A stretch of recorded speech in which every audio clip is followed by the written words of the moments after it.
Your home yard. The Orioles are going to try and do that with 4 against Boston. These are division games. They are 2-for-1 games for the Orioles and for the Red Sox. They are big. The Red Sox come to Baltimore with the best record in the American League East. O's fans, buckle up because here we go.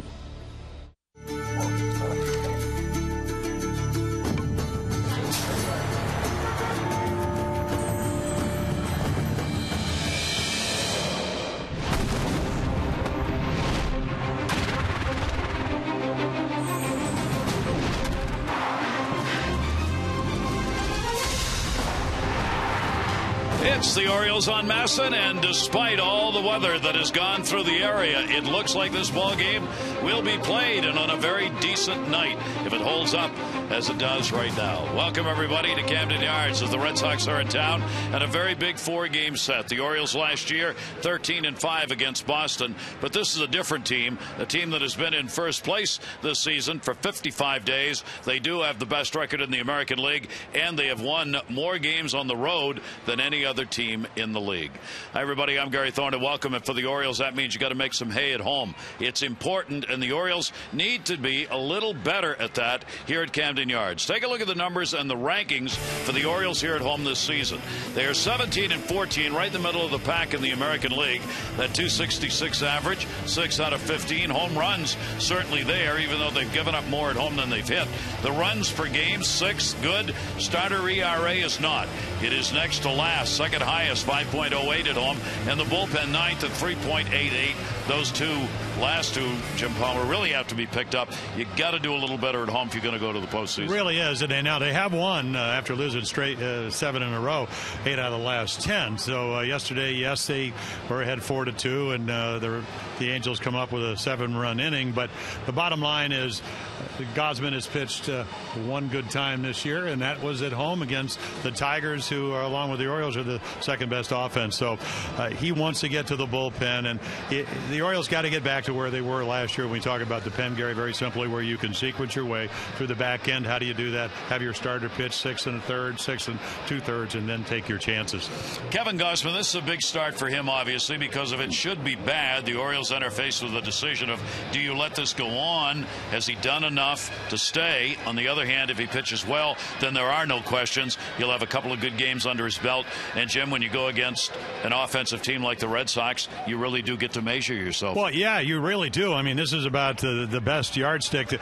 They're not number one in offense for any reason. Now, you know, the Orioles had more home runs, but they're terrific at working the count, terrific highest on base percentage, most walks. You know, the average is right up there at the top, so they'll force him to do a lot of stuff. But he's a talented youngster, and this is one of those growing pains. But a chance again, if you do well against these, you can do well against anybody. And that's what the Orioles hope he does, and it would certainly help that starting rotation to have him come around. So here we go. It is the first of 4. The Orioles with a chance to cut into that lead the Red Sox have coming in to this Thursday night game.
Masson is brought to you by Southwest Airlines. Find our fares online only at southwest.com.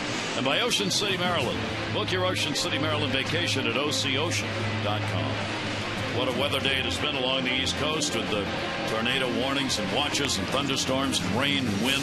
But not a bad night here tonight. Our train game time temperature 75 degrees, and that humidity has started its way down.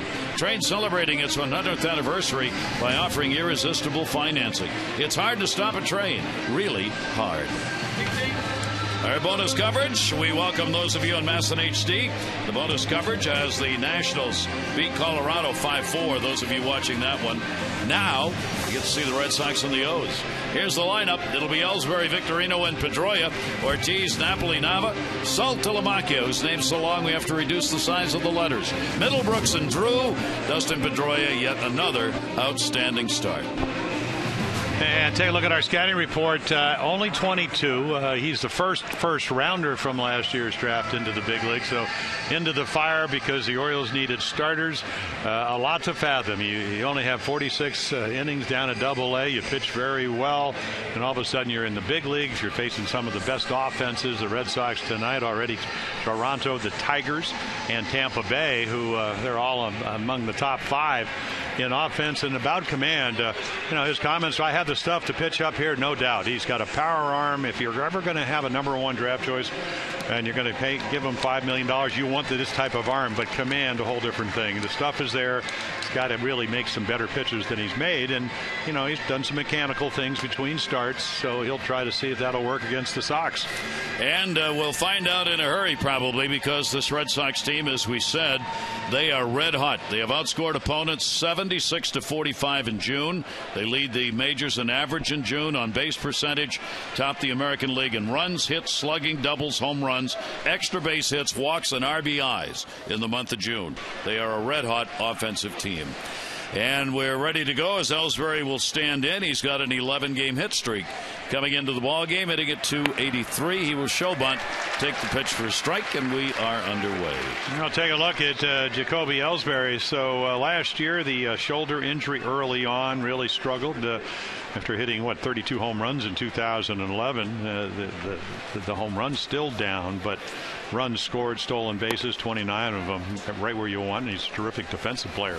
Ellsbury with a 2 for 13 and 1 RBI the first time these teams met in Boston. This is only the 4th game the Orioles have played the Red Sox. The Orioles took 2 out of 3 in that series in Boston.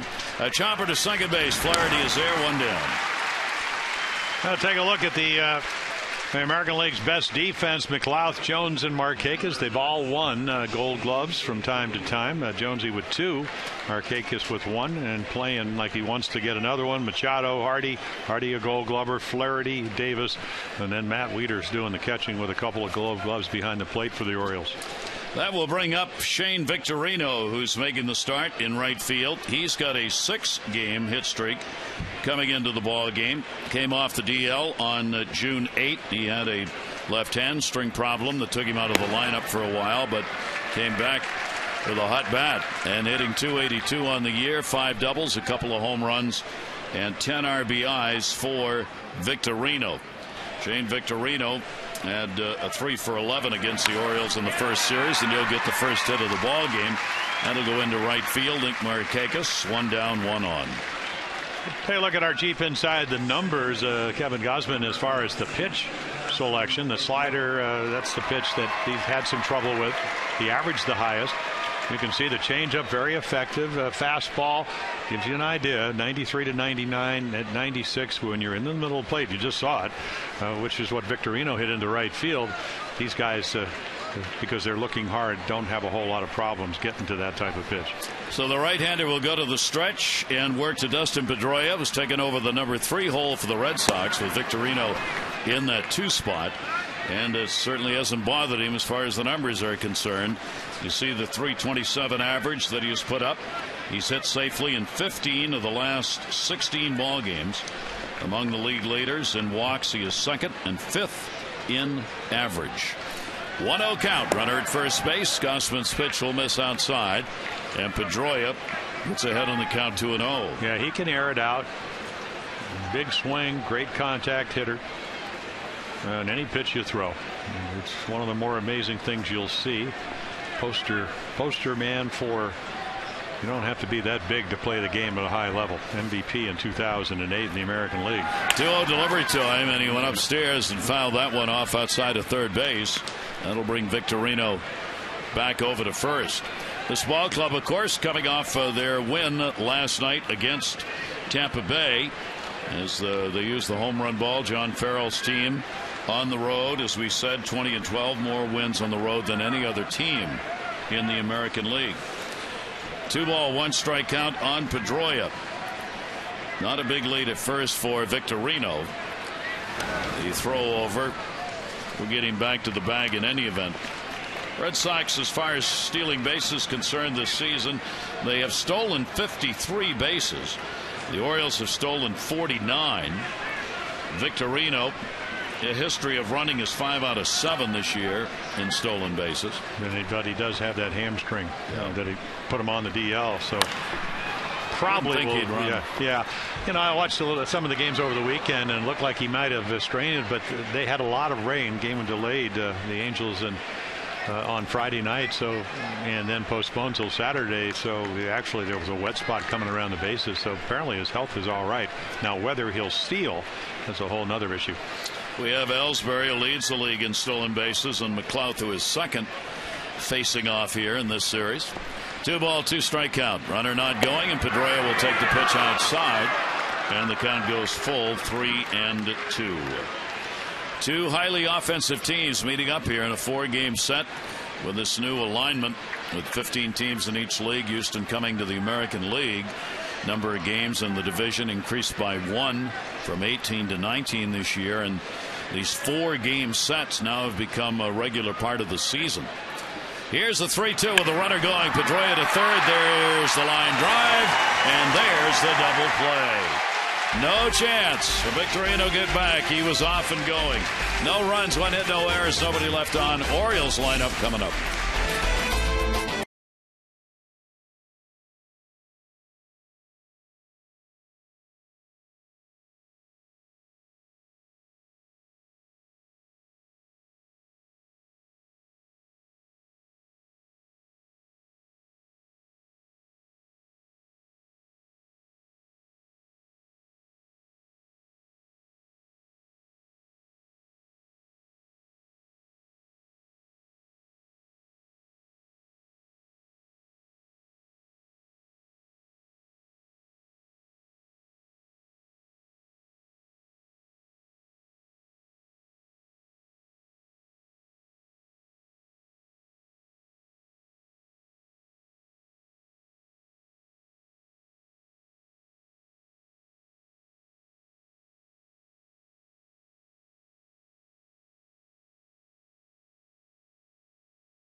Handy in the last 4 games. Take a look at the starting lineup for the Orioles, brought to you by Southwest Airlines. McLouth, Machado, Markakis, Jones, Davis, and Wieters. With a lefty on the mound, you've got Hardy, Valencia, and Flaherty at the bottom 3. Chris Davis this season among the leaders in all of those categories. And our scouting report on Felix Dubront. Well, the other Felix, there's Felix Hernandez, the king. Both come out of Venezuela. Great stuff. Juan Nieves, the pitching coach this year, former assistant guy with the White Sox, saying, you know, and I didn't see it last weekend, but he can get it up to 95. Pitching comfortably over the weekend at 92. Nice little curveball, changeup, slider, and then okayed. We're talking about O's Cade. Last year he struck out 11 and 10 in back-to-back starts, both of them no decision. So he's never beaten the Orioles, but he's pitched very well against them. And again, the changeup in that back pocket that can slow some bats down. He has had 4 consecutive quality starts and has lowered his ERA a full run in the last 4. He's gone from 5.84 to 4.84. He works slowly. Very deliberate pitcher. Left-hander ready to go, and the pitch will be taken down low by McLeod. Orioles leadoff batter with the 289 mark. Nate's faced Dubras 7 at bats, has a 1 for 7. Middlebrooks in at third base. That ball's going to be fouled straight over the screen, and a 1-ball 1-strike count on Nate. The Orioles again trying to make hay against a left-hander. They've been picking those numbers up against the lefties of late, and that will obviously be very important as teams have been piling the lefties up against the Orioles. Popped up, Saltalamacchia, 1 down. Yeah, we'll take a look at the defense for the Red Sox, and it's a pretty good one. Nava, Ellsbury, and Victorino, they can go get him in the outfield. Middlebrooks just coming off the back injury. He's at third. Drew Pedroia won a Gold Glove. Napoli, former catcher, with a hip problem. Boy, he can swing the bat. They put him over at first. And Saltalamacchia, Jared, not only catching better than in years past, but also has the hot bat. Orioles against left-handers. Left-handed starters are 10-8 on the year. And a chopper will get a short. Drew's got it. And 1 pitch and an out. Manny Machado set down. And 2 quick outs here in the first inning. Hey, look at our Jeep inside the numbers. So the good fastball uses it 60% of the time, but also likes the slider. That's a pitch against lefties. The curveball, well, high average, and then that changeup that gets you back into counts. We saw that with Jason Vargas, who pitched very well against the Orioles until they got a couple of 3 infield hits late in the ball game. So lefties and with changeups give the Orioles problems. Nick Markakis will take the pitch for his strike. Nick's got a 4-game hit streak coming in, batting at 293 on the season, and Markakis, as always, upping the average against lefties. He's now up to 279 against left-handers on the season, and the off-speed delivery is in there to Nick with 2 down, nobody on, and a 2-strike count. The Orioles in the first outing against the Red Sox at Fenway came away with the wins in games 2 and 3. That'll just get your attention. The Orioles lost the first game 3-1. Buchholz beating Chen, and then the Orioles came back, won 8-5, and the 3-2 victory. Well, there's your little chin music. The reason Nick Markakis hits lefties as well as he does, I mean, a 279, but 295 lifetime hitter, but really hangs in, and that's why you could see just ducking out of the way at the last minute. And that pitch aimed and right where he wanted it. So Dubras works quickly in this first inning and retires the side in order. We'll have Ortiz, the leading DH in the American League, coming.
Head groundskeeper of the Orioles back, and an added extra. That's Nicole McFadden on the left.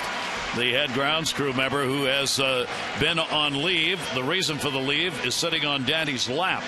Right there, the new baby who gets a chance to come to the ballpark. That's Tyson, and that is Dan McFadden, her husband, holding the baby. So it's great to have you back to the ballpark, Sherry. Oh, yeah. Terrific job here. Nice, really nice lady. And she'll be back to work. In fact, she was a bit today, even though I don't think she really came to work today. She ended up doing something. Well, that eagle eye, yes. Here's David Ortiz, who will lead it off. Ortiz, big numbers. I mean, he's just having a tremendous season once he got off the DL and back into the lineup. Among designated hitters, he is second in average, first in home runs, first in RBIs, and he will take a strike. Yeah, even last year, before the Achilles problem ended his career, the Red Sox and David, I mean, the last game, I think, was the 17th of July. I mean, he already hit 23 home runs, and they were leading the league with Texas when he went down with 450 runs. So when he's in the lineup, and you could see it down the stretch, boy, do you want to there's John Farrell as manager last year with Toronto, now with the Red Sox. Do you want to pitch against the Red Sox with or without Ortiz? I'll take it without him. That's how good he is. Did not play against the Orioles in that first series in Boston. 1-1 delivery to him, and Kevin Gausman gets it in there for a strike. Napoli Nava will be coming up against the Orioles. 22-year-old looking for his first major league win here in this ball game. The team has gone 1-3 in his 4 starts. He is 0-3. Ortiz takes the fastball up high. Pretty good giddy up on that one at 96 miles an hour. The outs have been recorded, fly balls, 56% of them for Kevin Gausman in the first 4 starts he's had at the major league level. Yeah, the best start was the Tiger one. It was only the 3-0 home run to. Oh, there you go. Went around on it and got him. Well, I look at him right now, this early in his career. If you look at our Nissan pitch track, he's a fastball changeup pitcher. And here's the changeup. Now, you got to understand, Ortiz, you can watch all the film in the world. You could see him. See how the ball's far back in his hand? So he turns it over. There's your left to right rotation, and it fools David Ortiz. So he will now know how the movement of the ball is. Doesn't mean you can't get him out with it. It's just you better not stay in the middle of the plate. But that was a terrific pitch. 1 down here in the second inning, and here's Napoli. Napoli tied for first in strikeouts in the American League, but he's also been a red-hot hitter. His overall average at .259, but Napoli comes in with a hotter bat than that. He's reached safely in the last 13 ball games. 1-0 delivery and a swing and a miss. He couldn't catch up to the heater. He had a 3 for 10 against the Orioles at Fenway Park in the first series. And they want Napoli's bat in the lineup. As Jim said, that's why they've got him over there playing at first base. Yeah, they're not going to let him catch. They went out and got David Ross as a free agent from Atlanta. Saltalamacchia they traded for about 3 years ago. Outside with that one. Napoli among the leaders in doubles. He's tied for third with 20. He's got 30 extra base hits. That's 8th. And he has 49 RBIs, 5th in the American League. No, he can hit some home runs. That's what he does. And the pitch will be taken down low. And a 3-ball, 1-strike count on Napoli. And Gausman obviously realizing he strikes out, trying to get him to bite there. He's got 28 walks to 93 strikeouts this year for Napoli. 3-ball, 1-strike count. Gausman's delivery to him, and a swing and a miss again, 3-2. Yeah, I'm not saying you can't throw it by him, but boy, you're in dangerous territory, 3-1 in the middle of the plate. But the one thing about Kevin Gausman, like I said, if you're going to pay number $1 money, this guy's got the arm. Just has to learn how to control that. I mean, it's overwhelming stuff. And the 3-2 delivery on the way, and that'll be fought off the other way, and a fair ball rolling into foul territory. Markakis. Napoli's going to try for 2. Markakis throw off the mark. And a Texas League double picked up by Napoli here in the second inning. Yeah, sometimes it's just a stroke of fate. You know, he hangs a slide at Pedroia, he hits a rocket right at your third baseman. You get out of the first inning. This is a fastball outside quarter of the plate, check swing off the label. And then Mike Napoli gets lucky. Just inside the chalk line. Automatic double play in front of you. As we mentioned, was actually going to sign a 3-year deal, and then they backed off because of the physical. Showed some hip problems that the Red Sox didn't feel comfortable long term. So here's Nava with the RBI chance in the second inning. He's got a 6-game hit streak coming in. He's batting at .299, 9 home runs, 44 RBIs, big numbers for the left fielder, and he's hitting .338 with runners in scoring position this season. Red Sox and the Orioles come in with exactly the same number as a team. .282 with runners in scoring position for each club. 1-0 delivery, and that's going to be in there for a strike. Another good heater on the inside corner. Yeah, that's the important thing. I think the one thing that Kevin Gausman, he did it very well against the Tigers, which was his best start. That was 2 starts ago here at Camden Yards, where he went 6 innings, only 1 run, 5 hits. Pitched to both sides of the plate with a fastball. He was so predictable down in Tampa Bay that the Rays started hitting good balls on the outside portion of the plate. Nava with a big cut, and again unable to catch up to it, and again a fastball, and he kept it down, and a 1-ball 2-strike count. So Gausman gets ahead of him. So now where do we go? The one thing about Daniel Nava, he does make you throw the ball over the plate, but he's like every other hitter. When you get 2 strikes, that strike zone gets a little bit bigger. Even some of the greatest Red Sox ever, Wade Boggs, boy, you had to throw it over to him. But 2 strikes might expand a little bit. 1-2 delivery, and he got him to go after it. He gets his second strikeout. 2 down. Well, you might as well have a split-fingered fastball the way this changeup dives. What's the movement? This is very similar to the one that David Ortiz swung through. So it's about quality pitches. The foot's down. He's trying to recognize the pitch. Just couldn't do it. And that will bring up Saltalamacchia. Runner at second. So the Red Sox 0 for 1 in their first chance with the runner in scoring position. Now Saltalamacchia with 2 down gets the chance. The shift will stay on with the infield moved over, playing him to pull. And Saltalamacchia will take it for a strike. Saltalamacchia having an outstanding offensive year, as you saw by those numbers. It's about catching for him as far as the Red Sox are concerned, but if they can get anywhere near the kind of offensive numbers out of him they're getting now, it'll be a tremendous plus. Yeah, really hot in June. Hit a couple home runs on Saturday. Had an 8-game hit streak that was ended in the ball game last night. He's batting .361 in June with 3 home runs. And Gary, what he does is he had 25 home runs last year, 24 hitting left-handed. Looks like that same kind of ratio of his home runs, 7 of them from the hitting left-handed against right-handed pitching. 0-2 delivery to him. Saltalamacchia is gone. And Kevin Gausman's got location through the first 2 innings. He strikes out the side here in the second.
First starts, he said, I just try to battle every day, try to get back to what I've been doing. These guys, he's talking about the opponents, pretty good.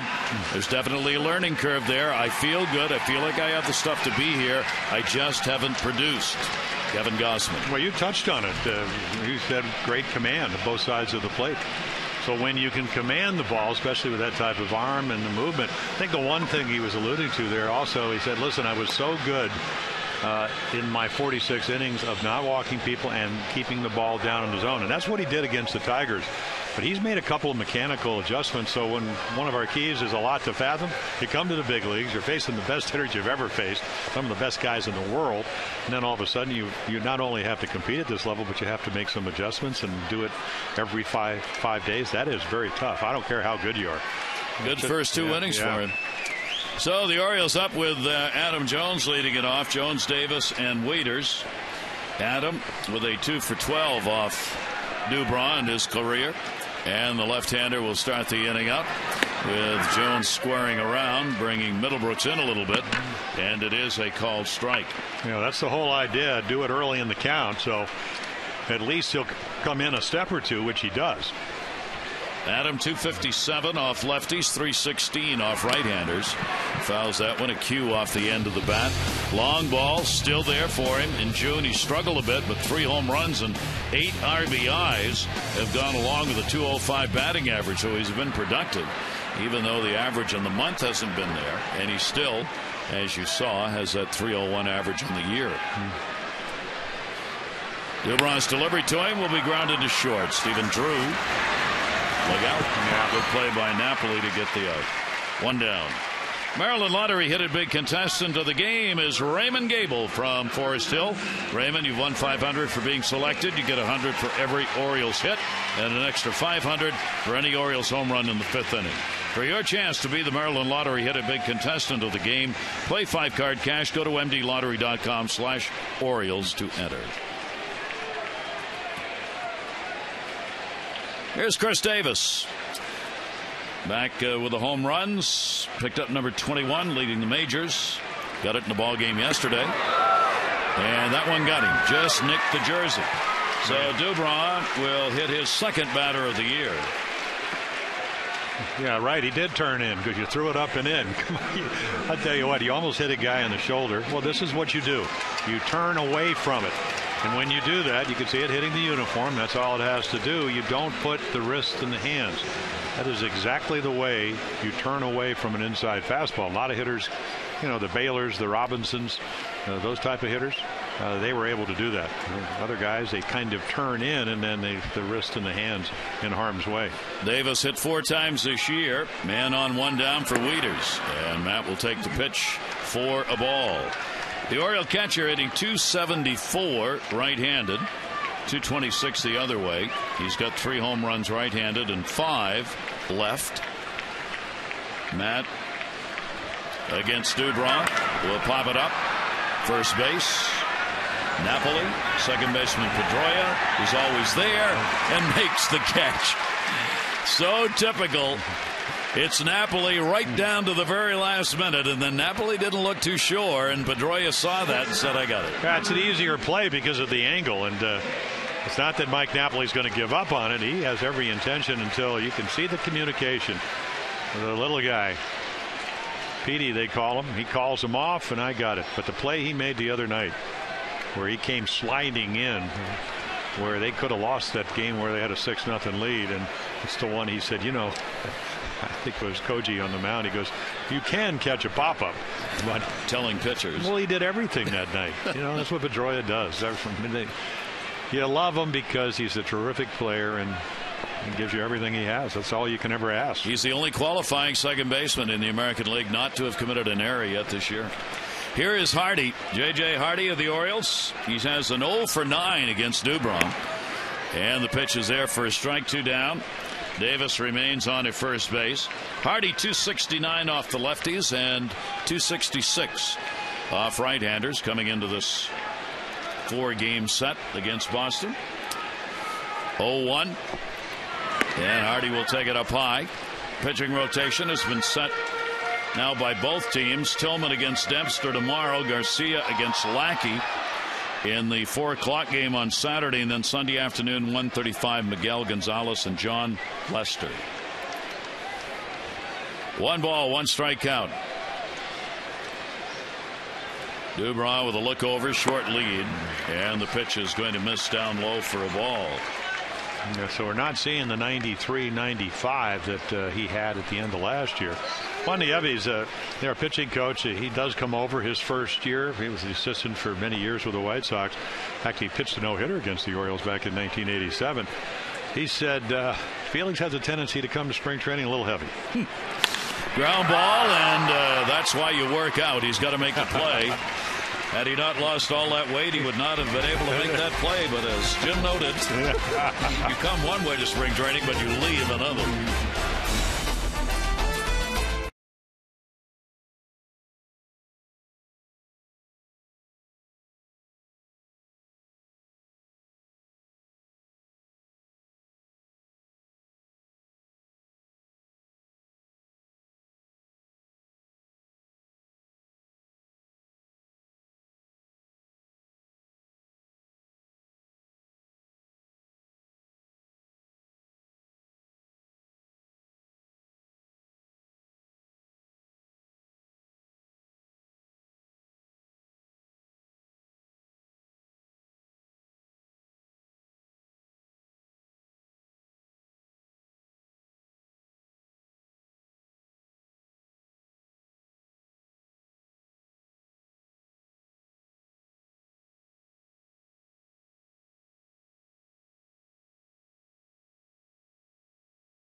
PNC Bank for the achiever in you.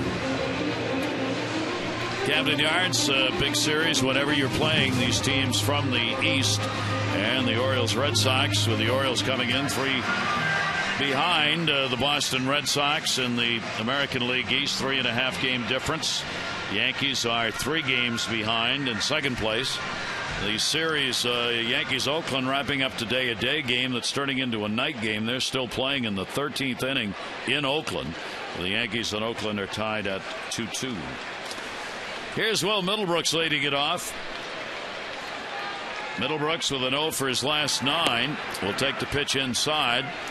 Somewhat of a mystery when you look at the numbers that he has not put up this season. Had to go on the DL. Back problem activated Monday. Now the Red Sox are hoping that his bat comes back. Yeah. Well, he's a plus defender. Last year 288, hit 15 home runs. He had the broken wrist early August, so didn't play from then on to the end of the season. But he's big and strong. 1-1 delivery to him, and a good pitch as Kevin Gausman came inside on him. 1 ball, 2 strike count. Yeah, I was asking. Well, I ran into him. He was out with Mike Karp watching the rain come in today, which kind of came through Baltimore for about an hour and 15 minutes, and he just had a collision, and he never had a history of back problems. 1 ball, 2 strike count to him. Middlebrooks again waiting on that, fouls it off way out in front on the swing on the off-speed delivery, and that changeup is being thrown for a strike by Kevin Gausman tonight. That'll keep hitters off balance. Well, there's almost the way he can throw 13, 14, 15 mile per hour difference with movement. 1-2 delivery, and came back with a fastball and just missed outside. Virtually no breeze here at the ballpark tonight. Very still. Overcast skies. But a pleasant evening with the temperature down to 75 when we started. 2-2 delivery to a fastball. That'll be maybe a little bit high, and the count goes full. 3 balls, 2 strikes on Middlebrooks. Middlebrooks tough against the Orioles last year, using the long ball and extra base hits. Here's the 3-2 delivery, and that'll go towards the hole. Manny Machado cuts it off. Well, just amazing the kind of range he has as he can take away that 5.5 hole. The Adam Jones Fan Challenge is here. Visit Facebook.com/OriolesMasson before June 16. Submit a video challenging Adam to any competition of your choice. He's talking to you fans right now. He'll pick his favorites, and the public will vote to decide who wins. Adam Jones Fan Challenge presented by Care First, who encourages each of us to take that first step towards a healthier lifestyle. Maybe this is the first challenge. Maybe that's what's going on right there. Trying to get positioning in center field. And the pitch will be taken down low by Stephen Drew, the number 9 hitter. Drew, fine defender. Bat at 223, 5 home runs, 26 RBIs. And a swing and a miss. Someone dropped out of the strike zone, 1-1. So he has already showed the Red Sox, talking about Kevin Gausman, that changeup will come in any count. And it needs to. Boy, it'll just make that fastball even better. Boy, it's great to be on the mound and they can't predict what you're throwing, and then you have outstanding stuff. 1-1 delivery scooped up by Wieters. We'll ask Wayne Kirby whether he would like us to submit that video to the competition for Adam Jones, competing with Adam on positioning in center field. And perhaps Adam would select that as one of the challenge. 3 for the challenge. That was a pretty good conversation. Here's the 2-1 delivery on the way, and that ball to left field. Nate McLeod. 2 down. Latest voting numbers announced last weekend for the All-Star game. The Orioles, a lot of people who might go. Davis, Hardy, Jones could start. Machado, Wieters, Markakis, McLeod, all looking for a spot. And then there'll be those pitchers selected. You got to believe Jim Johnson will probably be one of those. You can help, though, with the voting up to 35 times. And when you do so, you got a chance to get that autographed All-Star jersey by the Orioles All-Stars. Just go to Orioles.com/vote-orange. Back to the top of the order, 2 down, and the base is empty. And here is Jacoby Ellsbury. And Ellsbury will go after the first pitch and foul it back. Good play by a fan. Souvenir. Yeah, loves the hit here. When you look at Ellsbury with, he looks kind of 30 came in at least to 60 for 159. It's like Ichiro, one of those numbers. 377 batting average here at Camden Yards, second highest of active players to Ichiro's 389. And then you got Cano, Bartlett, and Pierzynski here at Camden Yards. Best batting average by opponents all time. He's got a 345 lifetime number against the Orioles and 377 in this ballpark. Pitch is taken away, and a 1-ball 2-strike count. But Kevin Gausman's working ahead of these Red Sox hitters, so he's getting to throw his pitches. And well, another thing to look at, Rick Dare was talking, and Kevin was mentioning that trying to keep the head stiller. Watch how still his head's been so far tonight. Got him to go. Gets the strikeout. That's number 4, and Gausman with a solid first 3 innings. Dubron and Gausman so far, pitchers duel.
find new roads.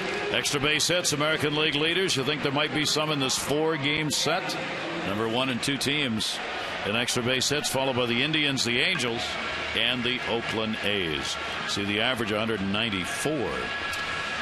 John Farrell came up between innings, went to Jim Joyce, home plate umpire, and Mike Karp has gone into the lineup at first base, and Napoli, that started there, is out. So short player-wise early in this ball game. Yeah, you're wondering that pop fly that the field much damper than usual. Tremendous rainstorm, not only early today but also on Monday night, where in the 2-hour and 14-minute rain delay. So certainly hope, you never wish any injuries on anybody. Hope it's just something minor. Karp has been red hot for him, so boy, they won't miss anything the way he's been playing. So the Orioles bat in the bottom half of the 3rd inning. Valencia, Flaherty, and McLouth are coming up. Danny Valencia in against the left-hander, as he's been last few games with left-handed starters, and he'll take the pitch away. Hitting .333 against lefties and $1.67 against right-handers out of the University of Miami. Valencia now at 28 years old. Puts that one to left field. That is way back. That's why he plays against lefties. Goodbye, home run. Danny Valencia gets the homer, and the Orioles get a 1-0 lead. Well, I asked him before the game, I said, can you hit a changeup? He had trouble with Vargas. He said, I couldn't pick it up, but that is his first home run against left-handed pitching. The irony is only 3 hits against righties. They're all home runs. But there's your first home run against the lefties, and the Orioles have a 1-0 lead. So the Orioles continue to use the long ball, and for Dubrow, the 6th home run surrendered. Yeah, 90 in the middle of the plate. One thing about Danny Valencia, he can hit the fastball, and he does have power. You just saw it. And here's Ryan Flaherty, who will take it inside for a ball. So for Dubrow, that is the 5th home run by a right-hander against him, and 1 by a lefty in Valencia. The designated hitter in the ball game got all of that one. Good breaking ball into Flaherty for a strike. And the Orioles continue to use that long ball as a very necessary part of their offense, get the lead. 1-1 delivery, and that ball smacked in the air to left field. Now he's got a long way to go, and he won't get there. Flaherty will make the turn. He's going to get a double easily. So double with nobody out for Flaherty. When the Orioles win, everybody wins, and all season long when the Orioles win and score 5 or more runs, you get 50% off regular menu price online orders at papajohns.com. Enter promo code Orioles5. Better ingredients, better pizza, Papa John's. Valid at participating Baltimore area Papa John's. Yeah, you really like the approach from Ryan Flaherty now. Over the last 4 games, couple of hits to left field, 7 now. 7 up the middle, 9 to right field. So if you're having trouble with the breaking ball, if you can wait a little bit longer, trust your swing, and use the whole field, that average will go up. Flaherty's now 3 for 7 against left-handers. He hadn't been getting a chance. And trying to move him up, Nate McLouth. Dubrow will make the play. Flaherty goes over to third. McLouth for the sacrifice. Yeah, nice play. I don't think the intention is just to give yourself up. We saw him in the game against the Angels actually drag it by the pitcher.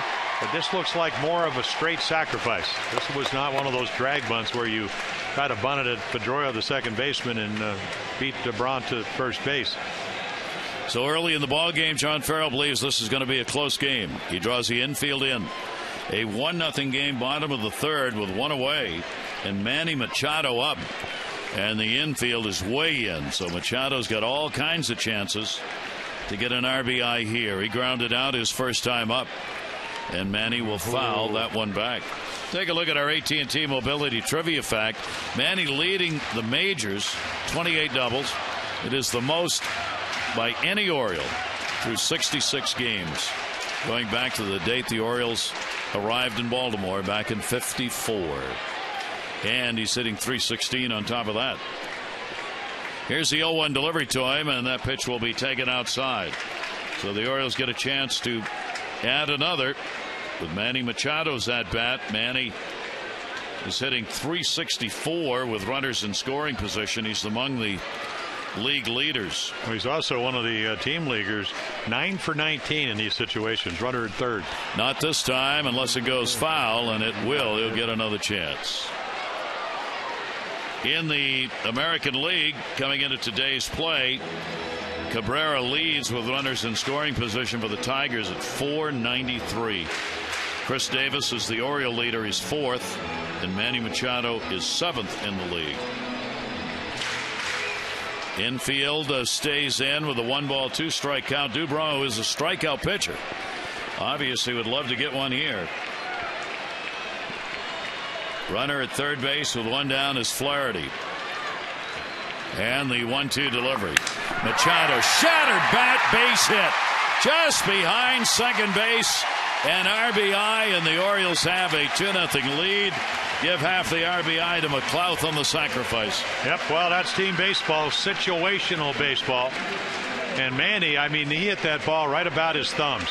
And it's going to get the hat off from Dubron. I mean, he just saws him off somewhere between the label and the hands. And here goes the hat. Can't believe it. Well, that's what happens when you bring your infield in. Any soft liner is not going to get caught. So John Farrell hoped for the ground ball, didn't get it. And Machado's got his 35th RBI. And still only one away. And now here's Nick Markakis. Nick, a strikeout victim his first time up. The only one that Dubron has in the ballgame.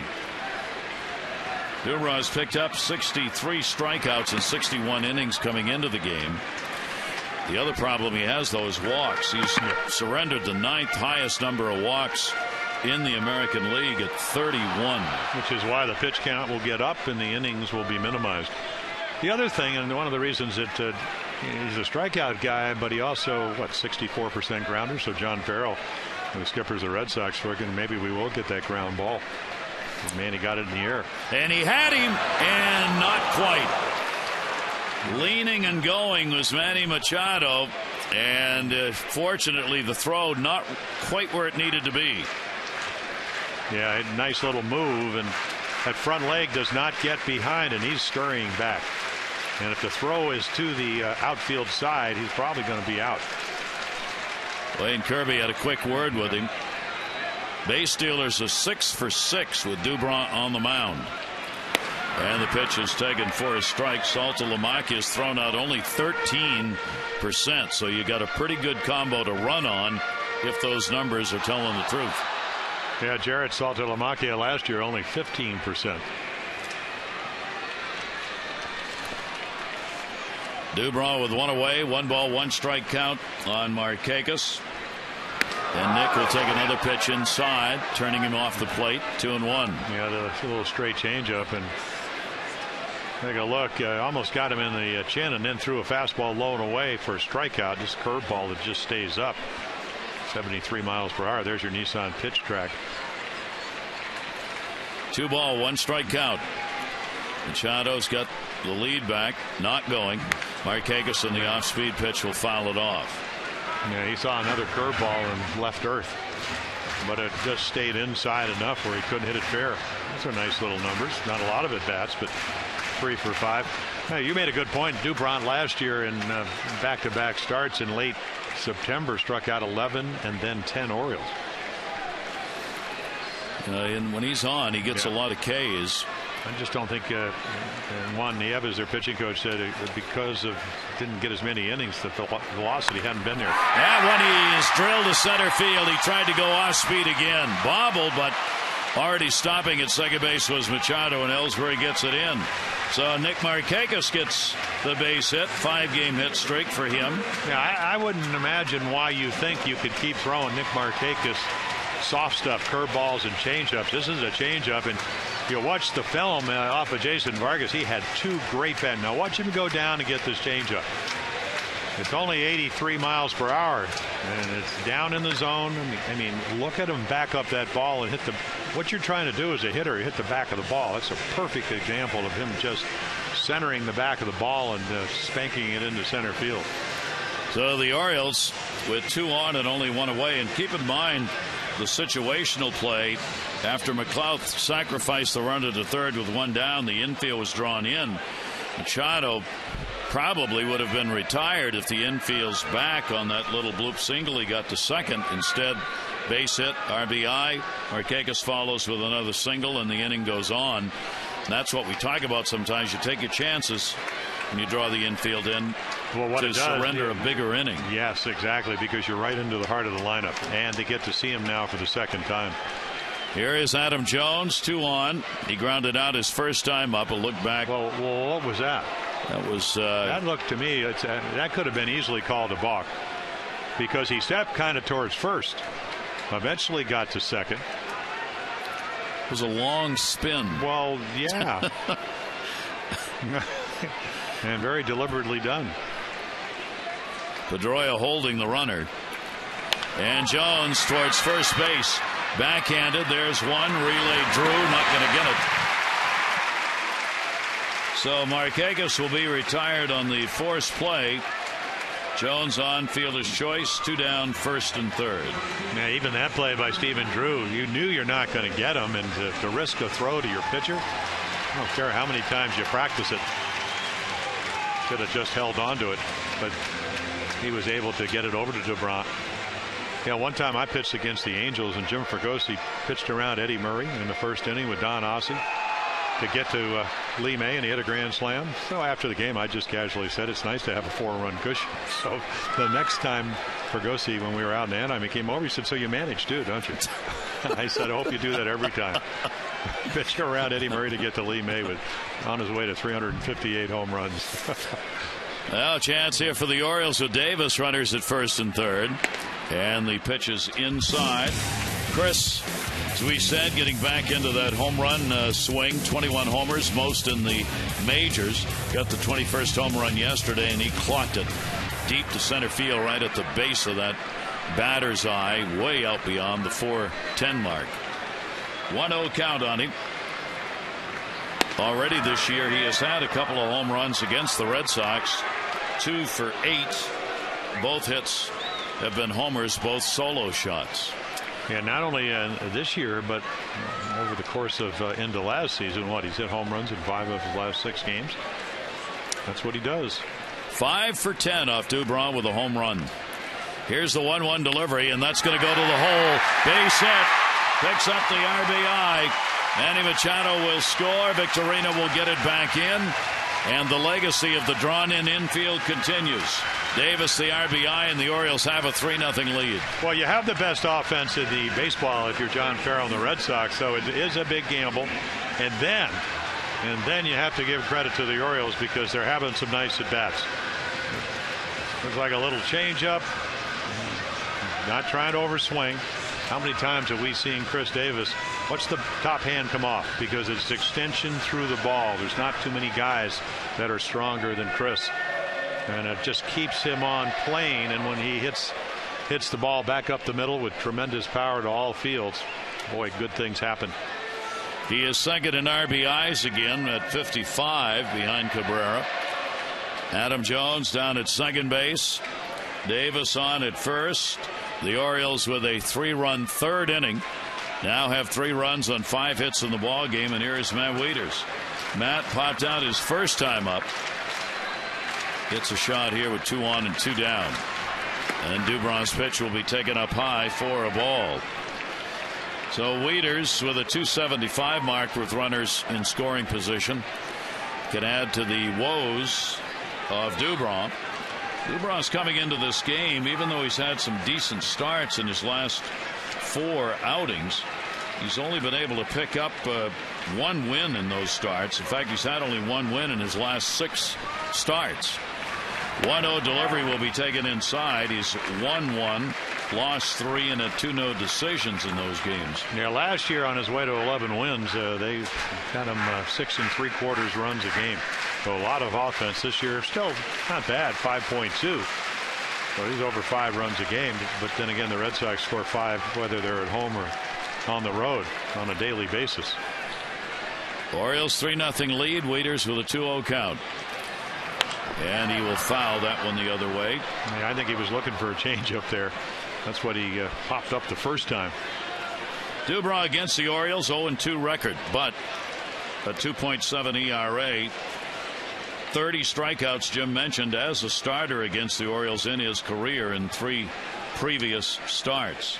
The Orioles had a combined .221 batting average against him in those 3 previous games, but already 3 runs on 5 hits in this one. Wieters 2-1. Pedroia backs off second base. Adam Jones gets a bigger lead, and Wieters will foul it back. Yeah, nice little slider. That's one of the few he's thrown tonight. Well, the one thing when you talk year to year, the Orioles have handled the Red Sox well after being, over the 14 years of having losing records, getting manhandled pretty much every year. But both of these teams, as you alluded to in the opening, Gary, are different.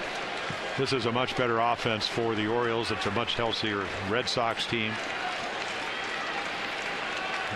And everybody expects the East to be the beast that it is, and these kind of games are going to be great fun, but grinding. All these games, East against East. 2-ball, 2-strike count. Dubrow's delivery to Wieters. That's in the dirt. Saltalamacchia able to block it. So a 3-ball, 2-strike count. Advantage goes to the runners. Jones at second. Davis at first. Will be off on the pitch. John Farrell trying to do a little cheerleading over there for his Red Sox defensively. Well, he's just hoping his young lefty at 25 can make a good pitch, and we have a guy that loves to hit against lefties in Matt Wieters. 3-ball, 2-strike count. Runners off. Wieters takes it, and he's gone. So Dubrow will get his second strikeout, but the Orioles get it done. 3 runs highlighted by the Valencia leadoff homer, his 4th of the year. Manny Machado at RBI. Davis another.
Matheson.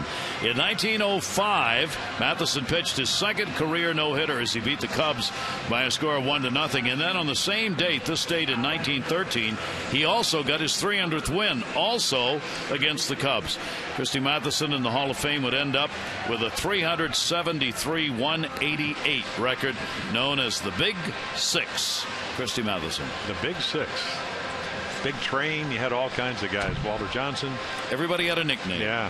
We miss that in baseball in this day and age. I'm not sure quite why it stopped. We don't have a lot of the current players who have nicknames. Perhaps it's because it's a more litigious society. Oh, really? What are they going to call Chris Archer when striking out Daniel Nava last night kissed his arm? That we can't talk about. Well, I don't know. Yeah. I bet that went over really well. All we can say is it's lucky he's in the American League and doesn't have to hit. Yeah, exactly.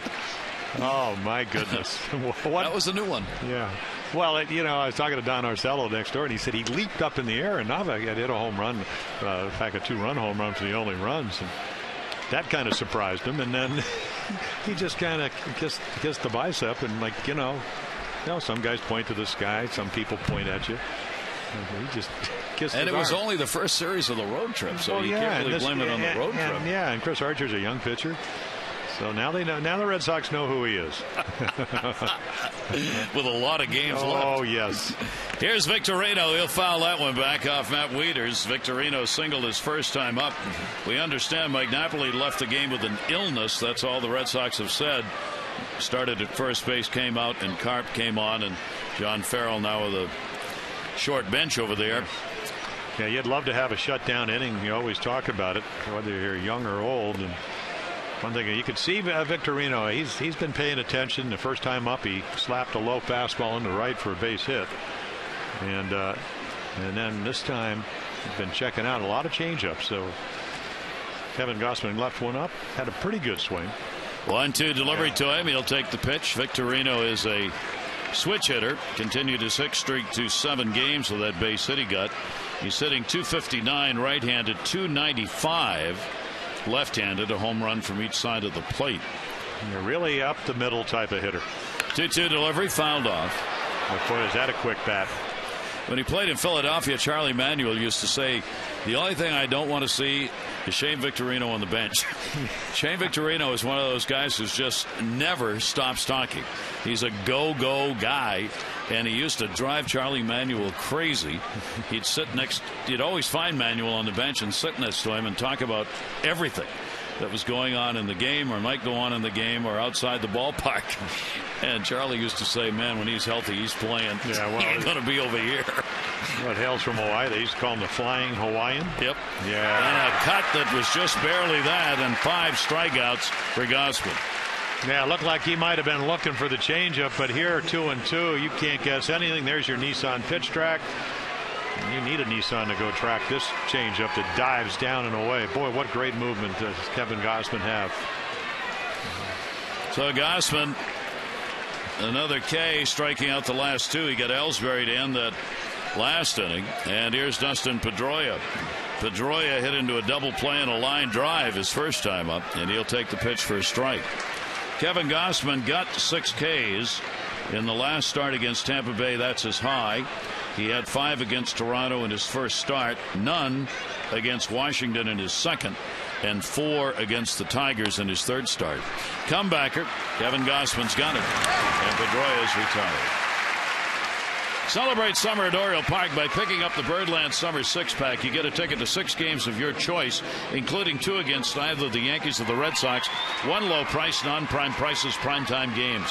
Get the information, get the tickets at Orioles.com or at 888-848-BIRD. That'll bring up David Ortiz with a .308 average, 13 home runs, and 48 RBIs. Ortiz, a strikeout victim his first time up. He backed off the pitch, but it caught the inside corner. Yeah, he's looking away, and Kevin buzzed that inside corner with a changeup. Leads the team with 13 home runs. 6th in the American League with 48 RBIs. 0-1 delivery to him, and that's going to be down low and bounces away. And a 1-ball, 1-strike count to Ortiz. So 4 home runs in his last 10 games. I saw a number. I'm going to look on the notes. I thought he hit his, like 414th home run. That's a lot of home runs.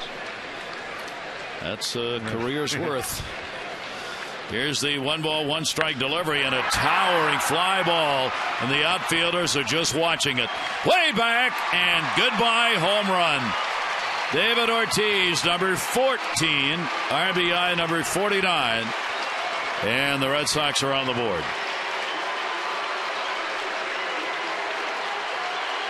And he's not getting any hurry. There it is, 415th career home run. 97, but up inside middle. So he will celebrate, and why not? Watch him get on this fastball. But you can see where it is. Right down the middle, and with this kind of power, Well, you talk to all the Red Sox, when he uses the whole field, center, left field, all of a sudden he is the big poppy. What did Mike Carp say? There is only one big poppy. And the Orioles are thankful for that. He's got 35 home runs now against the Orioles in his career. This is the 182nd game he has played against the Orioles. And it comes with 2 down. Swing and a miss by Carp, who's getting his first at bat after taking over at first base.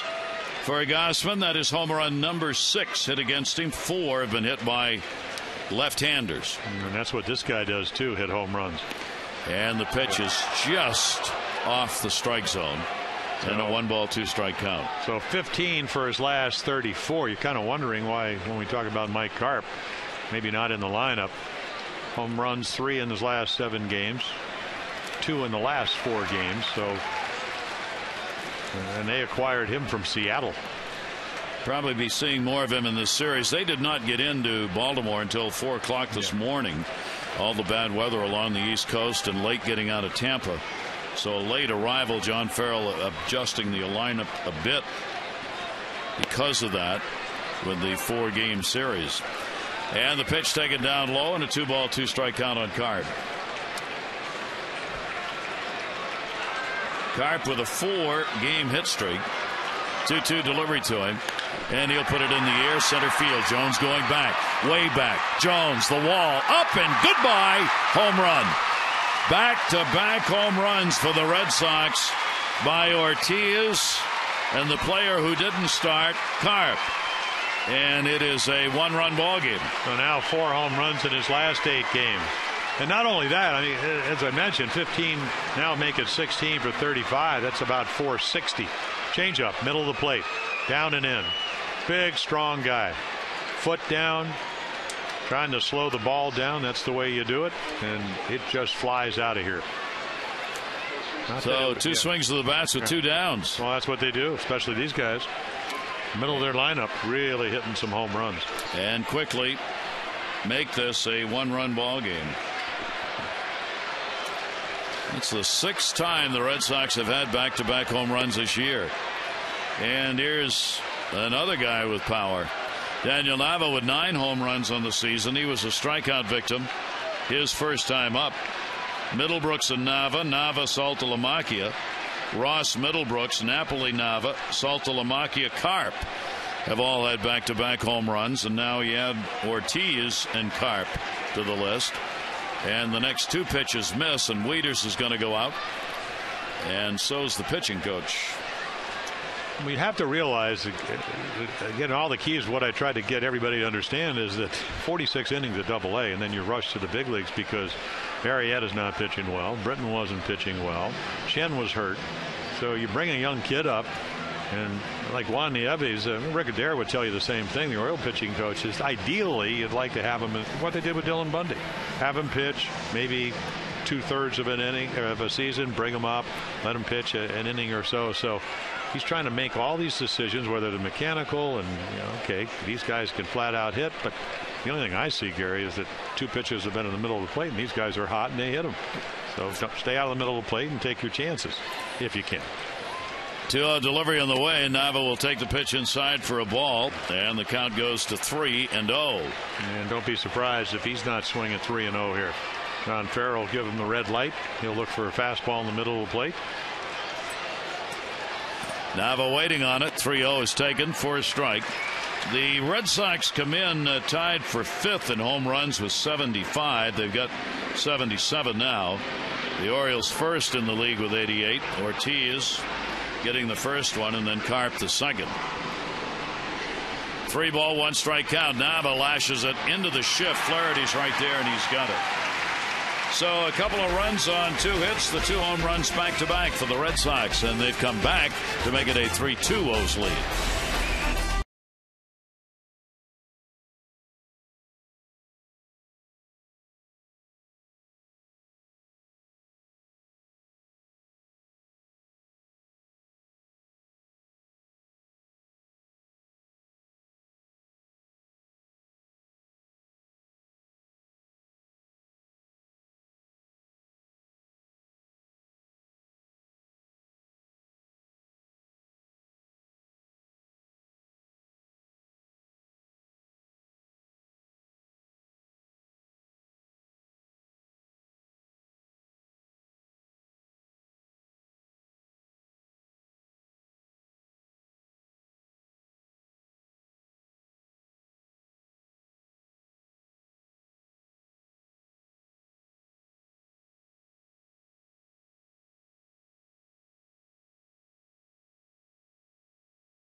Bank for the achiever in you.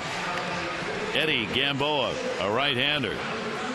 You see last night he's pitching with Bowie, double-A ball against Reading, got the 6-0 win.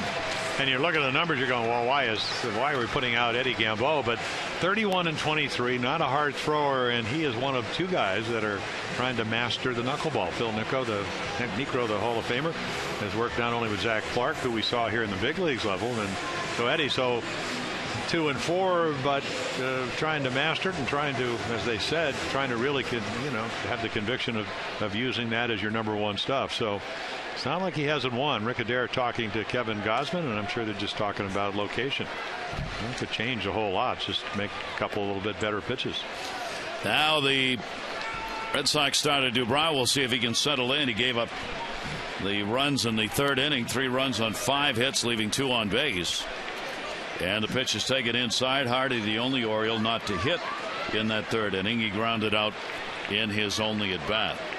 Buck Showalter is a big believer in the knuckleball.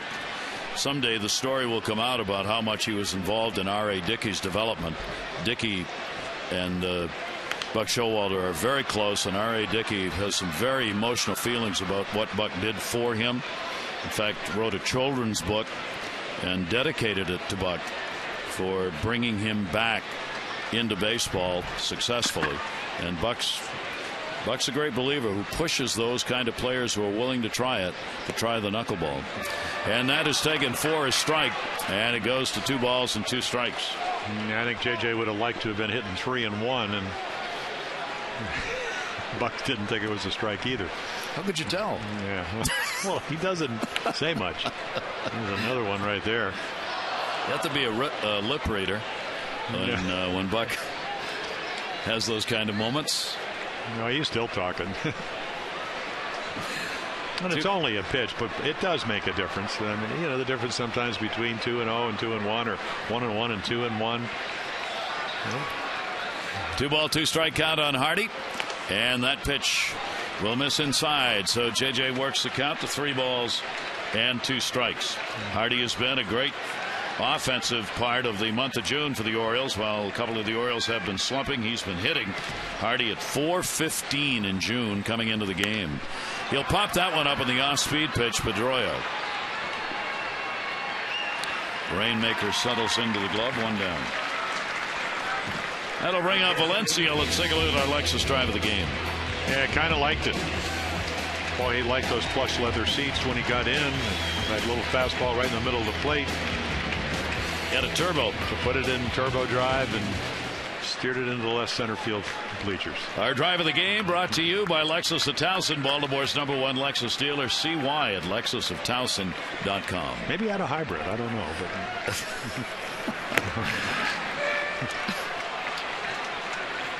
promotional copy supplied by Jim Palmer. Well, I own a hybrid Lexus. I own 3. Do you? Yeah, they're not Lexus though. No, I understand. Well, okay. 0-1 count on Valencia. But at least you're being green. That's right. A lot of people have said that about 2 in the morning. And a 1 ball, 1 strike count of Valencia. With that home run, he's now got a 6-game hit streak. Valencia gets in against the left-handers, DHing in this ball game and taking advantage of it. Slip pitch right there. It's the old try to get on top of the curveball, but don't. Happy to say the Yankees still playing Oakland in the 15th inning. They are tied at 2-2. We send our best to John and Susan, working the radio side. And the pitch is there for a strike.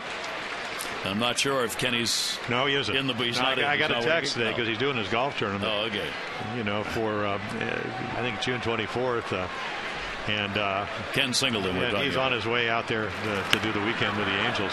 And he actually thanked both of us for helping him do his homework. He said, you may not have won, but we gave him a lot of insight. Appreciate that. Checks are always appreciated, yeah, Kenny. Exactly. Anytime, feel free. 2 ball, 2 strike count. Because we do everything else for free. And the pitch is taken inside on the breaking ball. Yeah, Kenny does that golf tournament, Cool Kids, that he does every summer. Good for him. Yeah, that's great. Yeah, it's a nice job. 3 ball, 2 strike count.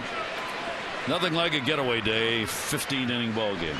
It started as a day game, ends up as a 3 overtime Stanley Cup Game 1. 3-2 count. And foul back. Valencia hanging on Dubron. Yeah, big swing there. That's at least the most velocity on his fastball tonight at 93. 90 went out of here, so maybe a little extra. He reminds me of a former lefty, Wilson Alvarez. Similar windup, similar numbers, both from Venezuela. 3-2 off speed. This time that's drilled. Center field. Reaching, can't get it off Ellsbury's glove. Victorino's got to go back to get it into second base with a double. Valencia's hit the ball hard twice. Now ball tailing away. And what we have seen Jacoby Ellsbury over the years, run down balls. The little wetter outfield right off the edge of the web. Looked like it was going to be a triple, which he probably could have made, but I just don't think he wanted to get thrown out. Now, as it turns out, the relay play for Victorino does bounce and gets away from Drew, but you just don't know that. Well, the Orioles and Red Sox, numbers 1 and 2 in extra base hits in the American League, continue to get it here. Orioles 2 for 4, runners in scoring position. Another chance, this time Ryan Flaherty. Flaherty delivered a double down the left field side, would end up scoring. Orioles with a 3-2 lead, and bunt shown, taken away for a ball. 1 down. If he was bunting, it would have been for the base hit, obviously. I like you swinging away here, even though Ryan struggled, didn't get a hit the other night. Came in to Tuesday night at like 108 with runners in scoring position. That number up to 133. You better get as many as you can, unless they really give you the bunt. It doesn't bunt that much. And Middlebrooks has moved in at third base now. Pitch is there for a strike to him. And that's the whole intention. You do it early in the count, so at least you make the defense aware. A lot of guys do it after they get 1 strike. The guy goes right back to where he was playing in the first place. Flaherty's had good numbers against the Red Sox in his career. 265 hitter with a home run off Boston. Runner at second with 1 away. 1-1 strike count. Felix Dubron delivers, and a ball up over the screen behind home plate. 1-2.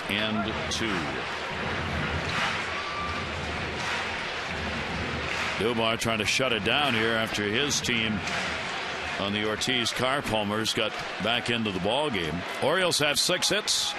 Red Sox 4. Orioles RBIs Manny Machado, Davis, a Valencia home run, and looking for another right here as Flaherty will foul that one away.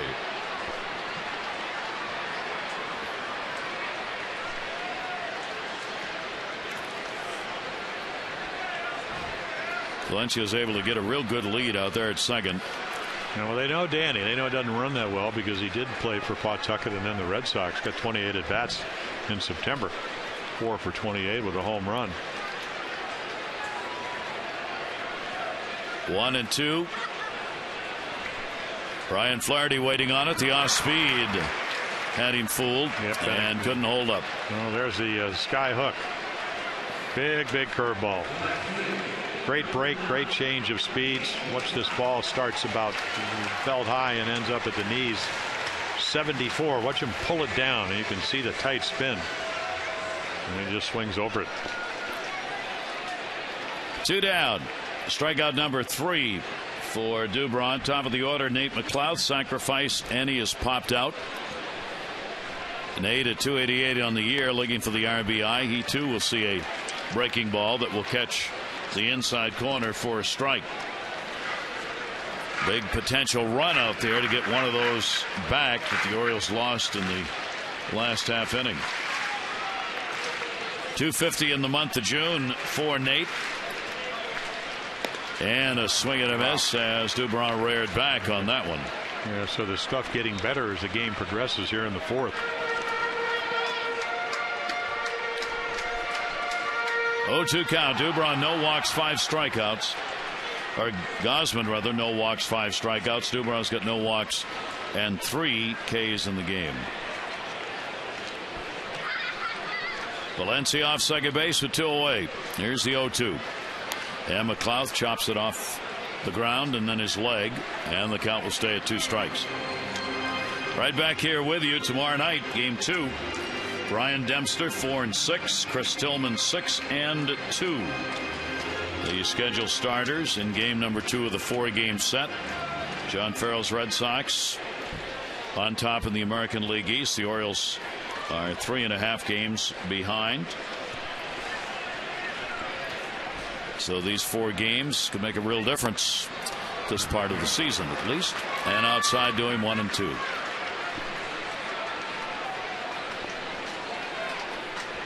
No, you mentioned the inability sometimes to command his stuff. Tonight looks like he has a pretty good idea. I mean, the Orioles haven't taken advantage of pitches in the middle of the plate, but he's not wild, just maybe wild with his command. 1-2 delivery on the way, and got him. So he's got 4 strikeouts now as he gets 2 in a row here in the 4th inning. No runs, 1 hit, no errors, and 1 left. Orioles up by 1.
The back-to-back home runs occurred, Jim. You got to like a lot of what you've seen, at least early in the game. Yeah, I think he's keeping the ball down better. He's using his changeup. He got away with a hanging slider early on in the game. Pedroia lined out for a double play to get out of the first.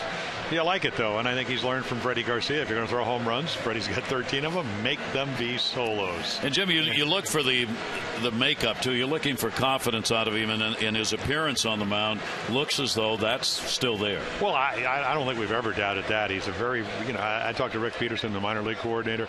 He said you love the kid because you can talk to him between innings. He goes back out and does something. So mechanically trying to keep the shoulder from dipping a little bit, kind of keep the head still. Meanwhile, getting out the best offense in the American League. And he's done a nice job of it. And back to work he goes as Saltalamacchia will lead it off. Saltalamacchia, a strikeout victim his first time up against the Orioles on the year. 3 for 9 with a home run and a couple of RBIs. And he puts that one up in the air to center field. Little breeze blowing out to center, but not enough to take it deep. And Adam Jones will put it away. 1 down here in the 5th inning. Celebrate Father's Day at Oriole Park. The Birds will have these Red Sox for a Sunday afternoon 1:35 game, and the first 10,000 men 21 and over will get the Father's Day travel kit. So make some new Birdland memories with your family. That's this Sunday on Dad's Day. 888-848-BIRD or Orioles.com for tickets. New dad Dan and Tyson right there. Sherry Nicole, the head groundskeeper here, on hand with the new family member and dad. 1 strike count on Middlebrooks. Middlebrooks grounded out his first time up. Drew waiting on deck. And that is there for a strike as well.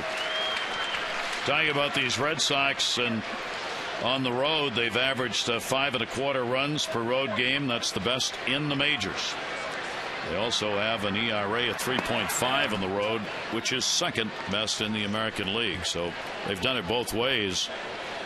Yeah. And of course at home 21 and 14, not so bad either. Yeah, they give up more runs at a little bit over 4.1 runs a game, but they score over 5, so it's They're about, what, 80 runs more than they've given up. That differential you like to have. Tigers have a huge one. Orioles will go to Detroit Monday, Tuesday, Wednesday. Torey Lovullo, the bench coach, talking to John Farrell, the manager. Well, 2-ball, 2-strike count here with one away. Will Middlebrooks into foul territory. A chase just in case. And fair ball! As the Red Sox Bermuda triangle works, and into second base, Middlebrooks, who should have been there standing, but he wasn't running. Yeah, he got really lucky, and the Orioles a little bit unlucky. It was high enough, and it's almost like I don't know if the footing was bad. I don't know if they didn't see it. It was a. Well, I'll tell you one thing, Jim, that we can't tell from the flags, but I'm watching a banner up here on the wall. There was a ripping wind that came up all of a sudden, blowing from third to first. And it blew that ball back into fair territory. Yeah, and I think just Nate McLouth, it was a much better angle for him, but I think he just assumed when you watch Machado and Hardy play that they were going to catch it, and they didn't. So a big break for the Red Sox. Should have been an out. And Middlebrooks is down at second base. Flags are blowing out there, but that wind, looking at a banner here inside down the right field side, is blowing much harder. There have been some clouds moving in and out the end of that rainstorm, and there have been some gusts of winds, and I think that one came up. Well, it's supposed to get much cooler. Yeah. And we're going to have a front coming through, and that could be right at this moment. Anyway, a runner at second base, and only one away, and here's Drew. In a one-run ball game, the Red Sox have the potential tying run at second base. Well, what it does, it's that extra out. That's the banner I was watching, and when I looked at it as the ball was coming down, that banner was almost blowing off. It was just at that moment, and I think that ball otherwise might have ended up in the seats. And the pitch will be taken away, and the count goes to 2-0. Yeah, because what happens, you get a young pitcher. Now all of a sudden, it's not that Drew is having a great year. I mean, he's certainly capable, 212 hitter in these situations, runners in scoring position. But third time through the lineup waiting on deck, and with Jacoby Ellsbury, who's about as hot as anybody. Drew with a 2-0 count, and a check swing foul ball back into the screen. So Drew wanted that one to go by, but couldn't hold the bat back, and it goes to 2-1. Drew, good fielding shortstop, no question about that. They got Iglesias on the bench, who's one of the hottest hitters in baseball. John Farrell's trying to get in and out of the lineup. Played him at third, plays him at short. Drew's a steady glove and a veteran presence in the lineup. 2-ball, 1-strike count to him. And Drew will foul that one back, and he had one to hit. Yeah, you better read that, Pat. And the one thing with Kevin Gausman, and a lot of times velocity doesn't tell you the whole story, because we've seen, and it's early in his career, where I don't know if maybe he overthrows the ball, but 96 gets hit around, and that was one of those swings that you have to be able to see where the bat head is. And it's not that you can't throw a fastball, you just can't stay in that zone.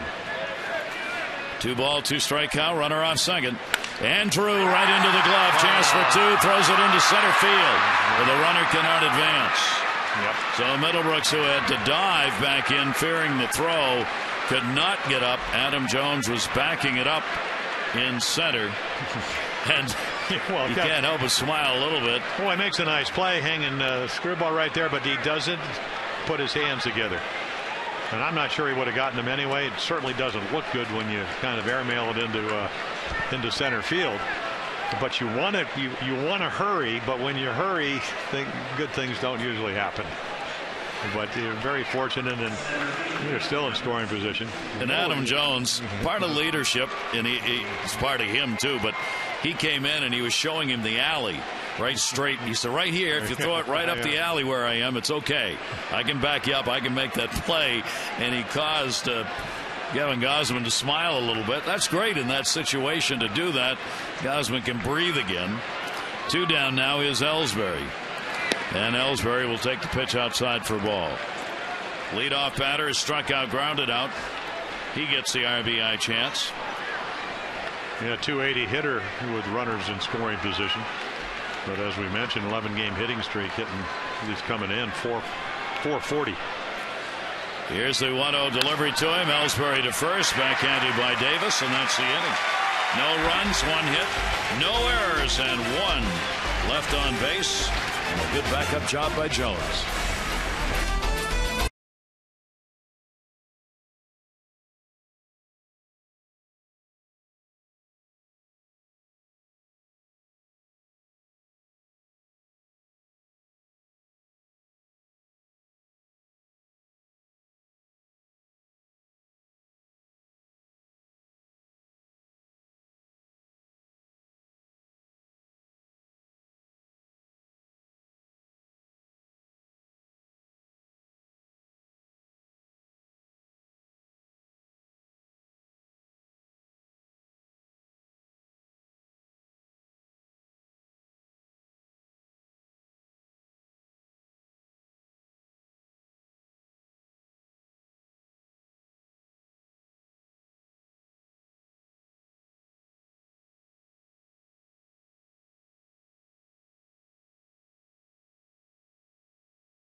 Red Sox taking on the Orioles youngster, the rookie Kevin Gausman, and he's got 5 strikeouts. Valencia, the home run, his 4th, and the Orioles picking up 3 runs, 5 hits in that 3rd inning to take a 3-2 lead in the ball game. Back-to-back home runs by Ortiz and Carp in the 4th inning, accounting for the Red Sox runs. Yeah, huge pickup by Kevin Gausman of his teammates when the ball drops in. Boy, youngster 22, easily with that extra out. You could parlay that into a big inning. You put the brakes on that. Got to win against the East, obviously, if you're going to be able to make it and win that division. The Red Sox are 17-10 against the East. They have more wins against Eastern opponents than any of the other 4 teams. The Orioles have been flirting around the 500 mark. They're 14-14 against the East. Yeah, that's what they did so well. Talking about the O's, 46-35 last year. And the pitch taken for a strike. Manny Machado, an RBI single, 1 for 2 in the ball game. He now has equaled his career high hit streak of 11, a hit streak that he had back in late April, early May of this year. 11-game hit streak right now, and the breaking ball in there for a strike. Well, one of the keys of the game was great stuff, and we're starting to see that from DeBrant. And you know, he's dropping off the curveballs. The velocity's gone up. With fastball into the closer to the middle 90s, and then he's got the changeup and slider to go with it. 0-2 fastball will miss up high. Manny Machado is, as we said, the leader in doubles. He is 2nd in hits with 90, tied for 7th in runs, and 9th in average. All of those numbers at the start of the ball game. He'll lash that one the other way. Foul. Wayne Kirby goes down. Let's give a hand to Wayne. Yeah, all right, Wayne. There we are. Dodgeball. Boy, good shot right there. That could be part of the Adam Jones challenge. Dodgeball. There you go, right there. Staying in shape, getting it done. Wayne Kirby. 1 ball, 2 strike. And his good buddy Adam Jones, and they are real good friends. Ball is popped up shallow right field. Plenty of time for Victorino to get under it. Machado's retired. Time for the 5th inning home run bonus. This inning only. Tonight's Maryland Lottery hit it big contestant of the game gets $500 for any Orioles home run.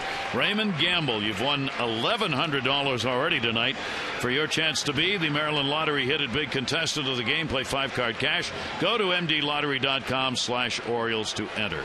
Raymond Gable. Since it's a lottery, I figured it must be Gamble, but it wasn't. It was Gable. Sorry, Raymond. But enjoy the money. Yes. Pitch is taken away for a ball. Raymond says, call me anything you want. Just send That's right. You can call me Ray, or you. Nick Markakis, the single, and he is struck out. 5-game hit streak for Nick. And the pitch again outside 2-0. Nick does have a home run against the Red Sox this season. And as we mentioned, he's got 4 hits and 5 at-bats off Dubron. 2-0 delivery and 3 and nope in there 2-1. Yeah, one thing about Jim Joyce, a lot of umpires won't tell you whether the ball's low or outside or whatever, but tonight Bronson will look in, he'll go give him a little indication whether or why it was a ball, because we know you want everything if you're a pitcher that you can get. And came back with a heater. Well, he tried to throw him a lot of slow stuff early, struck him out the first time on a ball down and away outside corner, and then threw him a changeup, and Nick hit it into center field. 2 ball, 2 strike count. Wind is really ripping around the ballpark right now. Lots of gusts, paper flying. Here's the 2-2 delivery, and just missed inside. So Markakis works the count full. 3 balls and 2 strikes with 1 down. Yeah, Jim Joyce's home plate umpire's looking around. Things are flying over his head. It's just at any given moment here tonight, with the end of that storm and coming through and the cold front moving in, winds have picked up and they've been all over the place. 3-2 set up, low and away. Markakis on a chopper. Middlebrooks tried to cut it off, and it goes off his glove. So the Orioles, Nick Markakis is on with 1 away. The infield was shifted over, and Middlebrooks was really in the shortstop hole, and it looked like he had an easy play. Yeah, but he tries to short hop it. And, you know, that's when you're playing third, you don't have much time. When you're playing shortstop, you can probably choose your hop. Probably could have taken a half a step back, played it waist high, tried to short hop it. Nick gets a base hit. Error charged. Oh, really? Yeah, for the moment. That's a pretty tough error. Only because of the way he played it. Error charged on Middlebrooks. We'll see whether that stays. Wow, is the wind blowing. Well, maybe, as you mentioned, Adam with a home run Sunday, 1 on Monday, 1 on yesterday. Get it in the air. And the pitch to him will be taken away. So a runner on at first base. Markakis 1 down, 5th inning. Jones is hit into a fielder's choice and grounded out. Against the Red Sox on the season, he's 4 for 15 with a homer and 3 RBIs. Lifetime .274 hitter against Boston. 1-0 delivery by Dubron and a 9-iron. Could have used that in the Open today, but this isn't the Open. The U.S. Open, of course. Yes. Not our Open. Not our Open, no. We can use anything in our Open. I wonder how that weather is going up and outside of Philadelphia. Well, they only had 2 stoppages today, 1 early and then later this afternoon. You can see the breeze rippling the pant legs there of Dubron. Markakis off first base, 1-1 delivery. Jones a little tapper foul.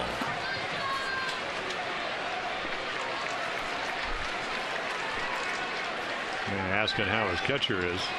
LeBron came off the mound to inquire. He's a big kid, 6'2", 225.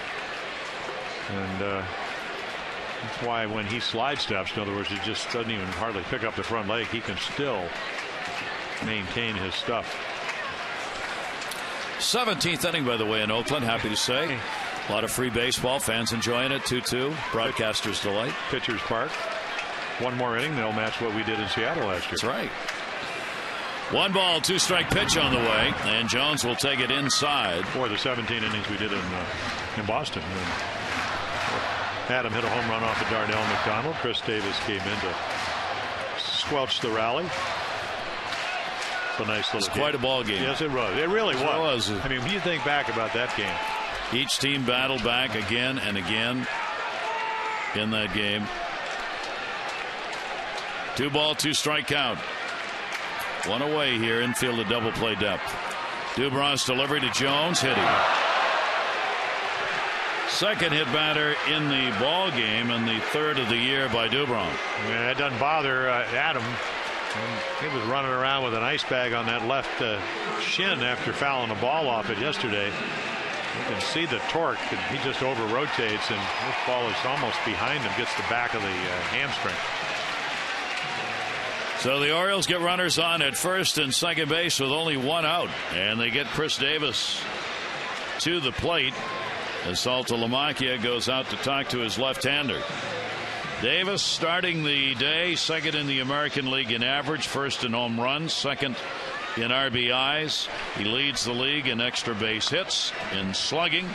He is second in on base percentage. Davis with the best average against right-handers in the league at .369, and not too bad when it comes to the lefties as well. He's been able to pick up a .273 batting average against left-handers with 5 home runs. We were talking about the wind. Look how shallow Victorino is in right field. Maybe he can feel the wind like we can up here. He's moved 2 or 3 steps, huh? Infield shift is on, and a big swing. Davis is going to drive it through everything. Take a look at our Jeep inside the numbers. This is how you get the 21 home runs. You hit all kinds of pitches. 10 fastballs, 8 breaking balls. What, 12 of those 21 home runs with 2 strikes? He's even hit 3 changeups, and that's all the pitch types that Mr. Dubron has. If he's going to try to stay out of harm's way somewhere. 0-1 delivery to him, and he did by getting it down and in. So quickly a 2-strike count on Chris Davis. Davis, as we said against Dubron, the big numbers added to tonight. He's got 6 hits and 11 at bats, including a home run off the left-hander. He's got Markakis at second and Jones at first.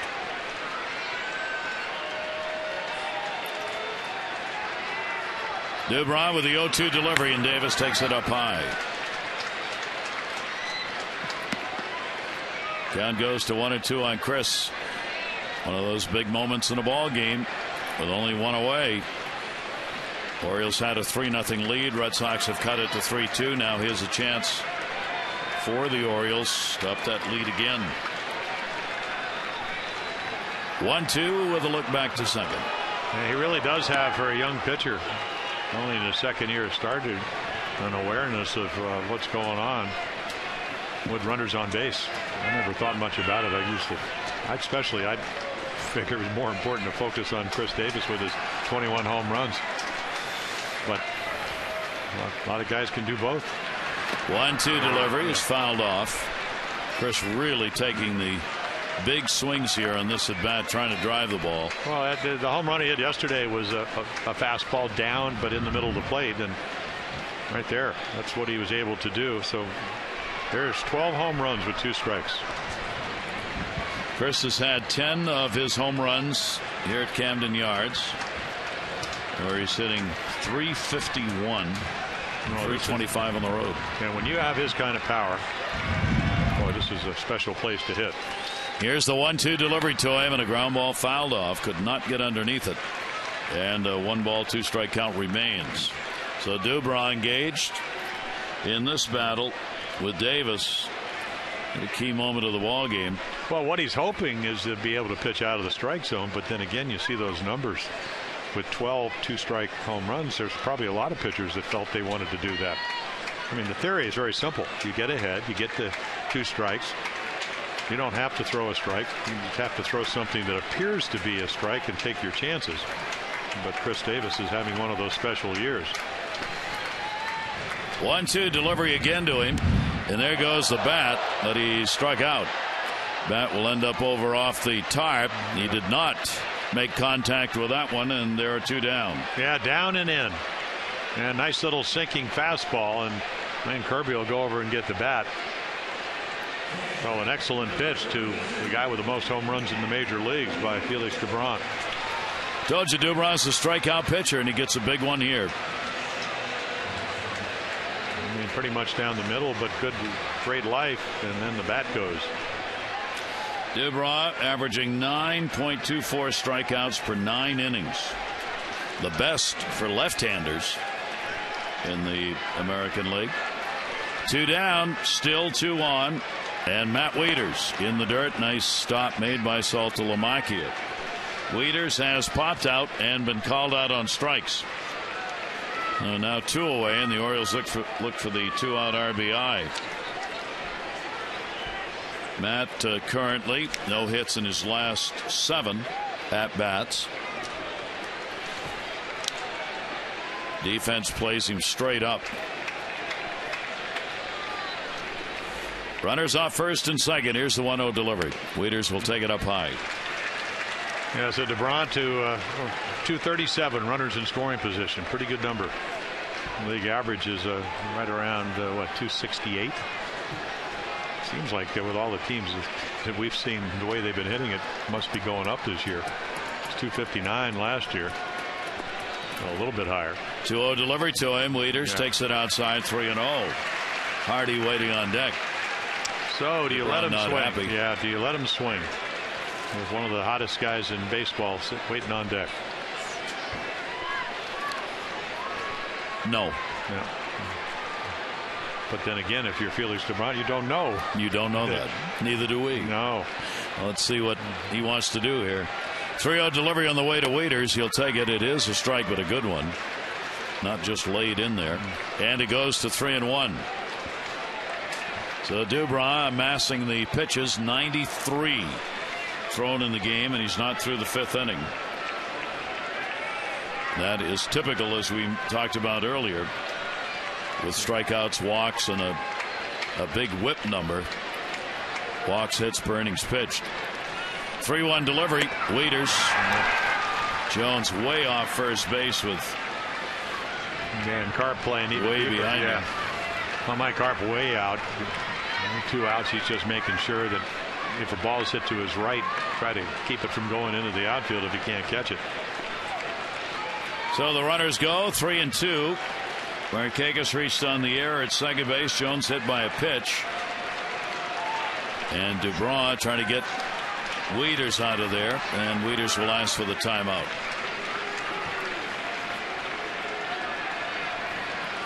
So with that pitch count where it is, Franklin Morales will get up in the bullpen for the Red Sox.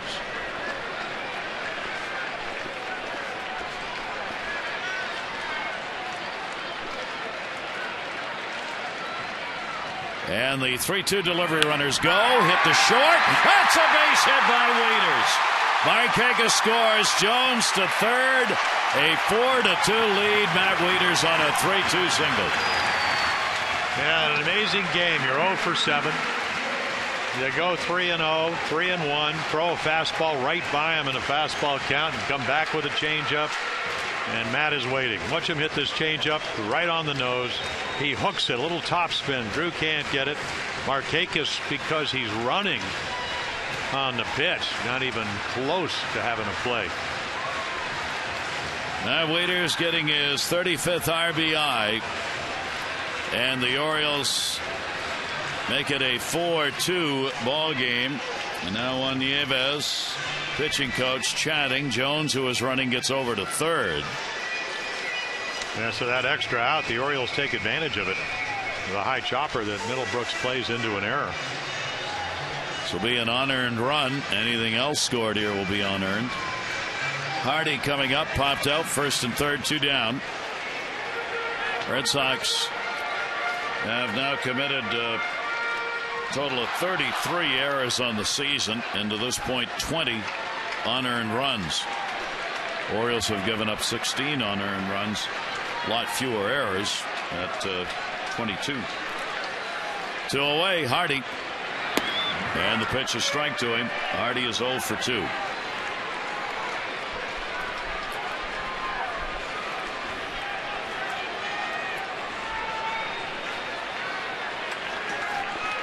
DeBron with the 0-1 count. This is going to be his 30th pitch of the inning.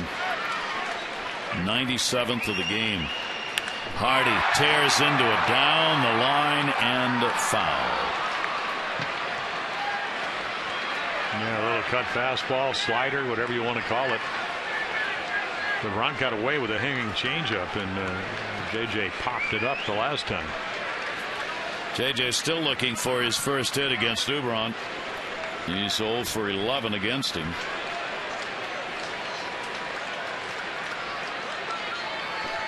Jones off third base. Wieters off first. The Orioles had only one hit in the inning. The Wieters single. The others, the error and the hit batter getting the runners on. 1 and 2. Adam Jones someday will try and steal home. Well, he was just if the throw gets by DeBron, he was ready to go home. He does not miss the small aspects of the game. He has really learned that well. Secondary leads, getting a jump, moving around. Pitches down low again. Dubron has 4 wild pitches under his belt this year, along with the 3 hit batters. Well, it's all part of the I mean, it's so much part of the game, and it's just something that Buck Showalter and his staff makes everybody aware of all during the spring. And it was a long one, 7.5 weeks. Kind of monotonous, but it really does pay off over the course of 162 games. 2-2 is fouled off. I mean, just the little things is, getting runners in from third. All the all the things that teams talk about at the beginning of the year. Some teams do it. The Orioles did a great job of it last year on the way to 93 wins, and talked about it for about 14 years and just couldn't get the players to buy in or to have the ability to do it. This is a little different cast here. Runners off first and third. Again, a 2-2 to Hardy. And JJ takes it up high. So again, the Orioles will get to have the runner at first base go with the 3-2 count and 2 down. Wieters will be running. Carp will move off and play behind him. And you really got to be careful. Like I said, he popped up a changeup. It's probably something other than a fastball because JJ's such a good hitter. But you're one swing away from a 3-run home run, especially in this ballpark for JJ Hardy. Loves to hit here. 3-2. Dubron's delivery to him and up high, and they're loaded. Did he go? No. Check down to first. Corey Blazer. Well, he wants it because that could be his last batter. Morales, though, has got control issues too. Hard throwing lefty that's warming up in the bullpen. So the Orioles have loaded the bases here in the 5th inning, trying to take advantage of a door opened, and that's going to be it for Dubron. He's going to be coming out of the ball game. So Dubron works just 4 2/3 innings in this game, surrendering 7 hits. Only 1 walk. That walk to Hardy. He got 5 strikeouts, but the Orioles able to get to him, and he's going to be responsible for the 3 base runners on. Morales will come on to pitch for him.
Could be the losing pitcher here. There's the line, and 3 on are his. Yeah, so now, of course, Franklin Morales, who had back problems early on, hard throwing a lefty they got from Colorado a couple of years ago. He'll come on, big power guy. And he's got a really good arm, elevated ERA, and you can see only 7 2/3 innings. He's walked 1 an inning. That's why the whip is way up there, almost 2 walks and hits per innings. He was activated May 28 off the DL with that back problem. Had starts in rehab assignments before being called back. He got a win on Monday in the 14-inning ball game against Tampa Bay. He went 2 innings, came away with a victory, a walk, a couple of strikeouts, and 2 innings work. Yeah, they used 7 relievers in that 14-inning game. And then Tampa Bay came back and won tonight on Tuesday night, and last night the Red Sox with a 2-1 win with Aceves being called up from Pawtucket, and apparently they sent him right back out. And he's coming back up for the doubleheader. I should have known this, but actually with doubleheaders you get to expand your roster to 26. You get to add 1 player. Yep. And Aceves was sent down today. Alex Wilson was called back up. Another one of those players acquired in the Dodger deal. So here we go with 2 down. Orioles have a run in here in the 5th inning. Valencia will stand in. Orioles picked up a home run, his 4th, and a double to work against Franklin Morales. First outing against the Orioles this year. Yeah, and he is a strikeout guy. 76 innings last year, 76 strikeouts. There's a hard breaking ball. In fact, you look at their whole bullpen, they can strike people out. I mean, Bailey's got 29 and 20 innings. You know, you got Koji Uehara 36 and 26, Tazawa 36 and 29 innings. So a lot of really good arms with a lot of capabilities of striking people out sitting in that bullpen. But here you got to throw strikes. And the ball game turned over to them now. And the pitch to Valencia will be taken for a strike. Valencia didn't think so, and it goes to 1-1. It's a pretty gutsy pitch. 1-0 change up with the bases loaded. Red Sox bullpen ERA is 10th. They've given up a lot of hits, 3rd most in the league. They do make up for that with those strikeouts.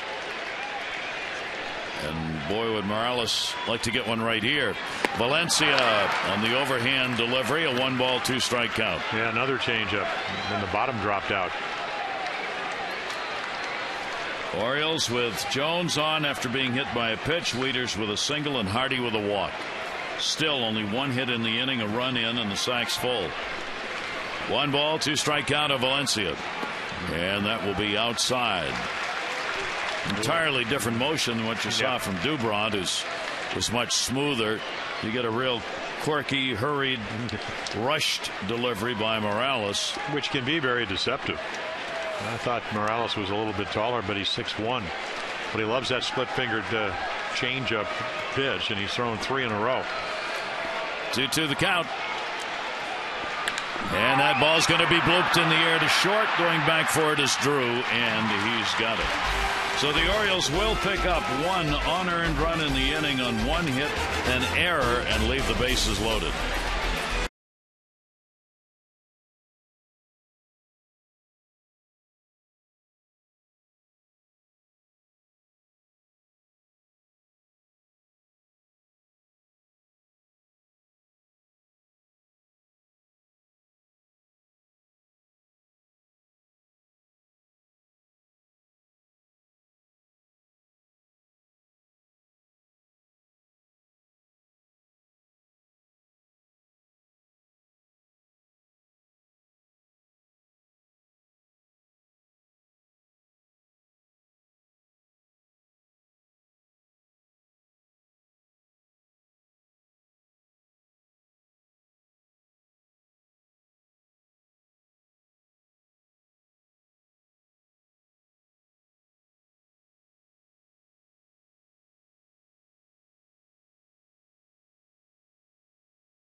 On Danny Valencia's solo home run, his 4th of the season.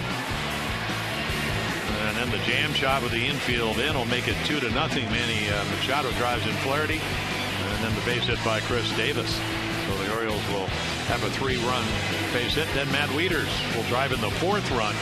Meanwhile, Ortiz and Karp have hit home runs off of Kevin Gausman, who's still on the mound. Hadn't walked anybody. Only the 2 runs on the 2 home runs. DeBrant departs, and Danny Valencia double and home run tonight.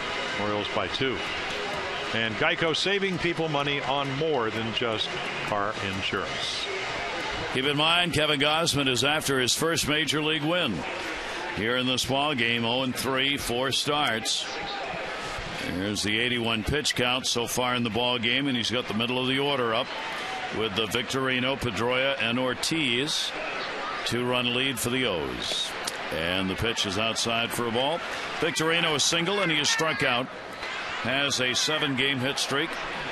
These Red Sox have won 4 out of the last 5 they have played. They are 15 over 500 for the first time this season. That's their high. Ryan Mattis in the bullpen for the O's. Yeah, with Pedroia on deck, and then Ortiz coming up, and Karp right behind him. Napoli had to leave the game because of some kind of illness. So long inning. And that's one of the things when you're young and you're a little bit older. You tell your catcher to delay a little bit, maybe get a couple of extra warm-ups. He's got to throw strikes here with a 2-run lead. 3-0 delivery is taken for a strike as Victorino is looking for the walk if he could get one. Gausman has not walked anybody in the ball game. Here's the 3-1 delivery, and that's a strike. Victorino wanted to go to first. Well, knee high. Yeah, I mean, he's trying to work the count, and he's looking away. The ball's in. I mean, runs back. But if it's high enough, then it appeared to be. Jim Joyce making the call. Been very consistent tonight. 3-2 delivery to him, and that ball put up in the air to right field. Nick Markakis in that alley, wind blowing it back, and he's got it. On Thursday, June 27, the first 10,000 fans 15 and over at the Orioles 7 o'clock game against the Indians will get the Birdland Beach Towel, presented by Visit Sarasota County. Show your colors at the beach, at the pool, and all summer long. Colorful, fun beach towel. Get tickets in advance and save 888-848-BIRD or go to Orioles.com. Gary Thorne, Jim Palmer with you on this first of 4. Tomorrow night, Saturday at 4, Sunday at 1:30. Orioles and Red Sox. Yeah, Pedroia playing with a torn ulnar collateral ligament, that left arm or left hand, and kind of keeps control of your thumb, so you tape it up and you go get him. Apparently bothered him early on. Didn't have a chance to actually talk to him today because of the rain. Everybody hitting underneath the cages and hiding. But they'll be out tomorrow. Weather's supposed to be a lot better here in Baltimore. Be a great weekend, dear. Pedroia with a 1-ball, 1-strike count. He is 0 for 2 in the ball game against the Orioles this year. 2 hits now and 11 at bats. He's always been a nemesis, as he is for every team. Well, he's reached in 21 straight games, and he'll do it either with walks. I mean, he's hitting 31 out of the last 34. I mean, just .325 lifetime average against the Orioles. 2-1 delivery by Gausman to him, and that's going to be a base hit into left field. So a 1-out single here in the 6th with Ortiz coming up. Mid-Atlantic Sports Report returns tomorrow 5 to 6:30. You can join Rob Long, Dave Johnson, Mel Anton, and Phil Wood. They'll have out the Oriole news and notes. Preview of the Orioles weekend starters for the final 3 games. That's MASSonSports.com as Rock Kabaka will be joining the guys from Camden Yards. The Mid-Atlantic Sports Report tomorrow 5 to 6:30. Kevin Gausman leading. Good showing. Yeah, really did. They threw a lot of strikes. We've been telling you how good the Red Sox are, and other than the solo home runs, did a terrific job tonight.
he going to get his first major league win as he turns the ball game over to the bullpen? But a very strong performance.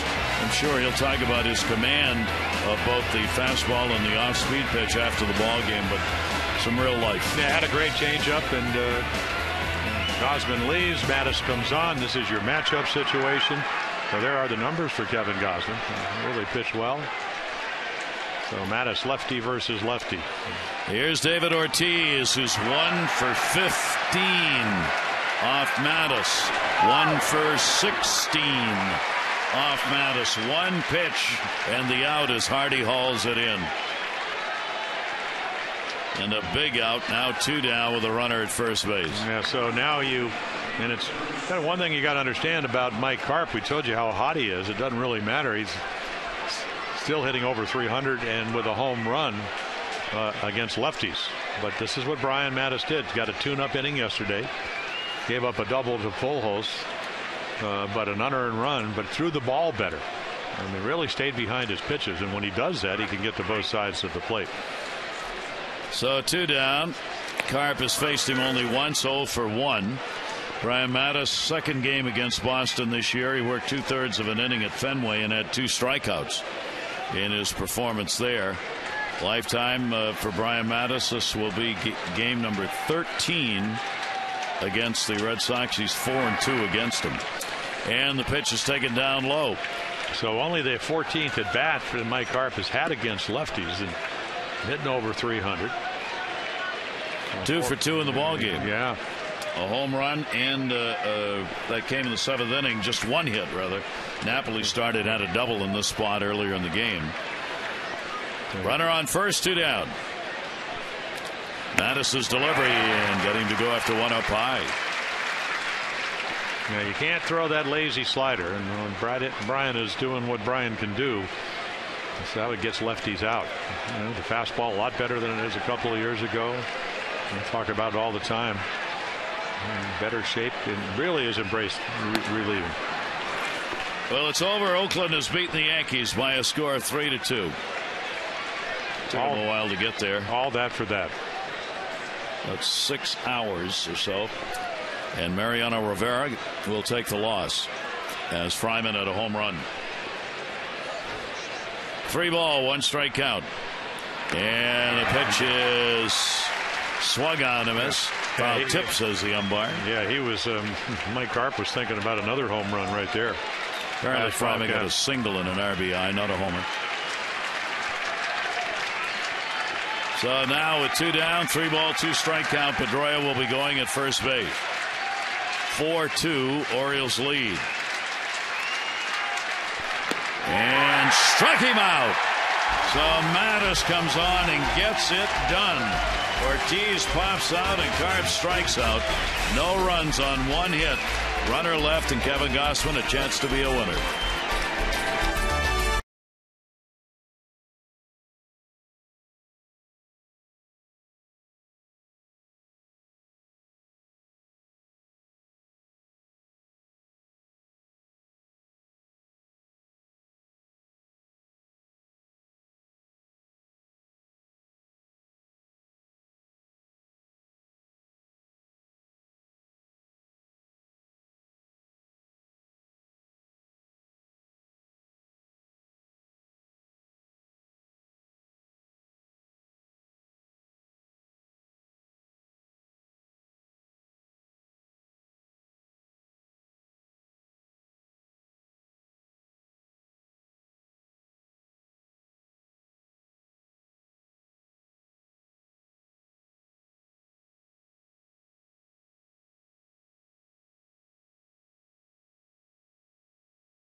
That's Ryan Dempster.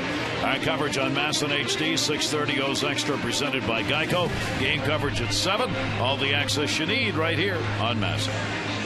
The youngster against the veteran. Ryan Dempster, one of the free agent acquisitions.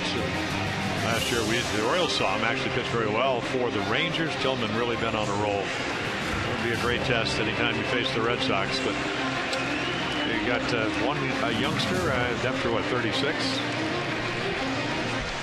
What it's all about, veteran against youth.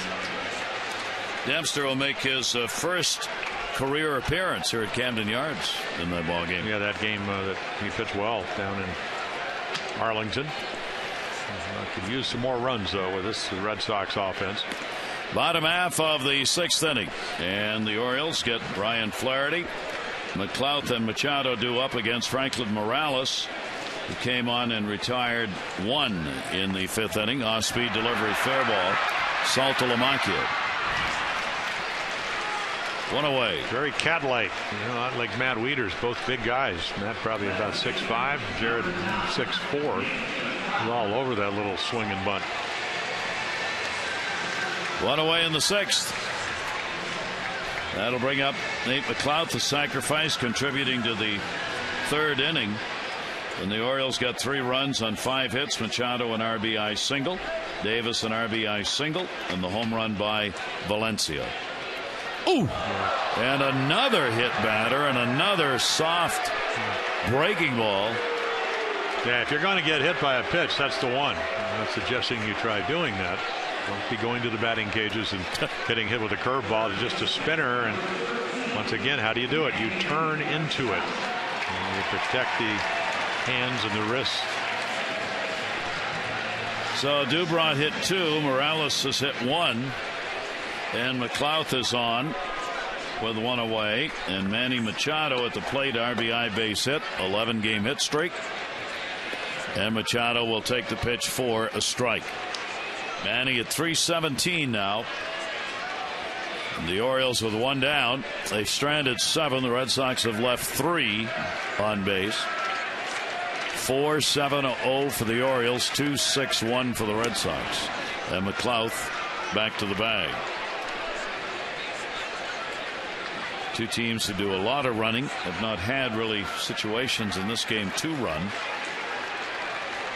McLouth, the Orioles' leading base stealer and 2nd in the league. What do you think about it here?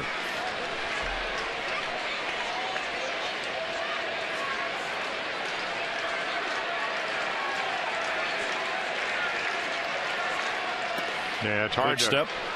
Yeah, it really was. It was one of those little slide steps, no kick at all. And as you mentioned, Saltalamacchia 13% this year, 15 last year.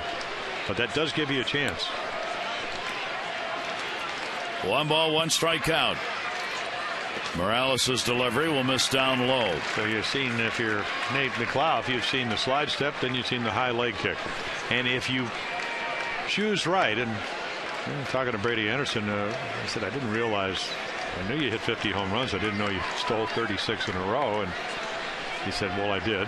That set the record for the Orioles. Swing and a miss. But if you guess right and you do go to the higher leg kick, you're going to make it. And then if he slide steps, it's going to be a foot race. Now a 2 ball, 2 strike count of Manny Machado. Markakis waiting on deck, only 1 away. Infield at double play depth. We've seen no move made by McLouth yet to try and take off for second base. Well, Brady's point was, and people at once he got to 30, 31, 32, he said, some of the writers were saying, well, you're picking your spots. He said, darn right I was. I don't just want to get thrown out. And I think Nate's probably thinking the same thing. Went up high to protect the strike zone, fouls it away, and it will stay at 2 balls and 2 strikes. Unfortunately for Nate McLouth, he had the 19-game streak of stealing bases broken when he overslid the bag in the game yesterday and got tagged out. That's considered a caught stealing. So that ended, and only the 2nd time he's been caught, ended the streak. And Machado down to 3rd base. It is a fair ball. No play, an infield hit. Right over the bag, and Middlebrooks could not find it. Yeah, the reason you just don't go indiscriminately is you don't want to take the bat out of Manny Machado's hands, and this is a tough play. Even if he catches it, it's going to be a difficult play because he's going hard to his left. Ball comes up and gets the heel of the glove, and I don't know how they'll score. I assume they'll score that a base hit. I thought the last one could have been too, the Norqueca's high chopper, but that's a single. The Orioles get their 8th hit of the ball game, and now again runners on at first and second. The Orioles have had runners on base in every inning except the first. And Markakis reached on an error and scored in the 5th inning. Gets a chance here. 2 on, 1 down. And it'll be inside to Nick. Orioles have stranded 7 in the ball game. So another big chance to increase this 4-2 lead. The biggest lead, 3-0, that the Orioles had until the home runs by Ortiz and Carp in the 4th inning, the back-to-back homers. 1-0 count. Morales delivers, and that'll be outside for a ball. Yeah, and Nick is creeping up, trying to catch Machado and Davis as far as runner and scoring position numbers. He came in at 347. Nick 0 for 2. The only times he's faced Morales. Good speed with McLouth and Machado on base. 2-0 delivery. Markakis puts it to right center field. Over is Ellsbury. He's got it. Runners halfway. Will go back. What does he get a good jump on balls? You think off the bat, he's playing in left center. You think that he might have a chance. Ball doesn't hook, and he just comes out of nowhere to catch it. I mean, it's not even in your picture, and here he comes, and boy, he can run down some balls. Not the greatest of arms. Adam Jones throws a little bit better from center, but he can get great jumps, and it's part of playing the outfield. So Adam Jones with runners at first and second. Now 2 down. Adam has been hit by a pitch, reached on a fielder's choice, and grounded out. 3 RBIs against the Red Sox on the season, and a chance to add to it here. Adams average now at 299 on the season, and he fouls it back. Andrew Miller up in the bullpen for the Red Sox. Jones hitting 294 with runners in scoring position, 2 away. It's been a solid number for him all year long. Pick up the 2-out RBIs, and that's what he's trying to do right here. He's 0 for 2 off Morales. Pedroia holding the runner at second. Jones takes it. Saltalamacchia blocks it. Jared's done a nice job blocking balls in the dirt tonight.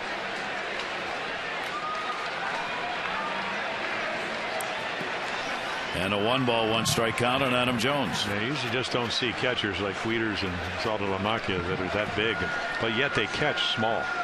That's not an easy thing to do. And by what I mean by that is that at the end of the day, if you're pitching, you still want to be able to focus on the glove. 1-1 delivery. Jones stays away, did not go. Again, Corey Blazer, the umpire at first base. So Adam gets ahead on the count here, 2-1 against Morales. Good ball game that both teams have had opportunities to try and break open a little bit, but neither have been able to do it to this point. Credit pitchers. Gausman, starter for the Orioles, got out of a couple of jams. Brian Mattis, a couple of big outs in the last half inning. It's almost like the Red Sox are going to be pitching Adam away because Ellsbury's about 2 steps into right center. Not that many guys play him to hit the other way. You can see how shallow Victorino, who's won 3 Gold Gloves 2008 to 2010, is playing here with the wind gusting all over the place. 2-ball, 2-strike delivery. Jones on the high heater. So Morales gets the strikeout. The Orioles again will leave a couple on base. No runs, 1 hit, no errors, and 2 left on. It remains 4-2.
Last 6. Toronto Blue Jays, their starters really struggling. The worst ERA in Major League Baseball for starters. Only 4 starters have a 7 1/3 innings worked so far this season. And Luke Scott, Tampa Bay, is out of the ball game for the Rays today. He's taking a lot of extra work. Last 59 at bats, 7 hits and no home runs. The Rays need him to get going as they are now 35-30 on the year. Yeah, well, we know about Luke. We know he can be very capable, but he's very, very, very, I'll throw another very in there, streaky. Yeah. Yes. And he's streaking in the wrong direction. Daniel Nava has struck out and lined out. Brian Mattis will stay on for the Orioles in relief. Nava shoots it up the middle and a base hit. So a leadoff single here in the 7th for the Red Sox. The Orioles' June 30 game against the Yankees has been moved to 8:05 to accommodate the ESPN Sunday Night Baseball game. You can get your tickets now. Help paint the park orange. Show a national TV audience what Birdland Pride is all about. That's the game on the 30th against the Yankees. 888-848-BIRD or Orioles.com. Seven hits for Boston. Saltalamacchia doesn't have one of them. He's 0 for 2. 275 on the year. Yeah, 163 from this side of the plate. And that'll be outside to him for a ball. Well, in theory, the reason that you leave Brian Mattis, you know why you brought him in last inning, because he matched up with Ortiz and Carp. But Nava and Saltalamacchia, much better hitters hitting left-handed than right-handed. So Brian still has to make his pitches. That's going to be another base hit into center field. First hit Saltalamacchia has had in 6 at bats off Brian Mattis. Talking about these starters for Toronto, if you take a look at the numbers in the East, this East is all about the big bats. Now the Red Sox, as far as their starters are concerned, have the best ranking in the American League. Their starters rank 3rd. The Yankees are 6th in the league. The Rays 9th. The Orioles 12th, and the Jays 15th. Those are starting ERAs, and that's how they rank in the American League East. That's out of 15 teams. Yep. So you can see the Orioles not where they want. Got to pick that number up. Yeah. Well, which they did last year. Yep. Good change up there. Middlebrooks up, 2 on, nobody out. Tommy Hunter in the bullpen for the Orioles. 2-run ball game. Middlebrooks 0 for 3 off Brian Mattis. Well, do you bunt here? We have a guy just off the DL, capable of hitting home runs. Guess the answer is no. Probably hasn't done a lot of bunting in the course of his career, coming up so quickly. Hit 15, those 15 home runs last year were in only 75 games. If you can see the runner in scoring position number with the back problem not where he wants it. 1 for 2 tonight with a double. Here's the 0-2 delivery to him. That'll be bounced off Wieters. He's hit the lefties a little bit better, 237, as opposed to right-handers, just 176 off right-handers for Middlebrook. So another big moment in this game, and there have been a number of them because there have been runners on base for both of these teams. So far for the Red Sox, the back-to-back homers, Ortiz and Carp in the 4th for John Farrell's club, while the Orioles under Buck Showalter have left 9 on base. 1-2 pitch, and that's down low. Middlebrooks will take it. 2-2. He got off to a fairly good start. 4 hits, 3 home runs, and a double all in one day against Toronto back on the 7th of April. It's a nice way to start the season.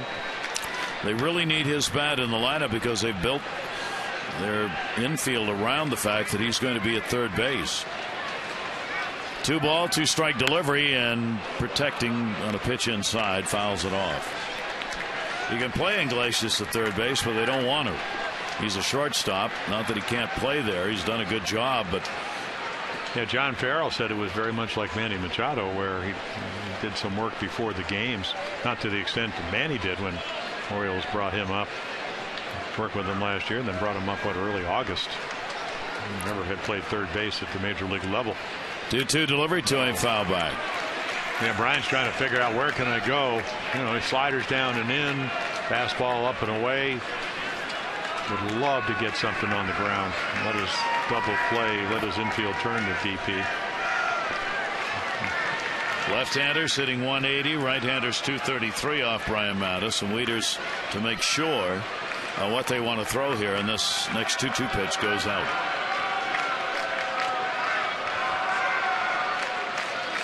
Well, he really threw some good changeups yesterday, and that's been a pitch that's been a little bit difficult. It's almost like I think Brian has been used in a role where he could come in and just power the ball, where he's a pitcher when he's pitching as well as he's going to. But he needs to make a pitch here, and Middlebrooks is looking for something up that he can drive. Runners off first and second. 2-2 delivery. That's a base hit into left field. Hit so hard, though, nobody's going to score. McLeod gets it back in, one hop to the plate, and the Red Sox have loaded the bases on 3 singles to start the 7th. Well, it wasn't a fastball, wasn't a curveball, wasn't a changeup. It was just a slider that Middlebrooks is able to hit the bat head to, and he does hit it hard. So that will bring the number 9 hitter up, as Stephen Drew has lined out, flied out. He'll get a chance here, and he's 0 for 2 against Brian Mattis, and only a $190 off left-handers starting the ball game. So bases loaded, nobody out, infield set for 2, and Drew goes after it and misses. And then you got Ellsbury on deck, another lefty, even though it's a much better hitter against lefties, over 280. Drew has not had a base hit here at Camden Yards in 10 at bats. And Mattis wants to make it 0 for 11. Drew will take it inside for a strike. And it got away with a high slider. I think he thought it was up, but boy, that's the one you want to hit. Because now all of a sudden he can make a good pitch and maybe get him to wave at one. Yeah, the interesting thing is his 6 home runs against the or 6 hits against the Orioles, Gary, half of them were home runs. Got an 0-2 count. Bases loaded. Brian Mattis delivers. Drew a roller that'll go foul outside of first base. Lots of people on base, as would have been expected in this game of these 2 highly offensive teams. John Farrell's ball club at 41 wins has now been equaled in the American League by Oakland in wins. Buck Showalter's ball club, a win, cut the lead to 2.5 by Boston in the East, and the fans getting into it. 0-2 delivery. Drew in the air, left center field. Jones going back deep, and McLeod. Adam Jones makes the catch. Tagging up Nava, he will score. It's a 4-3 ball game as Drew gets the RBI sac fly and just missed the salami. Well, what a great play by Adam Jones, because he's not playing that deep, and the wind is blowing all around Camden Yards. This is a ball easily that could have gotten over his head, but it's a sprint. He took one look at the wall just to kind of know where it is, and then runs it down. And then here's the key play. It's hard to double up Ellsbury, but the quick throw, he's able to keep the double play in order. So one away. The potential tying run at third base is Saltalamacchia, who moved up. Middlebrook stays at first, and here's Jacoby Ellsbury, 0 for 3 in the ballgame. Ellsbury will take the pitch for a strike. So Ellsbury trying to extend his 11-game hit streak in a key moment in the game. He's 1 for 3 off Brian Mattis. His average about the same against righties or lefties in that 282 mark. Ellsbury 0-1, down the line and foul. So now 2 consecutive batters, and we talked about how the Red Sox have a bunch of guys that can punch guys out. Brian Mattis has done a nice job. Almost had a strikeout an inning. He would certainly like to get one here, because this is most likely, with Hunter up and Pedroia on deck, going to be his last hitter.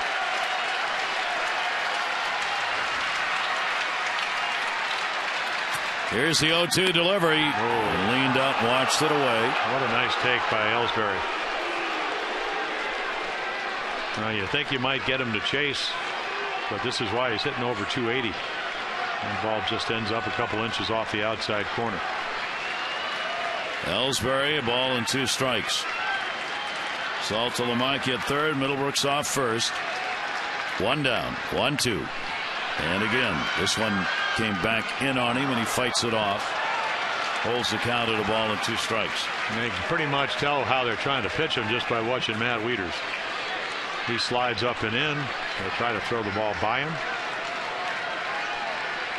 Back-to-back days for Brian Mattis, so not the 91 to 93 we occasionally see, right around 90. Mattis again with a 1-2. Ellsbury, a chopper, runner coming to the plate. They need a turn 2 off the bag, and got it at second. And at first they're going to call him safe, and the ball game is tied. Buck Showalter coming out, Corey Blazer, the umpire. There was a question of whether or not the out was recorded at second. Yeah, it's not a very good flip from Flaherty to Hardy. If it is, they turn the double play. It's very hard to do. But watch this. See how it's to the right? So he's got to reach all the way around, which he keeps his foot on the bag. But if it's a good flip, they're going to turn this very easily. He beats it by about a half a step. And that will be it for Brian Mattis. So the RBI will go to Ellsbury only because of his speed. 2 runs in here in the 7th inning.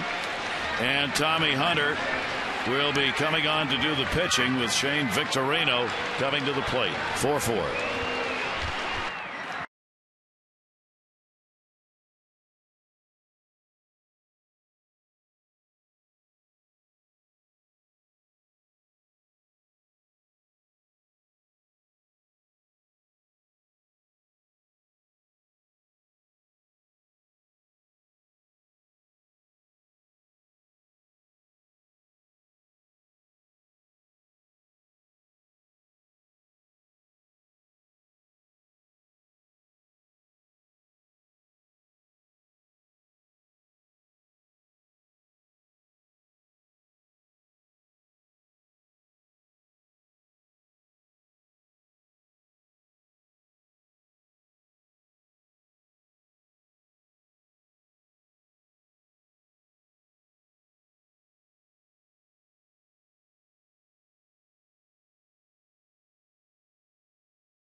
A run the other night, but over the course of last 21 games, only 5 earned runs.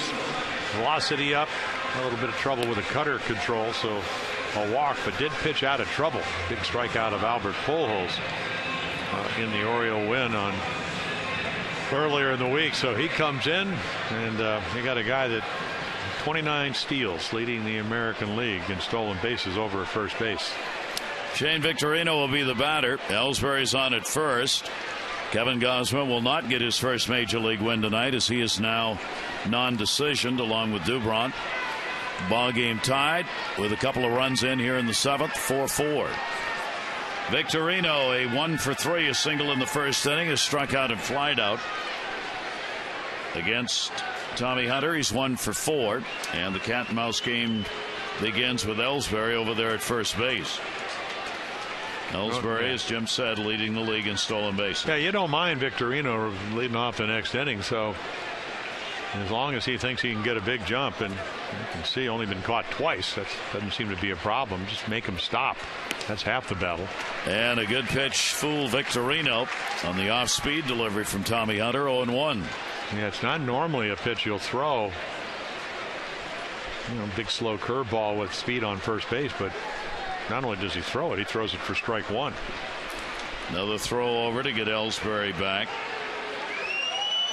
Yeah, it was hard to believe, but Jacoby Ellsbury hit the perfect double play ball, but the the toss just a little offline, and so tailor-made. If you could get it to Hardy on line, and then he just almost got him out anyway. That doesn't happen too often.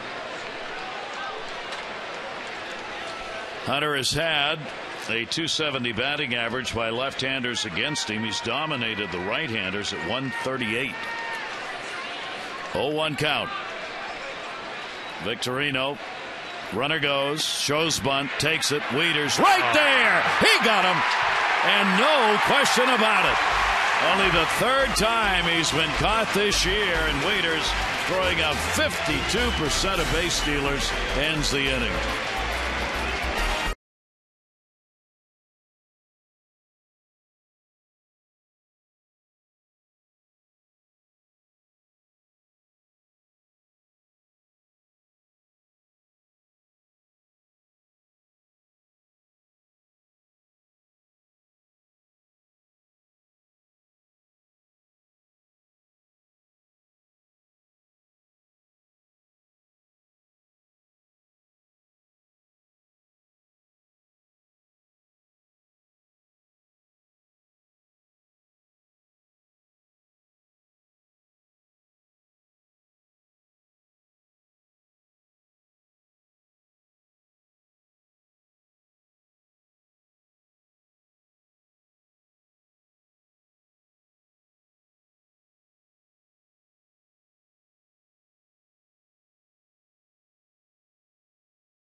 Orioles at 1.30 at another 0.42. Ball game now 4-4.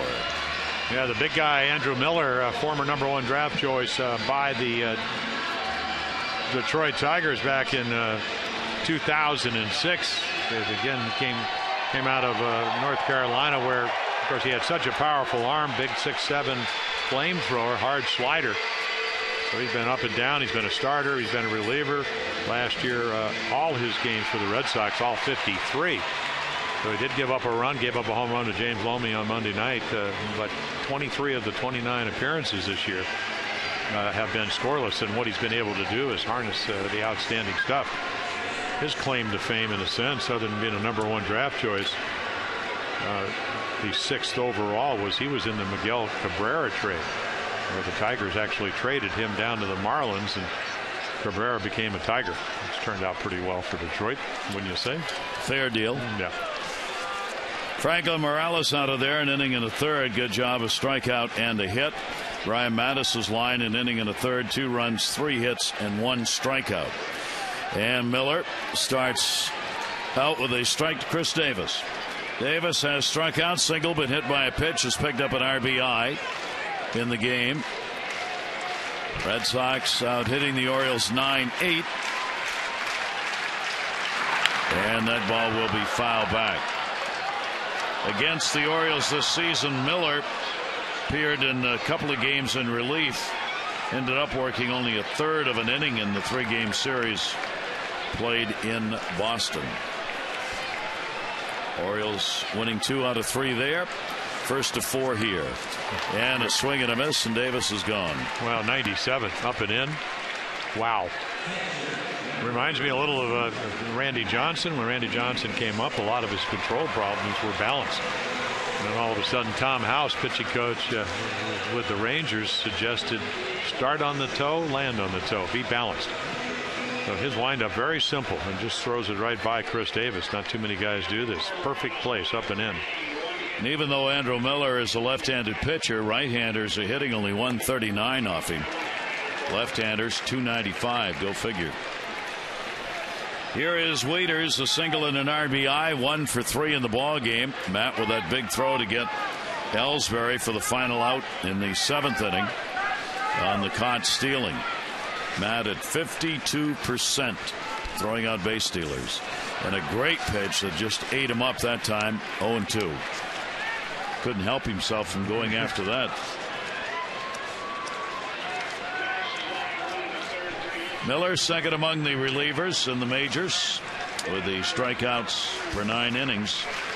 You can see why already, just facing a couple of hitters here. And the 0-2 delivery, and Wieters will foul it back.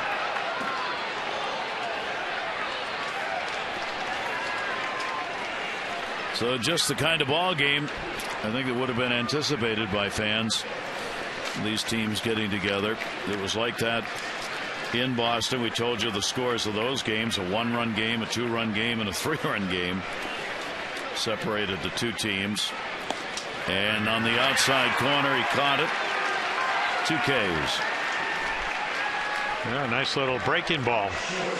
So you throw 97 and you drop that. A little backdoor breaking ball, catches the outside middle of the plate. A lot going on out there at 6'7", arms and legs and beards.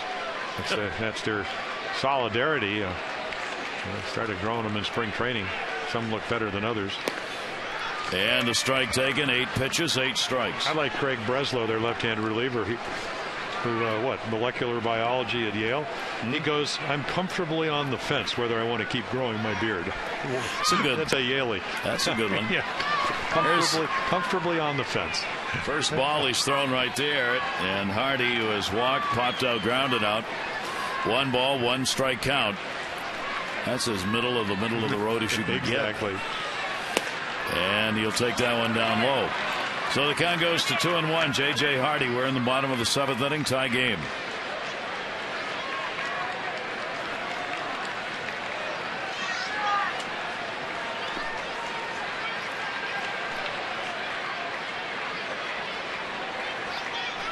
Here's the 2-1 to him, and the breaking ball will miss. So after all those strikes for the first 2 hitters, he falls behind on Hardy. 3 balls and 1 strike. Well, you do have a home run bat at the plate. I'm sure Andrew Miller's aware of that. Hardy is 2 for 8. Lifetime off Miller. 3-1 delivery to him, and he walks him. So Miller surrenders the walk. It's only the 2nd walk of the game. Dubront gave up 1, and now Miller gives up 1. This copyrighted telecast presented by authority of the Orioles may not be reproduced or retransmitted in any form, and the accounts and descriptions of this game may not be disseminated without the express written consent of the Orioles.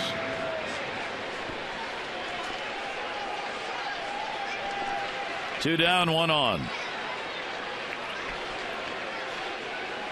Danny Valencia, a home run, a double, and he is popped out and will foul that one away. Yeah, the home run on a 90-mile-per-hour fastball, 97, a little tardy, and it was down and in. Well, what an advantage when you're 6'7" and you can throw strikes and you can throw downhill. And Valencia will take it. When he pitched 3 games in the minor leagues, and the Tigers thought so much after they drafted him first round, 6th player back in 2006, brought him right to the big leagues. And then he worked his way back up. A lot of control problems early on. Here's the 1-1 delivery on the way. Valencia over the top of that one.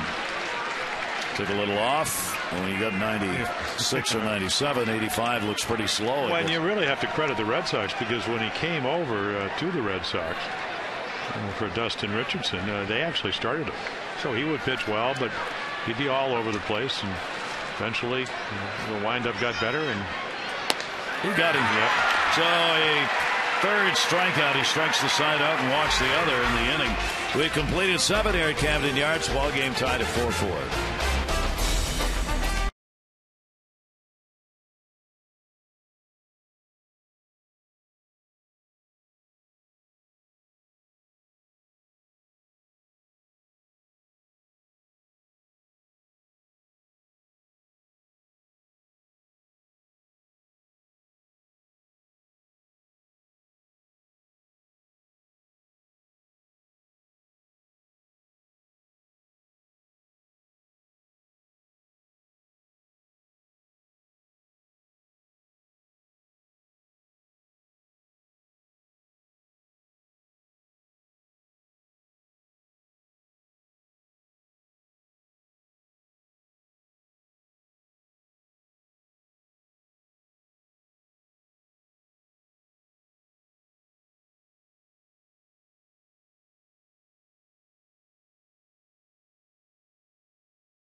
Machado, a couple of hits and an RBI. Kevin Gausman, he gave up 2 runs, 6 hits, and 5 1/3. The O's starter. And Danny Valencia tonight with a homer, a double. Text in your vote A, B, or C. 318-26.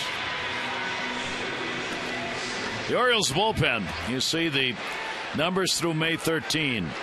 Steady as she goes. Second lowest since May 14. Highest in the majors for the bullpen. Tommy Hunter. And the pitch taken inside as we go to the 8th inning. And a big inning it is with Victorino, Pedroia, and Ortiz. Yeah, middle of the order. Tommy last year 4-8 as a starter, 3-0 out of the bullpen. Struggled early down to the minor leagues, came back throwing nothing but gas. 99 up in Boston.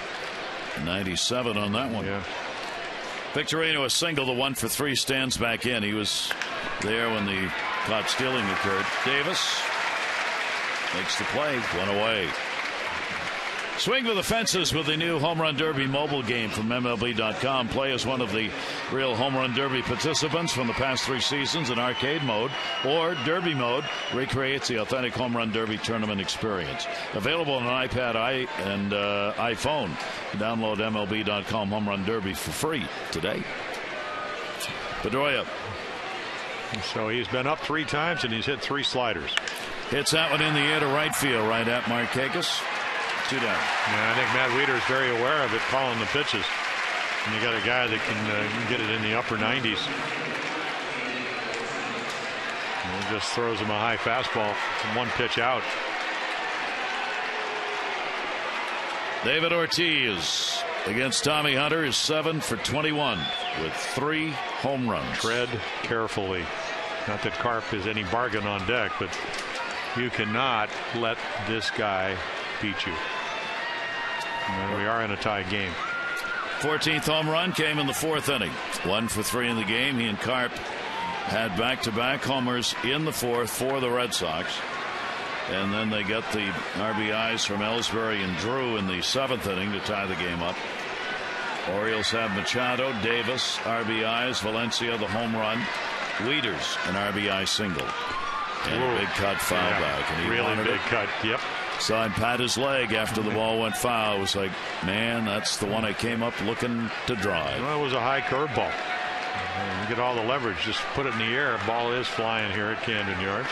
Very few days it doesn't carry well. Well, he came up. The Twins got him from the Mariners.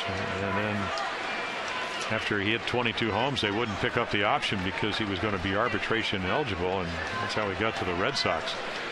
Terry Crowley was the hitting instructor, and he said he liked him because he could discern a ball from a strike, and he had great power, great play presence. There you go. Big cut right there as Ortiz was going for the go-ahead RBI. Yeah, let's see. Try to get on top of 98.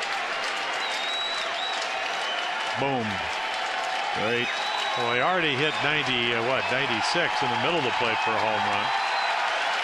Ortiz now with 35 home runs against the Orioles on the year. Will pop that one up sky high. Handled at third base by Manny Machado, and a good job by Tommy Hunter. Sets the side down 1-2-3, bottom of the 8th. Tied.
contributes $50 to support the Y of Central Maryland's Fit and Fun program.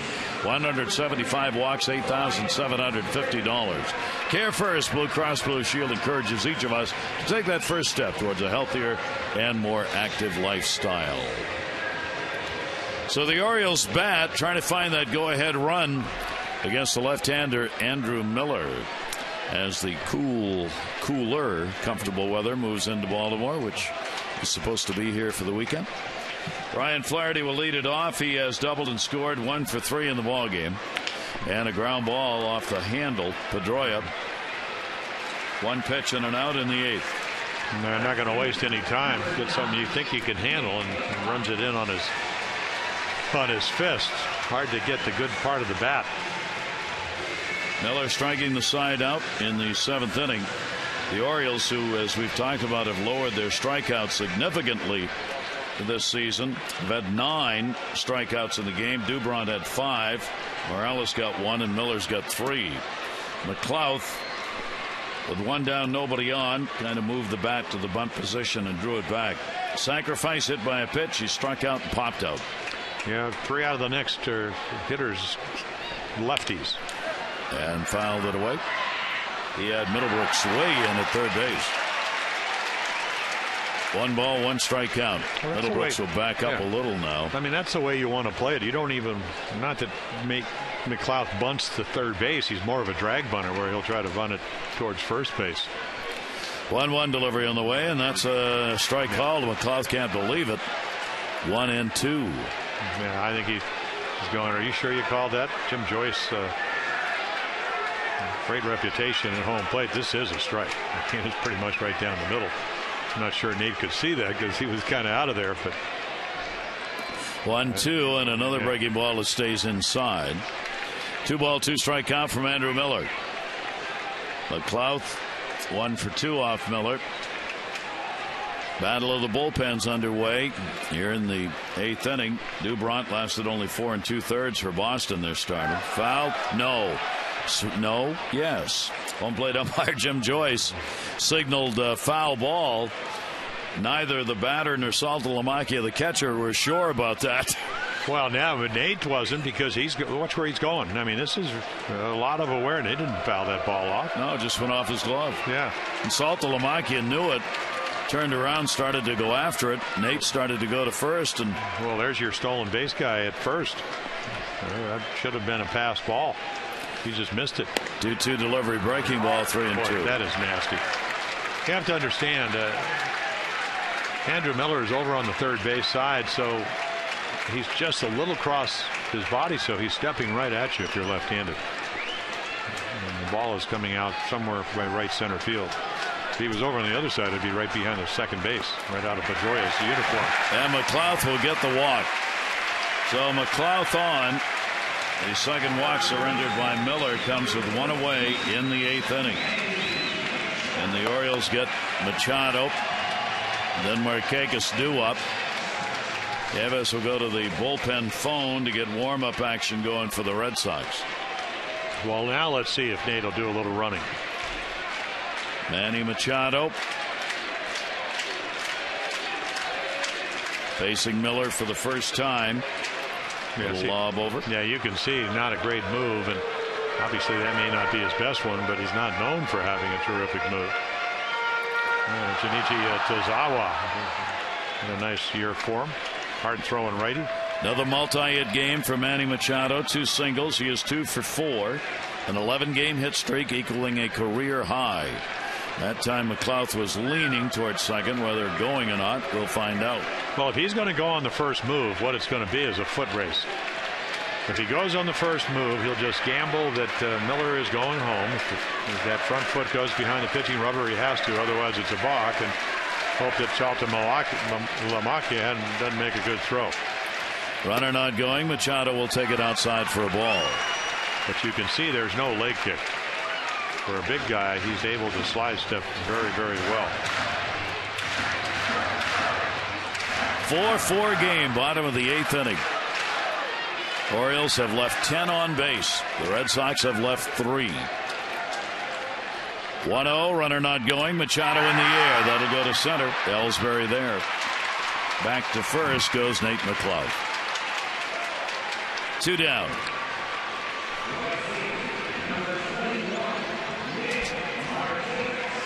Now Nick Markakis.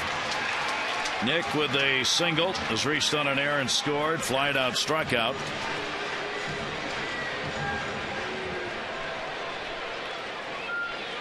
Markakis up against the lefty with 2 down.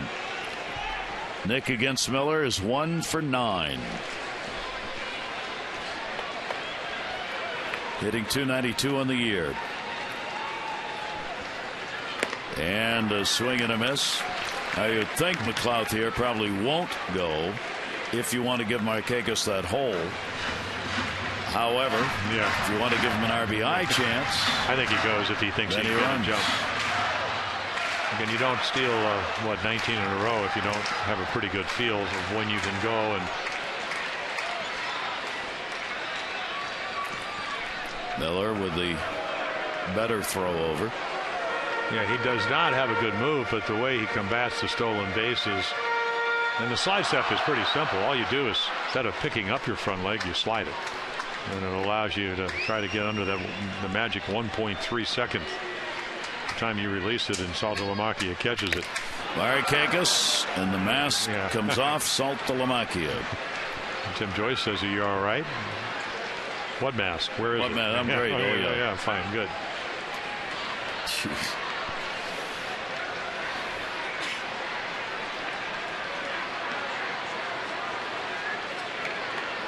Look at that. Mask just exploded off his head. Jim Joyce talking to him. Home plate umpire. And a 2-strike count.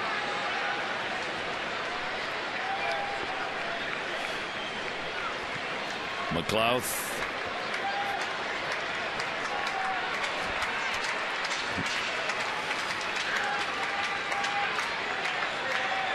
And Markakis goes down swinging. So Miller's got 4 strikeouts. No runs, no hits, no errors, 1 left on base. We go to the 9th inning. 4-4.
And our fares online only at southwest.com.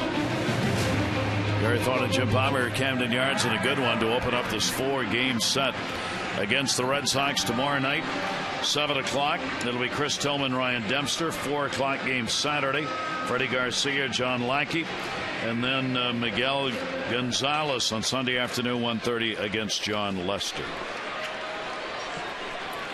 Tommy Hunter working the 9th inning, and Mike Karp will come on to face him. He's 2 for 5 against Hunter. Karp coming in for Napoli, who started at first base. Napoli had to leave the game with an illness. Karp has had a home run and has struck out. Got jammed on that and fouled it back. Yeah, that's that little cut fastball that most of the time Tommy uses extremely well. You just see a certain maturity. I mean, very comfortable. Along with Billy Castro, Rick Adair, bullpen pitching coaches. Not about just throwing, it's about pitching well. So moving the ball around. Got to be careful though. The one we've seen from Tommy when he pitches multiple innings, sometimes that velocity, and we saw it all the way at 98, can drop a little bit. So it doesn't bother you as long as you make good pitches. Hunter worked a couple of games in Boston, 2 2/3 innings, 2 runs on 2 hits, and he gets a strikeout here. Yeah, well, there's 97 and Carp, who came in red hot. We talked about the home run. It's hitting over 440. Just takes it pretty much right down the middle, belt high. But this is the Express. Very firmly thrown. That'll bring Nava to the plate. A single. He is 1 for 3 in the ball game. Has extended his hit streak to 7 games and an average of .299 on the year. Against Hunter, 4 for 5 with a home run. And that pitch will be up high for a ball. Saltalamacchia waiting on deck here in the 9th inning. Well, Daniel with game winners the last 2 wins. Did it in the 14th inning the other night down in Tampa Bay. Then yesterday the 2-run home run, 2-1 win. And that pitch will be taken in there for a strike. 1 ball, 1 strike count from Tommy Hunter.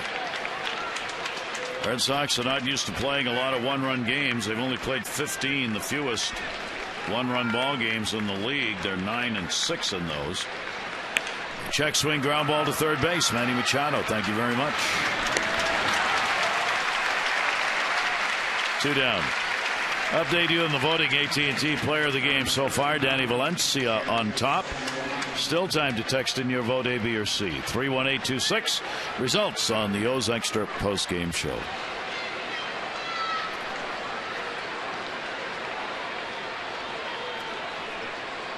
Saltalamacchia, a single and a run scored. He is 1 for 3. 2 for 8 with a home run. Lifetime off Hunter. Going for another one right there. Yeah, hard to hit that pitch. That's the cut fastball. A little more pressure, middle finger. It looks like a fastball till the bottom. And a lot of times the cutter doesn't have to go down like a slider. It just moves. Hits it off the bat head. There's another one.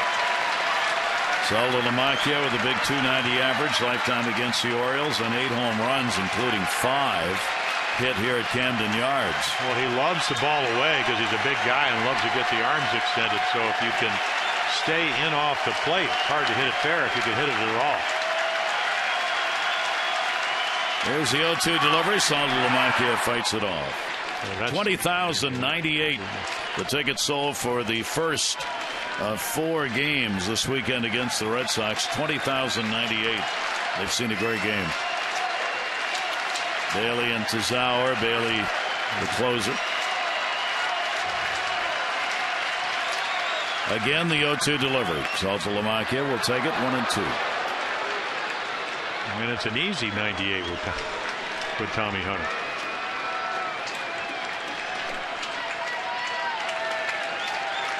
Hunter coming on in the 7th.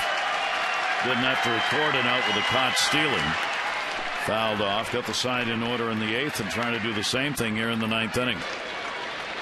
This is why the bullpen was short for the Orioles yesterday and even the day before, as Buck Showalter was looking ahead as to who he felt he could use and not use, concerned about Gausman that they need a long man. Didn't really, as he went 5 1/3, but they did want to have Brian Mattis, the left-hander, available for this game against the Red Sox and Tommy Hunter. And here they are. Here's the 1-2 delivery. Got him. Hunter gets a couple of strikeouts. He retires all 6 faced in the last 2 innings. Orioles need 1 to win.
for the rest of us here. Inichi Tozawa, the right-hander, has come out of the bullpen. Andrew Miller, a great 2 innings, 4 strikeouts and 2 walks. Now the Orioles get to see a right-hander.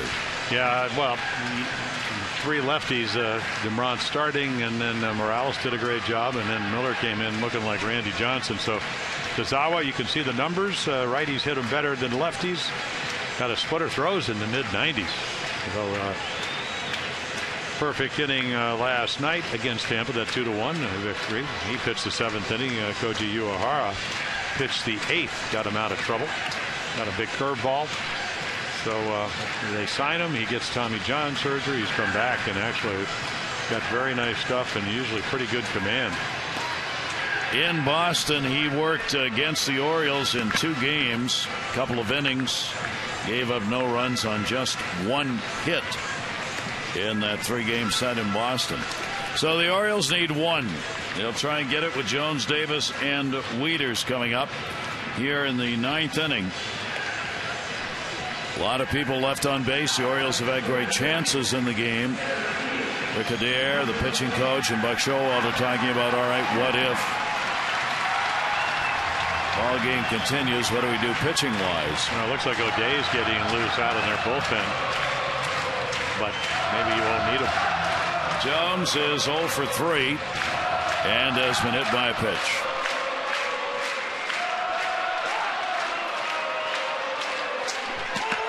Adam with a .274 lifetime and 11 home runs against the Red Sox.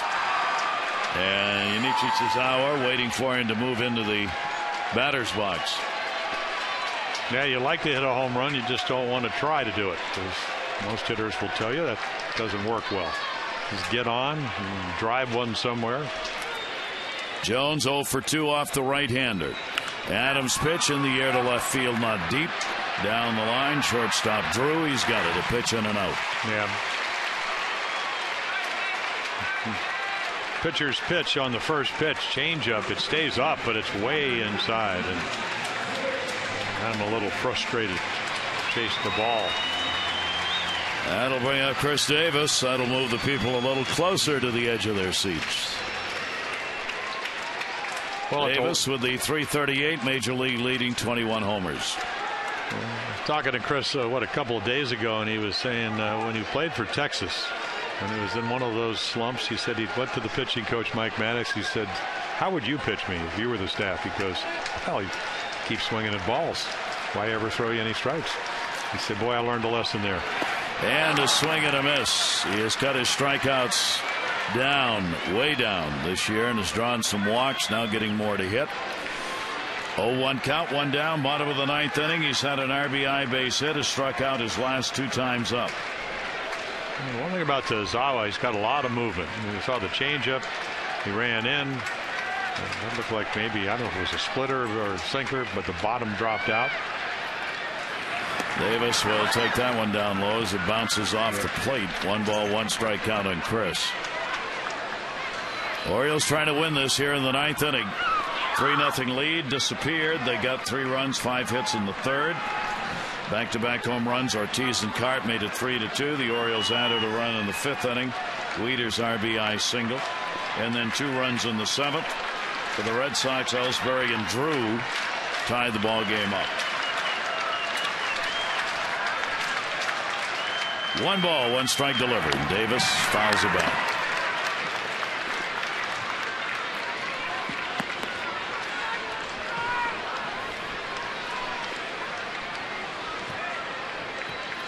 The only 2 hits he had coming into the game against Boston were home runs. He got a single in this game. Chris did. Tommy Hunter looking if Davis could launch one here. Hunter's got a chance to be the winning pitcher. 1 ball, 2 strikes. Shift on in that infield. 1-2 delivery. Upon Dustin Pedroia's. I don't know. He looks like a deep safety out there in the National Football League. He's way out there in right field. That's truly a softball right field position he's playing. Well, even if you're Mike Harper and you're playing first, if the ball is hit and you make any step to your right, you may not get back to first base. So It's a long way from the bag. It's a long way. 2-ball, 2-strike count. And outside to him. So he works it full. Yeah, so you got the infield playing the pull and Ellsbury playing about 4 steps into left center. And the whole outfield shifted around because of his ability to hit the ball with authority straight away.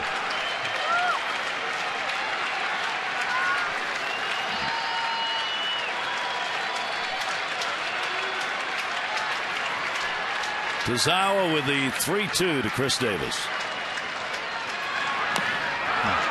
And he'll do it again.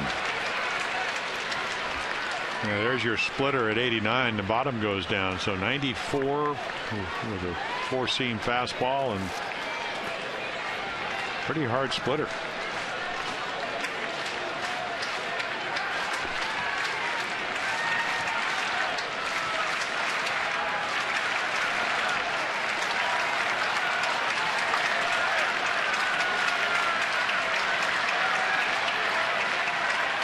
Three-ball, 2-strike count to Major League's leading home run hitter. Tazawa delivers, and Davis will pop it up. A rainmaker behind second base. Everybody getting there. And hauled in as Drew, the shortstop, playing on that side of the bag, makes the catch, and there are 2 down.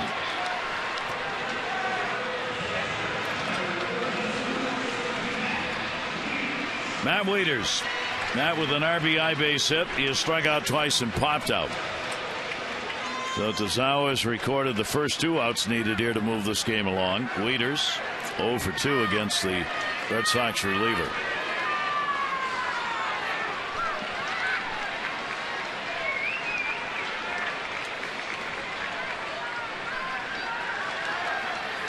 Two down, nobody on. Wieters puts it in the air down the line. It's Victorino over. He's not going to have a play. Drops the ball. Wieters going to second base, and he'll get in. He was going to go anyway, it looked like. Yeah, but he certainly turned, well, the semi-Jets. Turned the Jets on the minute he fumbled it. So the Orioles get a potential winning run at second. Looks like a fastball off the end of the bat, but he hooks it out into left. And I think right here, Matt's saying, I'm not going to run, but he just drops it. But right there, he realized, I don't really think he was going to go. But it works out well. Probably should be scored an error. Probably won't be, though. So far, a double. He's on with the Orioles' 9th hit. Each team now with 9 hits in the ball game. And J.J. Hardy a chance for a game winner. It'll be a single and an error.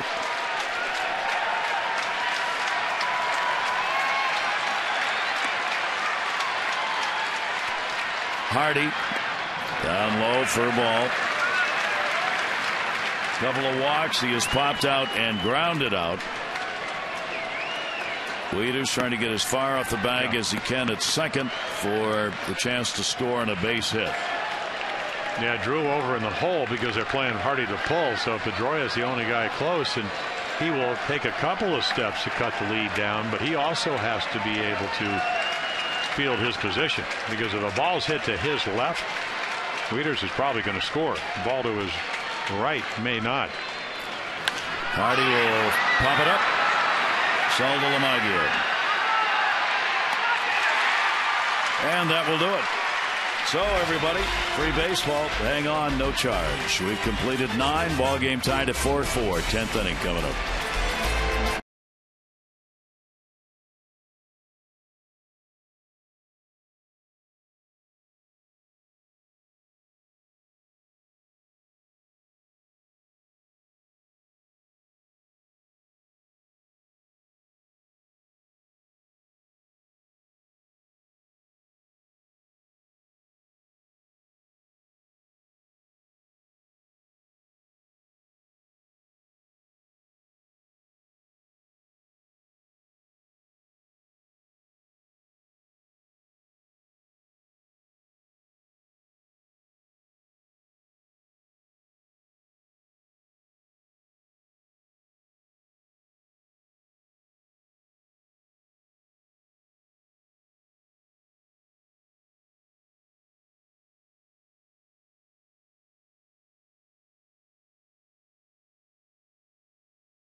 Couple of errors have been committed. 4 runs tied up. Darren O'Day coming on to do the pitching. With the new Sox, the Adam Jones look. Sox up a little bit higher. Done a nice job for the Orioles. Low ERA, the numbers, and I was talking to him actually yesterday about the inflated left-handed batters. He said, well, let's see, 3 base hits, couple balls lost in the sun, that'll get that number up there. He said the difference is when I used to play with Texas, they give up a couple of hits to lefties and I wouldn't pitch for a month. Here he's entirely too valuable. He's done a terrific job.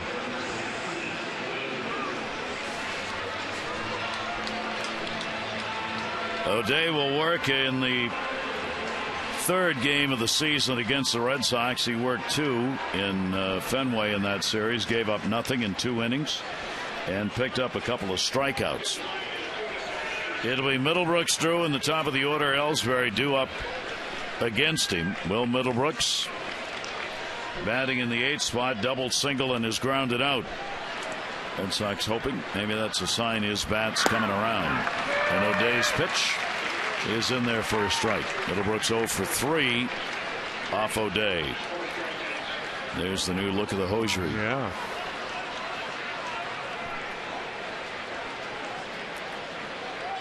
On delivery to him. Check swing. Orioles have left 12 on base in this ball game, and if they don't win it, that's going to come back to haunt them. Red Sox have stranded only 3. The Orioles are 3 for 12. Yeah, that with runners in scoring position. That and the double play transfer. Flaherty, who's played so well, it's not that he made an error, just to throw a little bit offline. They don't double up Ellsbury, and that's the tying run. 0-2 the count on Middlebrooks, and that's strike 3. Oh, that was pretty efficient. Couple of sliders, and then watch this fastball command right on the corner. Jim Joyce joining the celebration as Wieters frames it right on the outside corner. For the Orioles, the extra inning ball games this year, they are 4 and 3. The Red Sox are 4 and 1. Stephen Drew, the number 9 hitter, RBI sac fly, 0 for 2. And he will take the pitch for a strike. Drew with a 1 for 1 off O'Day, a home run.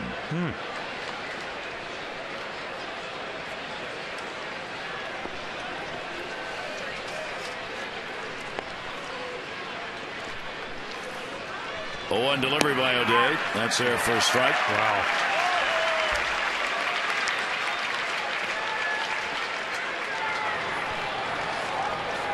Bailey, the closer, still staying warm just in case, and Breslow ready if the ball game, probably if it stays tied.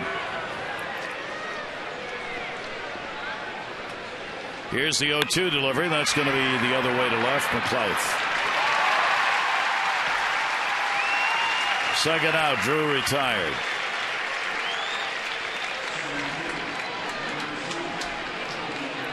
Two down, 10th inning. Top of the order, Jacoby Ellsbury. Ellsbury did pick up an RBI and a fielder's choice in the 7th inning, but he's not had a hit to continue his 11-game hit streak, taking an 0 for 3. 0 for 4 rather so far in the ball game. And they're 2 down, nobody on.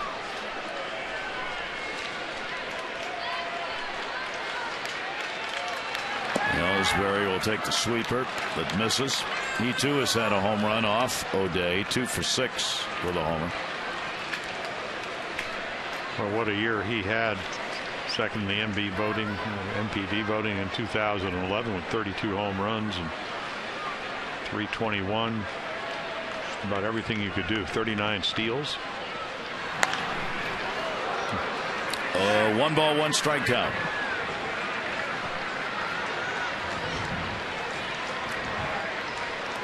No rest for the weary. These two teams not getting a day off here. What would typically be a 3-game series starting Friday, with these 4-game series beginning on Thursday. Play on through. 1 ball, 1 strike count.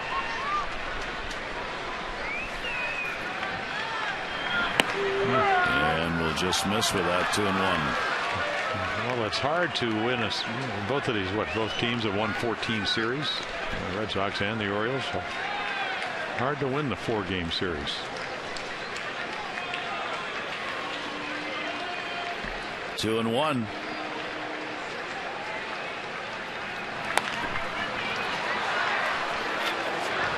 Just out in front on little sliders and fastball counts.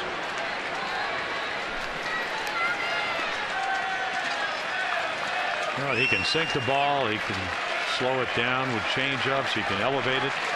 Has the ability to pitch up in the zone. You don't find too many under-armers that do that.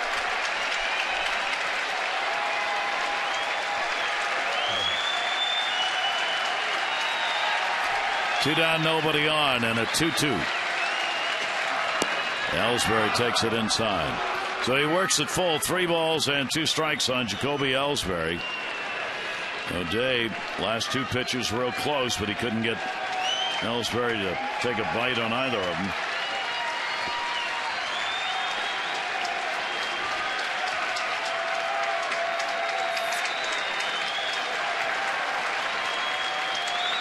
Three-two delivery. Dial that one back. Ellsbury not willing to let that one go by.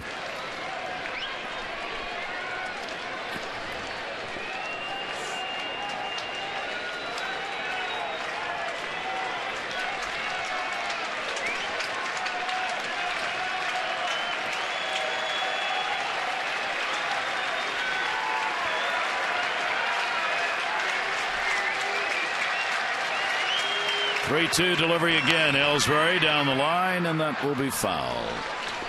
So providing souvenirs to the folks down the right field side. Well, he's out in front of every slider. Karen O'Day tried to strike him out up in the zone, fouled that back.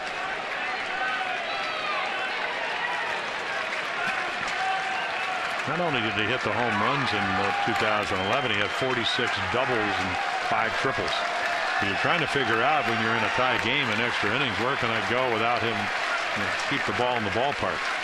8th pitch of the at bat, and that will be fouled off. Trying to claim catcher's interference, and he got it.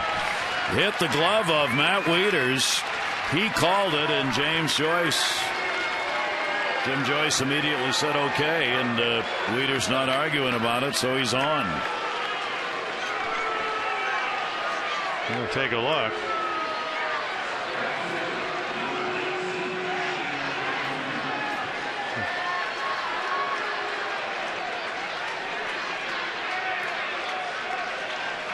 Right there. So a catcher's interference puts Ellsbury on at first base and Victorino to the plate. Victorino is singled. He is 1 for 4. 0 for 1 against O'Day.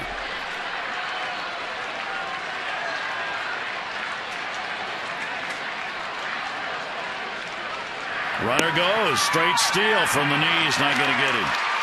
Big jump. Stolen base. So Ellsbury gets himself in scoring position, as Matt Wieters had no chance on that one. So Ellsbury's 1 for 2 in attempted steals in this game and gets his 30th of the year, 30 out of 33. Yeah, a little different when you had Tommy Hunter throwing in the mid-90s. Able to throw out Ellsbury after the fielder's choice. Patton, who pitched yesterday, struck out 4. Getting loose. That'd be for David Ortiz. Shane Victorino an RBI chance. Ellsbury now with a stolen base, at least 1 in each of the last 6 games. Yeah, 345 hitter with runners in scoring position, with Pedroia at 326 behind him. 1-0 count, delivery, and that will be in there for a strike. So Victorino with a runner at second, 2 down. With Ellsbury reaching on a catcher's interference call.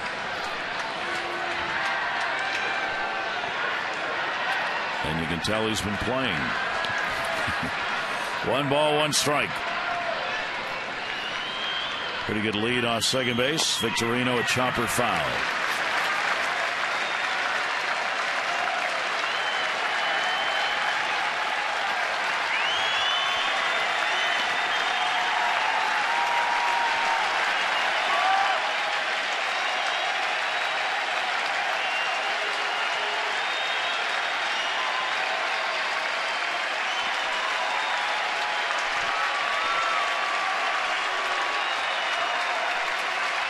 1-2, 2 down. Victorino stays alive, just lashing a little foul ball. Ellsbury will head back.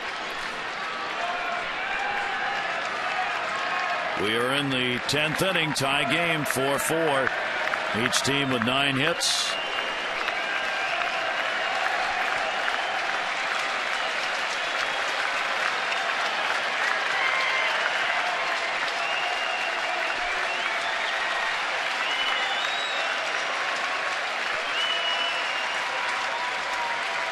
O'Day with a 1-2 pitch. Victorino pops it back again. Yeah, that's the elevated fastball after the sliders down and in. Darren with more than a strikeout per inning coming up. That's what he'd love to be able to accomplish here. 20 pitches thrown in the inning.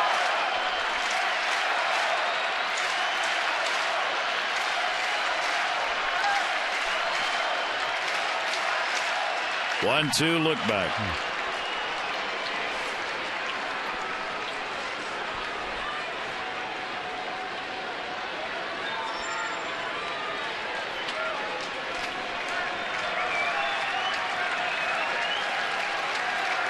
Hardy has moved in a little bit now on Ellsbury, who really was getting a big lead, just to try and hold him a little bit closer.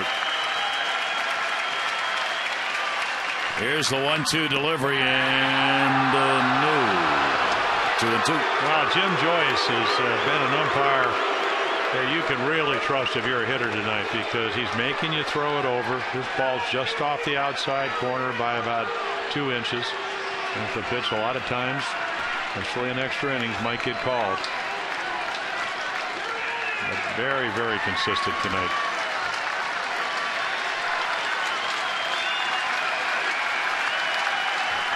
Two and two. 2 down. Victorino down the line. Davis on the tarp. No play. Boy, they making Darren O'Day. It's not like he doesn't have good command. But they're making him work. 22 pitches, 16 for strikes. 8th pitch of this at bat. Coming to Shane Victorino.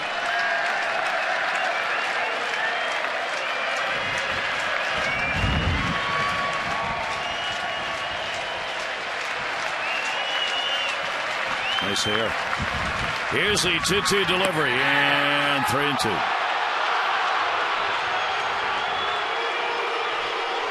Well, you look at Victorino's career, he's never ever even come close to striking out 100 times. So he's a contact hitter, and you're seeing why now.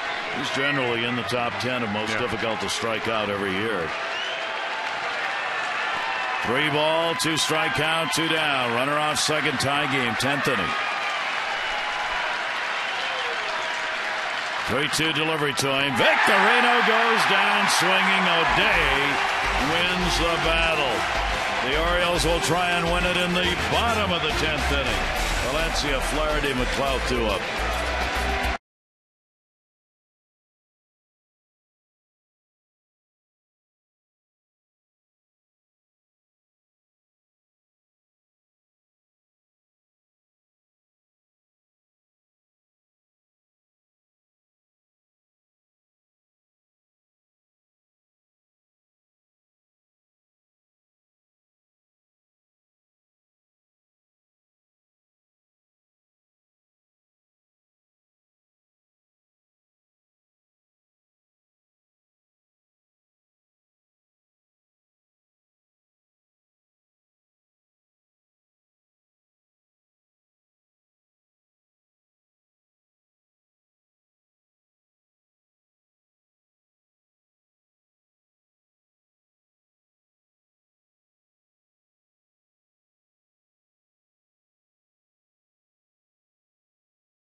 This year, the Orioles 4-3, 11th in the majors in win percentage and extra inning games.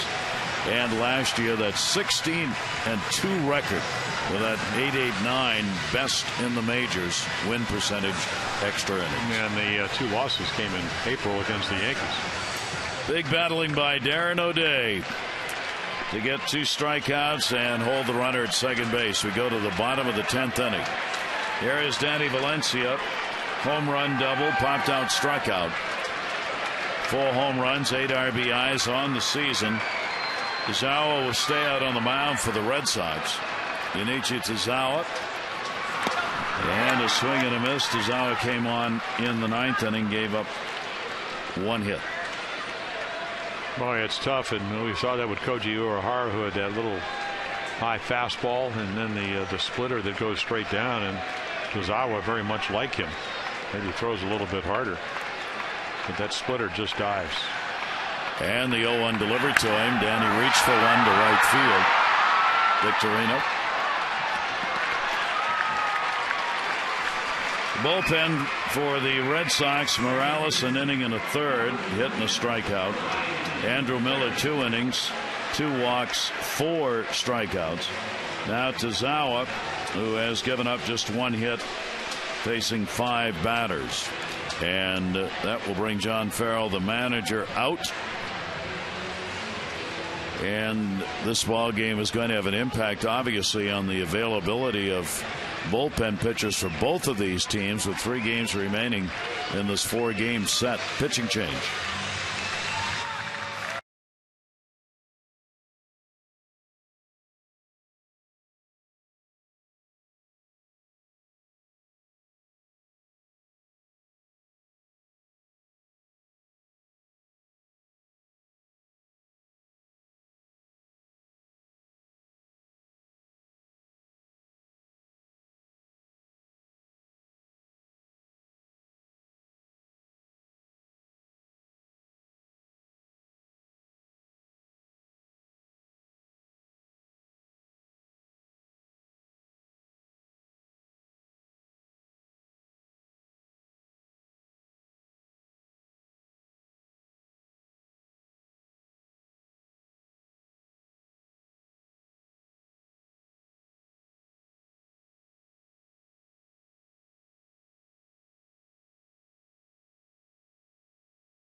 And a third, gave up just 1 hit.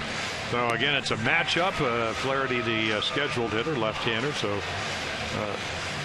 you see a lot of almost 1 per strikeout. Look at the numbers by lefties against Breslow, who's left-handed. That's the 4th lowest ERA by any reliever against left-handers in the American League. Righties don't hit him a whole lot.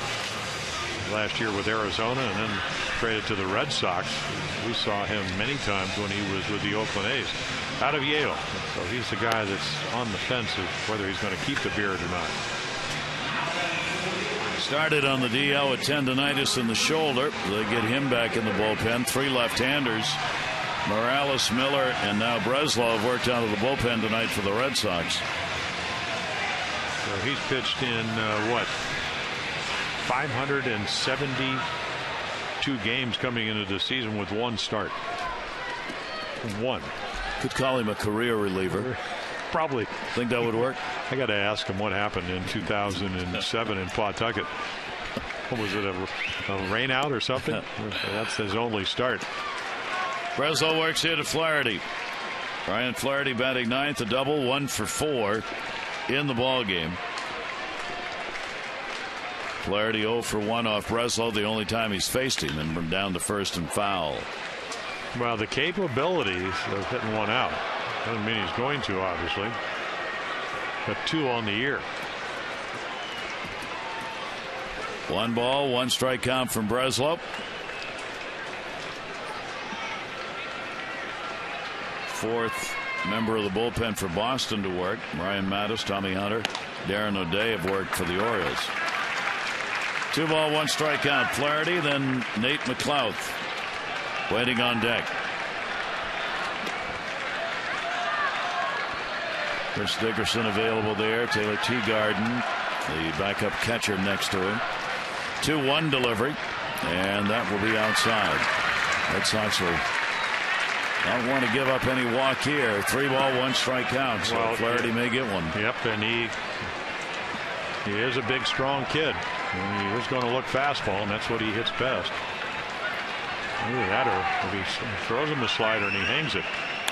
Flaherty had to chase one a little bit, a good pitch, but it was off the end of the bat. But you could see him try to go out and pull a fastball on the outside, maybe quarter of the plate, and that's hard to do, to have any kind of success. Bottom of the 10th inning, game tied at 4-4. The Orioles had a 3-0 lead at one point, 3-2, then 4-2. Red Sox tied it up in the 7th inning. No run since. 3-2 delivery back into the screen. Right back here with you tomorrow night. 6:30 O's extra, 7 o'clock for the ball game. Chris Tillman and Ryan Dempster in game 2. Don't forget that Saturday game, 4 o'clock. 4 o'clock Saturday, Sunday, 1:30. Clay Buchholz is not going to pitch in the series. And got him. Inside corner strike. Yeah, you don't have to make a great pitch. Good matchup anyway. Flaherty Ryan doesn't face a lot of lefties. It's just a breaking ball. Pretty much stays inside middle. You can see Saltalamacchia right in front of the eyes of Jim Joyce.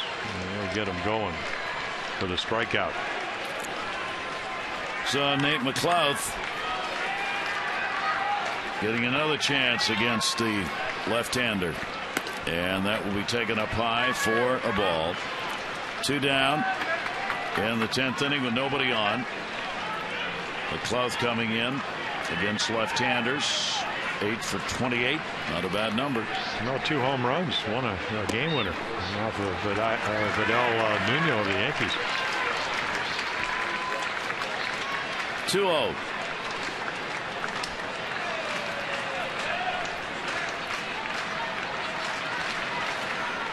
Yankees lost to Oakland. Tampa Bay lost their ball game 10-1 to Kansas City and other games in the American League East. Here's the 2-0 delivery off the bat and foul. Well, you undoubtedly jinxed us by talking about that 18-inning game out there. Oakland beat the Yankees in the 18-inning affair 3-2.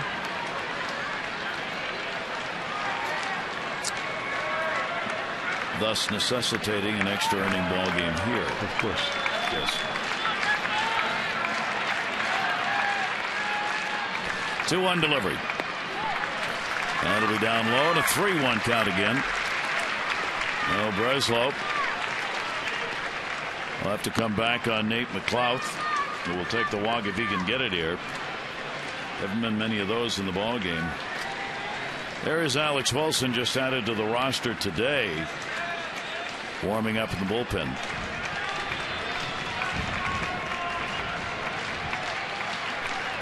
(3-1), and he did get the walk.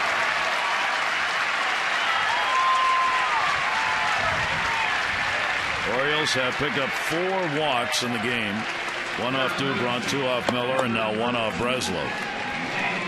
That'll bring up Manny Machado. Looking at the game-winning RBIs the Orioles have put together this season, Nick on top, Markakis with 7. Manny Machado's got 5. Davis, Hardy, Jones, Wieters. Boy, they've spread them out. Everybody participating in those game winners. So Manny Machado and now runner at first base, 2 down. Machado 2 singles. Run scored, RBI. Machado to short, force play at second. Good stay down by Drew as that ball came right off the cut of the grass. They get the force out though. No runs, no hits, no errors. 1 left on base.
With you as the Orioles and the Red Sox in extra innings.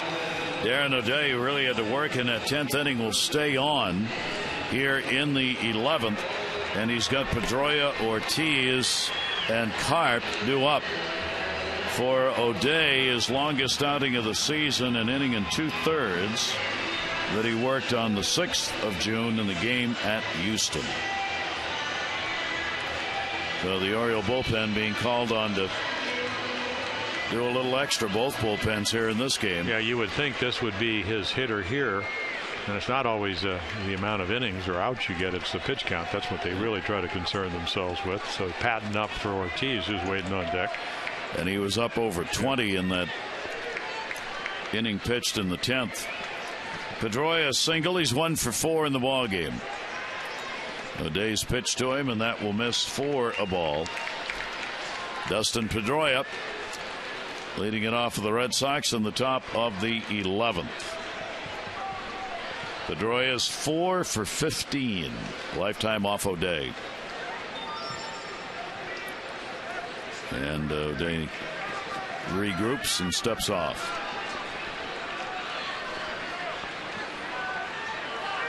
Hitting at .326, 4 home runs and 38 RBIs. Pedroia in that 3-hole with Ortiz and he combining for a solid middle of this lineup. Down to third and foul. Yeah, vicious swing. Career high home runs a couple of years ago, 21 of them. So usually 15, 17 when he's healthy. More thought of as a number 2 hitter, which he was, but with Victorino playing on a regular basis. John Farrell wants Victorino in the 2-hole and figures Pedroia with the extra base hits gets a number out of that hole. Or Hardy over to get it, and the out. One down in the 11th.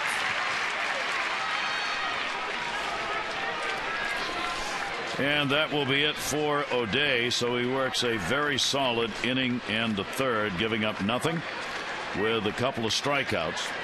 And with David Ortiz coming up, the left-hander Patton will come on to pitch for the Orioles.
Here's Troy Patton.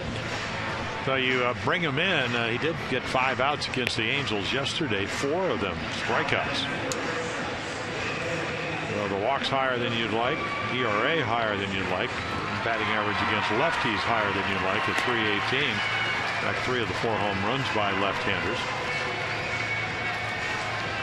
So another real matchup here in this game where we've just seemingly had one after another of these important matchups because the game's been so tight. David Ortiz against Patton with the 2 for 8, couple of strikeouts. He's had a home run, number 14, came in the 4th inning of this game. And now he bats one away. He had 4 home runs against lefties this year. That ball in the air to center field. Jones going back. He's got room, and he's got it. Yeah, he had a knuckleball out there. You could see him. Eddie Gamboa, the little knuckleball, our minor league player of the day. Not a great pitch, but got away with it. Hit very hard, but right at Adam Jones. And Johnny Gomes will pinch hit for Carp. Well, that's what Johnny Gomes does. 3 home runs, all against lefties. The batting average not where it was last year when he did such a great job for the A's. Gomes, the true pinch hitter in the game. Not many of those left. He is 3 for 10 with 2 home runs as a pinch hitter, 2 solo shots. And he comes on with the infield shifting over, playing him to pull. His job here, tag one. Yeah, one of those guys again. They play him to pull in the infield. Adam Jones a couple steps to right center. And he'll take the strike from Patton. 2 down, 11th inning, nobody on. Yeah, he doesn't get cheated. You know what your job is. Yeah. Give us the lead. Here's the 0-1 pitch, and that is outside 1-1. He moves up in the batter's box as much as anybody. Most hitters nowadays stay back for both the fastball and the curveball. He tends to plant himself a little bit towards the front. Well, one of Patton's good pitches looks like he's going to come inside again, which he does, but misses, is a good changeup. And then lefties, and most of them, when Troy's pitching well, he's got good late life. Try to get it before it has that life. Gomes, 2 ball, 1 strike count, 2 away.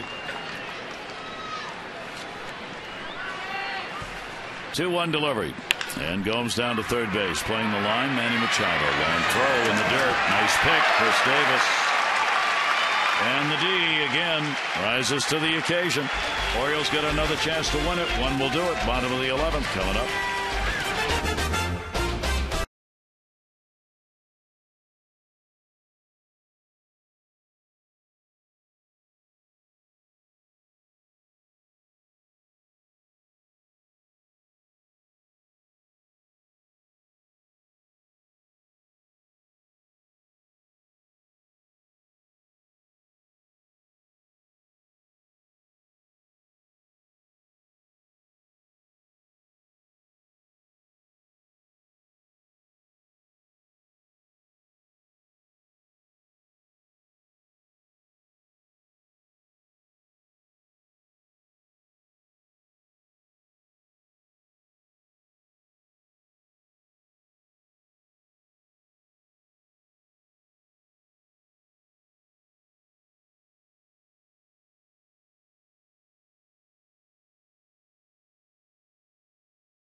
Opener of the 4-game set, and just added to the roster today, Alex Wilson.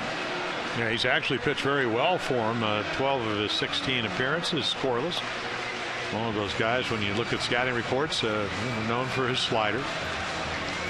He was called up earlier in the year, first major league stint after pitching in Pawtucket last year for the entire year, 40 games as a 3-game starter when he first came. Signed a second-round guy out of in 2002, born in Saudi Arabia. Father obviously in the oil industry. To see the Little League World Series, they'd always had that Saudi Arabia team. Daharan. Yeah. And changes defensively as Gomes will stay in the game and play in left field. And Nava moves from left field to first base. So the Orioles will try and get it again. 13 left on by the O's, 4 by the Red Sox. And we go to the bottom of the 11th inning with Markakis, Jones, and Davis. Markakis is singled. Reached on an error. First ball hitting. Left field at the wall. And caught.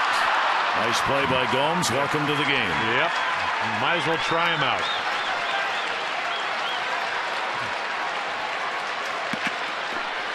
The ball looked like he was carrying. Back as quickly as he can to haul it down.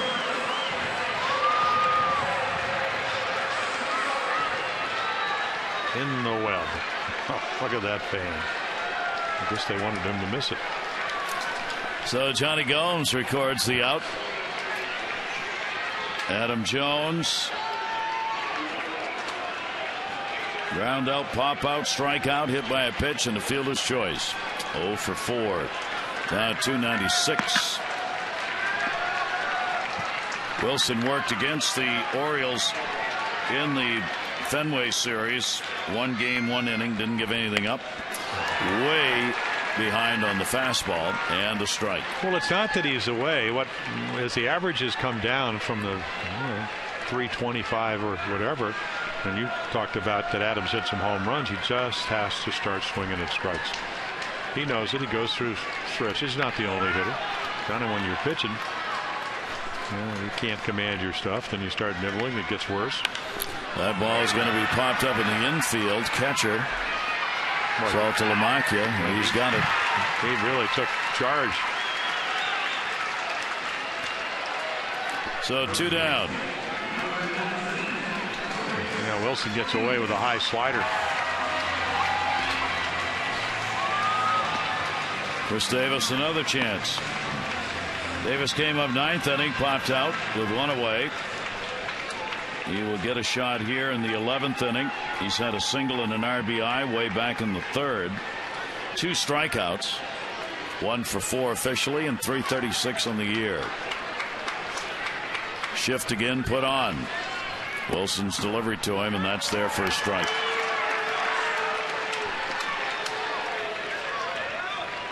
Four runs, 9 hits for each team. A couple of errors on the Red Sox and 1 on the Orioles. Jim Johnson in the bullpen. 0-1 delivery, and Davis late, and it's 0-2. Good location right on the corner.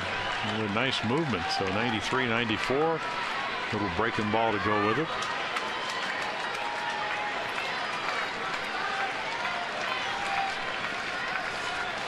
Long night for both teams, trying to find a way to get a winning run. Davis will watch that one go away, and it'll stay at 0-2. Alex Wilson had 4 years of minor league experience before being called up for the first time this year by the Red Sox. Up, down will probably be what he does most of this season, depending on their needs. 1-2 delivery, and again up high with it on the fastball. 2-2. Could be one of those guys, though, when you look at the numbers. A lot of strikeouts. Last year 78 and 72 and 2/3. Could be a Steve Johnson, where he's about 6 feet tall, might hide the ball well, certainly has good velocity. Ron Farrell looking on. 26-year-old delivers and misses again. So Davis, the patience we've seen all year from him, takes the count to 3 balls and 2 strikes. Matt Wieters is the on-deck batter.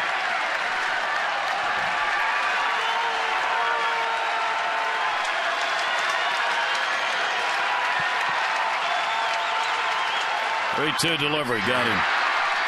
So Wilson comes on. He retires the side in order. We've completed 11 here at Camden Yards. It is still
Hope that the Orioles, one, he can shut out the Red Sox, and that the Orioles can get it in the bottom half and not have to go any deeper into this pen. That's the hope.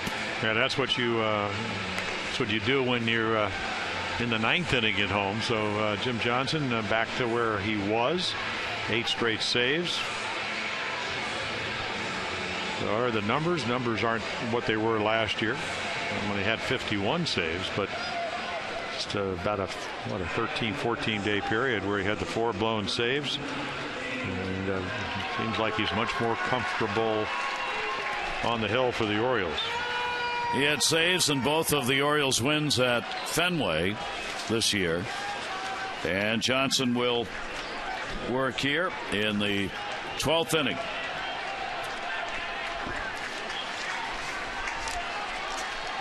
Daniel Nava will lead it off. A single, a run scored in the 7th inning. He is 1 for 4.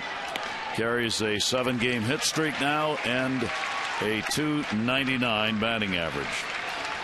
O'Day, a great job. Worked an inning and a third with a couple of strikeouts. Patton came on, worked 2/3 of an inning. Got both batters that he faced. As bullpen management now becomes not just about this game, but about tomorrow and the next day. Orioles have Pedro Strop, DJ McFarland. Yeah, McFarland, a guy that can pitch multiple innings. Strop struggling. 1-1 foul bag. And a 1-ball, 2-strike count. Now, what we've seen there is Strop on the right, McFarland tying up the shoes. And happy birthday, by the way, to Pedro Strop. It's his birthday today. We better get it in because it's almost not today. Yeah, he is 28 years old today for Pedro Strop. 1 ball, 2-strike count. Jim Johnson delivers, and the fastball's up high. Yeah, ball out of your hand. And one thing about Daniel Nava, he just makes you throw strikes. Last year, wrist problems. This year, healthy. And the results are there. Nava's got a 1 for 5 off Jim Johnson. Wow, little dance. And 3-2. Yeah, you're where you want to, where you have a guy that now has to pitch more in the middle of the plate. I mean, that's not that it's going to end there, but the last thing Jim Johnson wants to do is a leadoff walk. 3-2. And Nava the chopper to second base. Flaherty's there. 6 pitches, but you get the result you want. Good sinker, 3-2, gets the ground ball. 1 away in the 12th inning. Salta Lamacchia coming up. Jim Johnson against the Red Sox career-wise. This is a 4-1 record against them. He's 14 out of 60 and 14 out of 16 save situations against the Red Sox. 1 down. Comebacker. Jimmy. Whoa. Oh, and Davis hauls it in. That's when you want a tall first baseman. The good thing, we've seen a couple of throws. Kevin Gausman sailed one into center field. It's on a line drive, made a nice play. And this one through the four-seamer, not the sinker. Good play by Davis.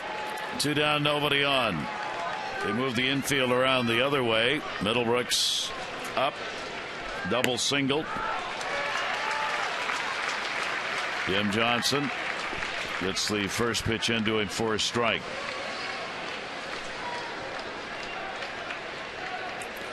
Middlebrooks will take that one. Yeah, a lot of late line work. Yeah, you really like an easy inning.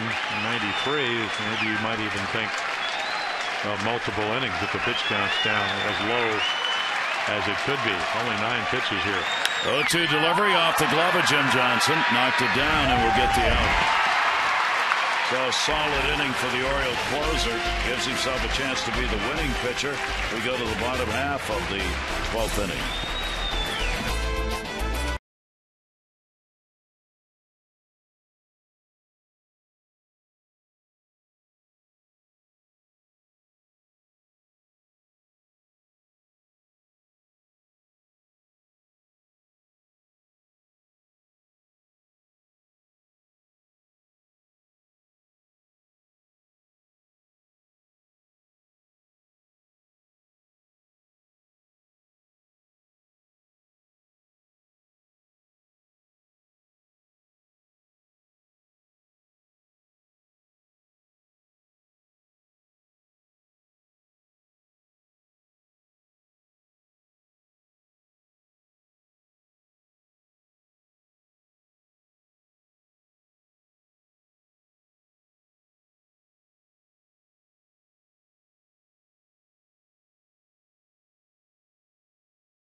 record. Matt Wieters with a 10th inning extra game winner down.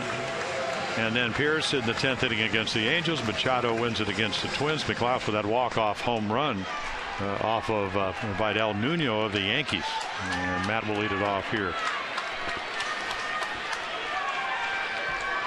Wieters ready to go against Wilson.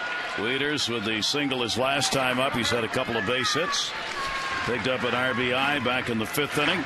A long time ago, the Orioles rookie Kevin Gausman started this game, trying to get his first major league win. 5 1/3, 2 runs, 6 hits left a game. No walks, 5 strikeouts, and non-decision. Wieters, a towering fly ball down the line. Victorino does not have room. Came out of the stands. Look at him smiling.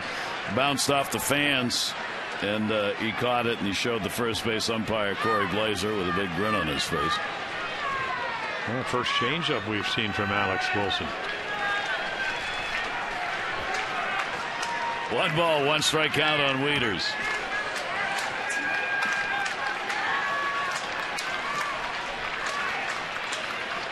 Infield moves a little more, playing him to pull. Sounded like he broke the bat, and he did.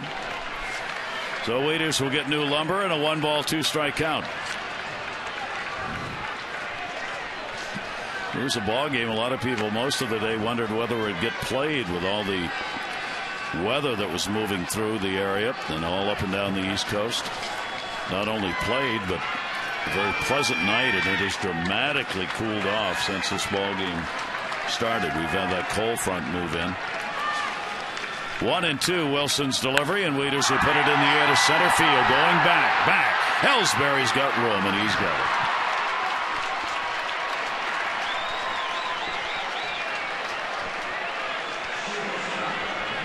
Got a couple of fly balls here in extra innings that have been out there. Johnny Gomes made that catch on a ball that carried deep,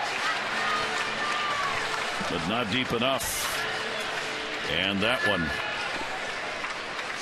stays in the yard. 1 away. Here's Hardy. Couple of walks in the game. 0 for 3. Hitting at .264. Wilson gets it in. Ground ball. Pedroia was right there positioned.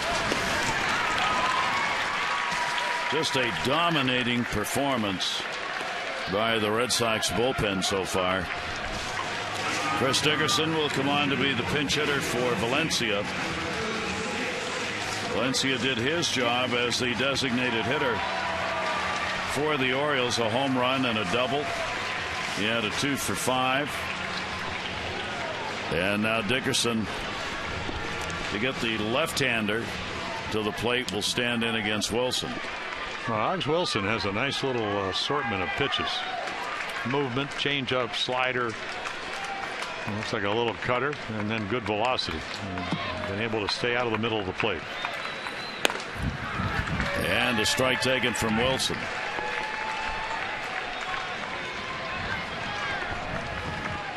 Dickerson has worked, of course, in the outfield and as a DH for the Orioles this season. .264 that average with 4 home runs, 11 RBIs. Only a couple of walks and 23 strikeouts. He comes up swinging. Yeah, really good fastball hitter. And here looking for the long ball. 1 ball, 1 strike. Outfield very deep. Dickerson goes the other way, down the line, into the corner. That's a fair ball. Gomes over to get it. Dickerson on his way to second base. And Dickerson gets a pinch hit double. Now 2 for 4 as a pinch hitter this year. Well, that was timely.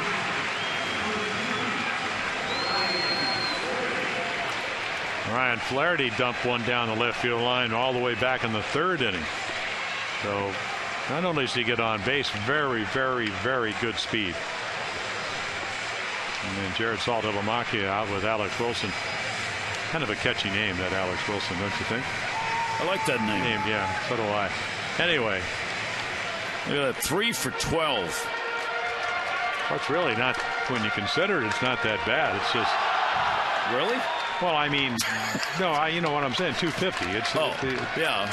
It's not like it's like the Angels were 0 for 6 the other night. The only thing the Orioles care about right now is 1 for 1 from Flaherty. And just imagine if you're Jared Saltalamacchia, and here you are in the 12th inning, and you have a guy on the mound, you go, okay, Flaherty doesn't hit the curveball, hasn't thrown one, he throws it and gets it over. It's a nice little young pitcher to have on your staff. Flaherty, bloop to right field, coming hard. Victorino, plenty of time, and he's got it. No runs, 1 hit, no errors, and 1 left on base. Lucky 13 coming up.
In this sort of a situation, as T.J. McFarland, Buck Showalter held off on using him, but now really has no choice, so McFarland comes on to pitch.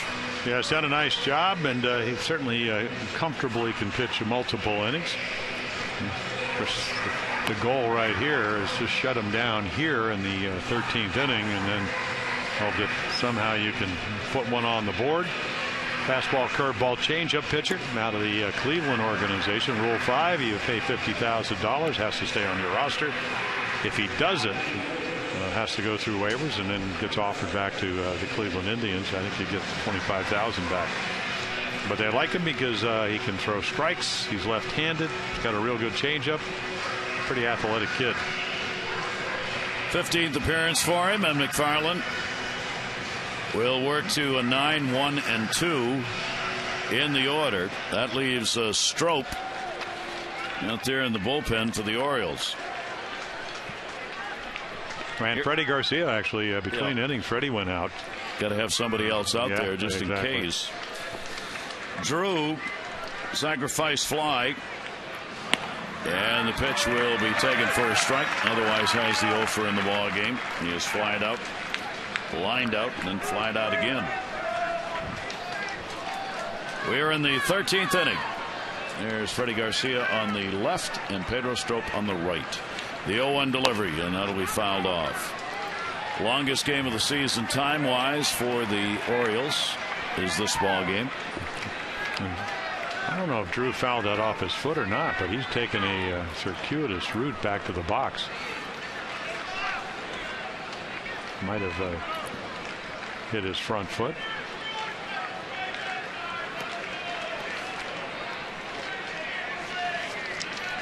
Take a look, see what obviously something hurt here. Yeah, right at the top of the instep. That would do it.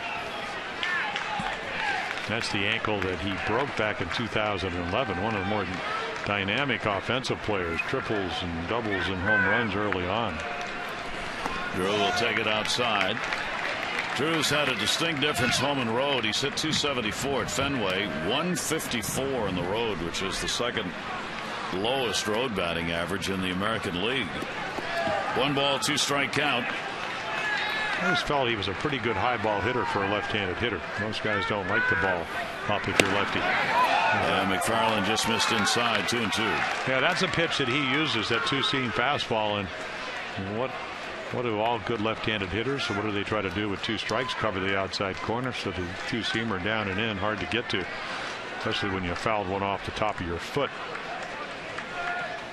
Left-handers 288 off McFarland this year, and he swings through that for the strikeout. So McFarland starts his work with a K. Yeah, a little extra, sitting away. It's just pretty much in the middle of the plate, but the movement gets Stephen Drew. Swings through it. One away in the 13th. Top of the order is Jacoby Ellsbury coming up. Ellsbury with the 0 for 4, the RBI. Fielder's choice, 7th inning, then got caught stealing, then stole a base in the 10th inning. And we'll take the pitch outside. 4, 10, and 1 for the Orioles. 14 left on. 4, 9, and 2 for the Red Sox. 4 left on base, and 3 of those in scoring position. Here's the 1-0 delivery, and McFarland will miss down low with it, and it goes to 2-0. So here we are in the 13th. My scorecard, not that it's that accurate, they haven't walked yet, have they? They have not. And they lead the American League in walks. The Orioles have not surrendered a free pass. The Orioles had, what, 4 walks, I believe? Yes. Foul ball. And I think you might have to go get a new bat. No, it sounded like it, but apparently not. Boy, he's been hooking some balls foul tonight. About 3 or 4 of them off Darren O'Day. Kept throwing that slider. And he couldn't stay behind it. Kept hooking it foul. Ellsbury getting out in front of pitches. 2-1 delivery to him, and a ground ball. Got a good jam shot right there. Davis will go himself. Yeah, that's that two-seamer, Gary, that, boy, you just cover the outside corner, and left-handers are good low ball hitters, but that two-seamer, Mike Flanagan taught that to a lot of the lefties when he was the pitching coach here, and used it at the end of his career when he came a late inning specialist. So 2 down in the 13th, and Victorino. Shane Victorino, switch hitter, gets up against the lefty here and fouls it off. 259 right-handed, 295 from the other side of the plate. A couple of home runs, 1 each way. 0-1 count on Victorino.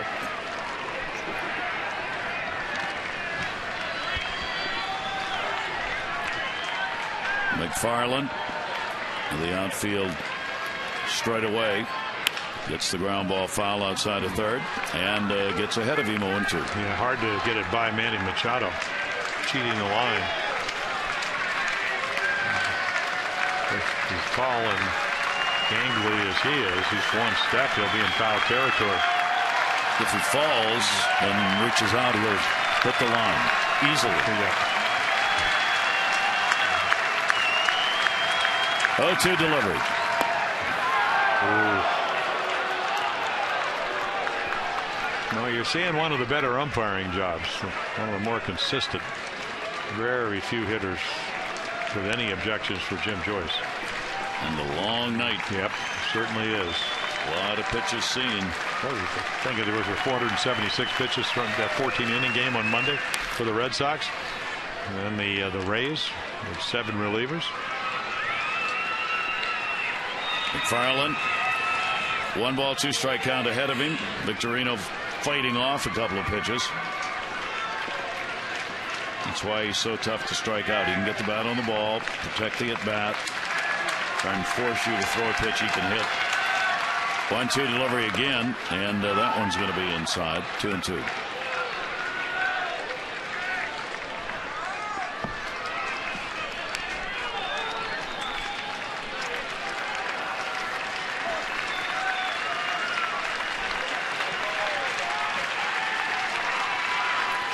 Delivery.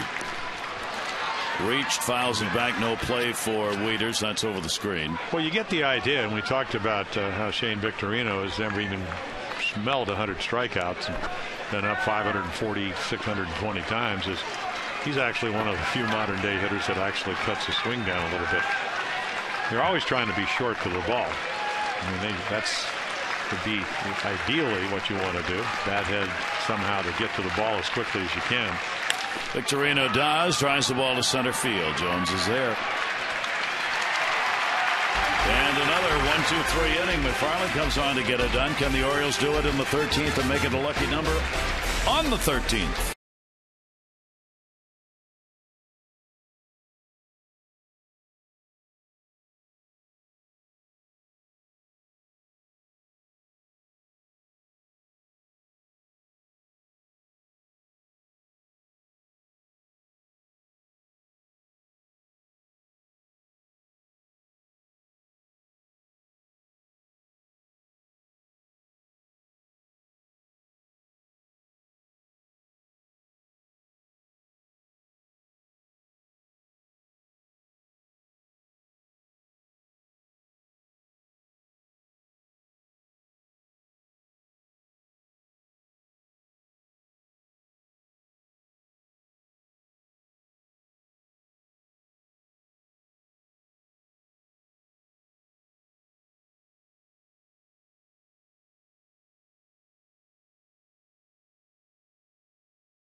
Four-game set, and I can't wait to hear both managers talk about what they're going to do with their pitching for the next three, besides pray that the starters go 8. Well, that was the thing. John Lester started out, 6-0, and he struggled lately, but he pitched the night after the 14-inning game. Didn't even get 5 in. And walked 7. Yeah. So you know what the storyline is going to be. Well, we want our starters to go deep into the game. And if they don't, we're cooked. Oh, well, you'll just figure it out. Here is Nate McLouth as the Orioles go for the 1-to-win here in the bottom half of the 13th inning. Of course, Dempster's a veteran that knows how to pitch, and Chris Tillman already with 6 wins. So you have 2 guys that should be able to get you 6 or 7 innings tomorrow night, maybe a little bit more. Alex Wilson on a relief here. Tillman in the middle trying to get a rally hat going. You know, that game Tampa Bay sent their starter on Tuesday night, Ramon Hernandez, home and then called him and told him he had to come back to the ballpark. Yes. The game got into the extra innings. That happens. Yes. 1 ball, 1 strikeout. McLouth, and that will be outside by a smidgen. So Nate, 2-1. He's had a couple of walks, been hit by a pitch, sacrifice. The at-bats are a pop-out and a strikeout. He's gotten on base in the game. Here's the 2-1 delivery to him, and Wilson gets that one in there for a strike. Alex Wilson has been impressive. Well, he's been terrific. You can see why he's in the big leagues. As I said, 12 of his 16 appearances have been scoreless. And a swing and a foul tip into the mitt and another strikeout. Man, he just rides the ball up in the zone. So changeup, curveball, slider, and then some movement. And watch this ball just explode. And a foul tip, but right into the glove of Jared Salto-Moamaki. Third inning of relief work for Alex Wilson. Has given up 1 hit, a double. Dickerson. Here's Manny Machado. Yeah, and there's a oof. Yeah, well, when he was one of their prospects, they said he had the best slider in the organization. There it was. Yeah, there it was. Manny with the 2 for 6, 2 singles and an RBI.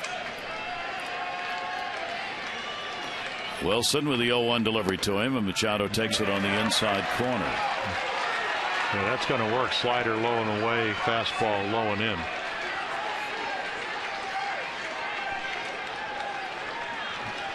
Who do we honor today? Richie Matheson? Yes. Pitching like him. He is. 0-2 delivery down to third. Nice play, Middlebrooks. Side saddled it and makes the play. Yeah, hit hard, but 2 strikes. You play a little deeper. Plays pretty routine, even though it's hit right on the nose. 2 down, base is empty. Boy, the hitters, once the run stopped crossing the plate a long time ago in the 7th inning, it has been really tough. If nothing scores here, that's going to be 6 scoreless innings on the board. Nick Markakis will take it for a ball. Nick has singled, scored in the 5th inning when he reached on an error. Back-to-back home runs by Ortiz and Carp in the 4th inning. Then RBIs in the 7th inning by Ellsbury and Drew. 4 runs for the Red Sox. The Orioles got 3 on 5 hits in the 3rd inning, with the Manny Machado getting an RBI, Davis an RBI, and a home run by Danny Valencia. Oh, how about they added a run in the 5th inning on a single by Wieters? How about Alex Wilson only throwing 3 home runs in 72 and 2/3 innings last year in AAA? An amazingly low number, especially where he was pitching. Yeah. Pawtucket. 1 ball, 1 strike delivery on the way, and that pitch is down low. 2 ball, 1 strike count. Well, he certainly has starter stuff, and he's got the velocity and then 3 or 4 pitches to choose from. Nick at 290 with a 2 ball, 1 strike count. And strike called in the inside corner. Well, there's one of the few that Jim Joyce has missed. That ball was off the plate. He's been very good tonight, but this ball is inside. And he'd rather be hitting 3-1 than 2-2. Wilson with the 2-2 count, 2 down, nobody on. And that's 3-2. 13th inning, 4-4 game. Dominated by bullpens. Brian Mattis of the Orioles, 2 runs, 3 hits in an inning and a third. The only member of either bullpen touched up for a run in the game. Dubront gave up all 4 runs in 4 2/3 innings that the Orioles have. 3-2 delivery. Markakis is on.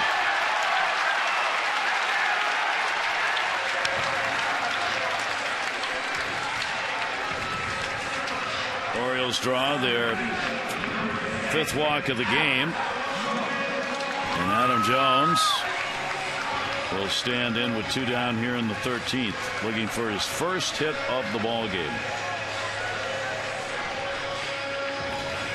Taking the 0 for 5 in the game. On the season now, 4 for 18 with a homer, 3 RBIs against the Red Sox. Can he get another game winner? Outfield backs up as far as they can, and Jones fouls it off. Yeah, so this is Nick Markakis does not run, so this deal is out of the question. So it's all about your primary and secondary leads, because they are deep. Victorino plays shallow early on. He's gone back. I think that's Ellsbury out there, and then you got Gomes out in left field. So they're a little bit deeper. So again, that good secondary lead. Any ball up the gap will allow you to score. 0-1 count on Jones. Outside. Slider again. 1 ball, 1 strike count. 14 home runs, 45 RBIs for Adam. And looking for a game winner with 2 down in the 13th. Bag obviously being held at first on Markakis. Wilson's delivery. Jones will take it. It's on the corner. 1-2. Is it ever?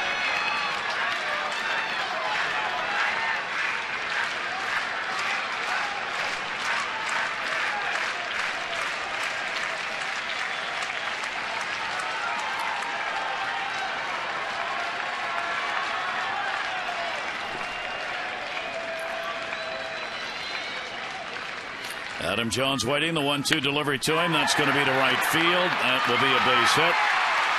Stopping at second base, Markakis. Ball hit too hard to go to third. Victorino made sure he got it in front of him. So Jones gets a single, 2 on, 2 down. John Farrell saying a good time to expand the strike zone, and Wilson doesn't. Adams all over that high fastball. I thought for a moment Victorino was going to try to maybe come in, and then when you win 3 goals, you're smart. Not only you're a good fielder, but you're smart enough to know I'm not going to play a single into a double and a loss. So he backs off. 3 for 13 for the Orioles. Another chance, Davis. RBI single for Chris. The 1 for 5. Run that matters is at second base. And the pitch is inside for a ball. Potential game-winning run in the person of Nick Markakis. Valencio had the home run. An interested fan. Nick will have to watch behind him. Shift is on, so the shortstop Drew is right behind him. 1-0 delivery. Davis. 1-1.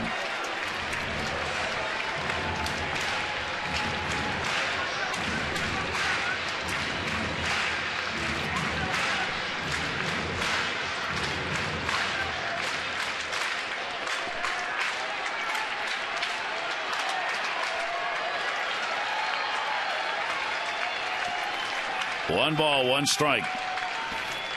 Davis a little bloop towards left field. It's going to fall in. Base hit. Here's Markakis. The Orioles win it. A lucky 13-5-4-0s.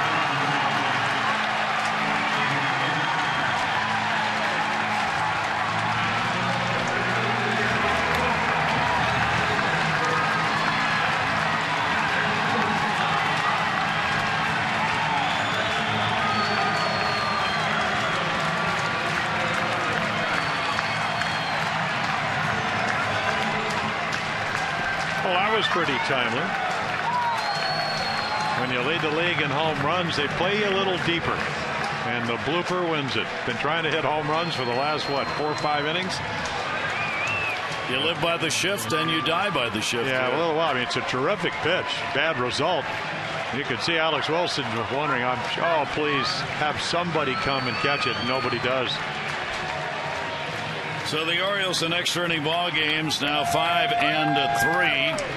Red Sox 4-2, and the Orioles win their 11th one-run game, 11-8, and they get the win. It was worth the wait. So game 2 coming up tomorrow, which is only about 13 minutes away. Our coverage will begin 6:30 on MASN HDO's Extra, presented by Geico. Our game action at 7. Chris Tillman against Ryan Dempster. This has been a MASN presentation. Tom and Rick standing by with a happy recap. They've waited a long time to bring it to you. Presented by PNC. For Jim Palmer and our crew, I'm Gary Thorne. Adieu.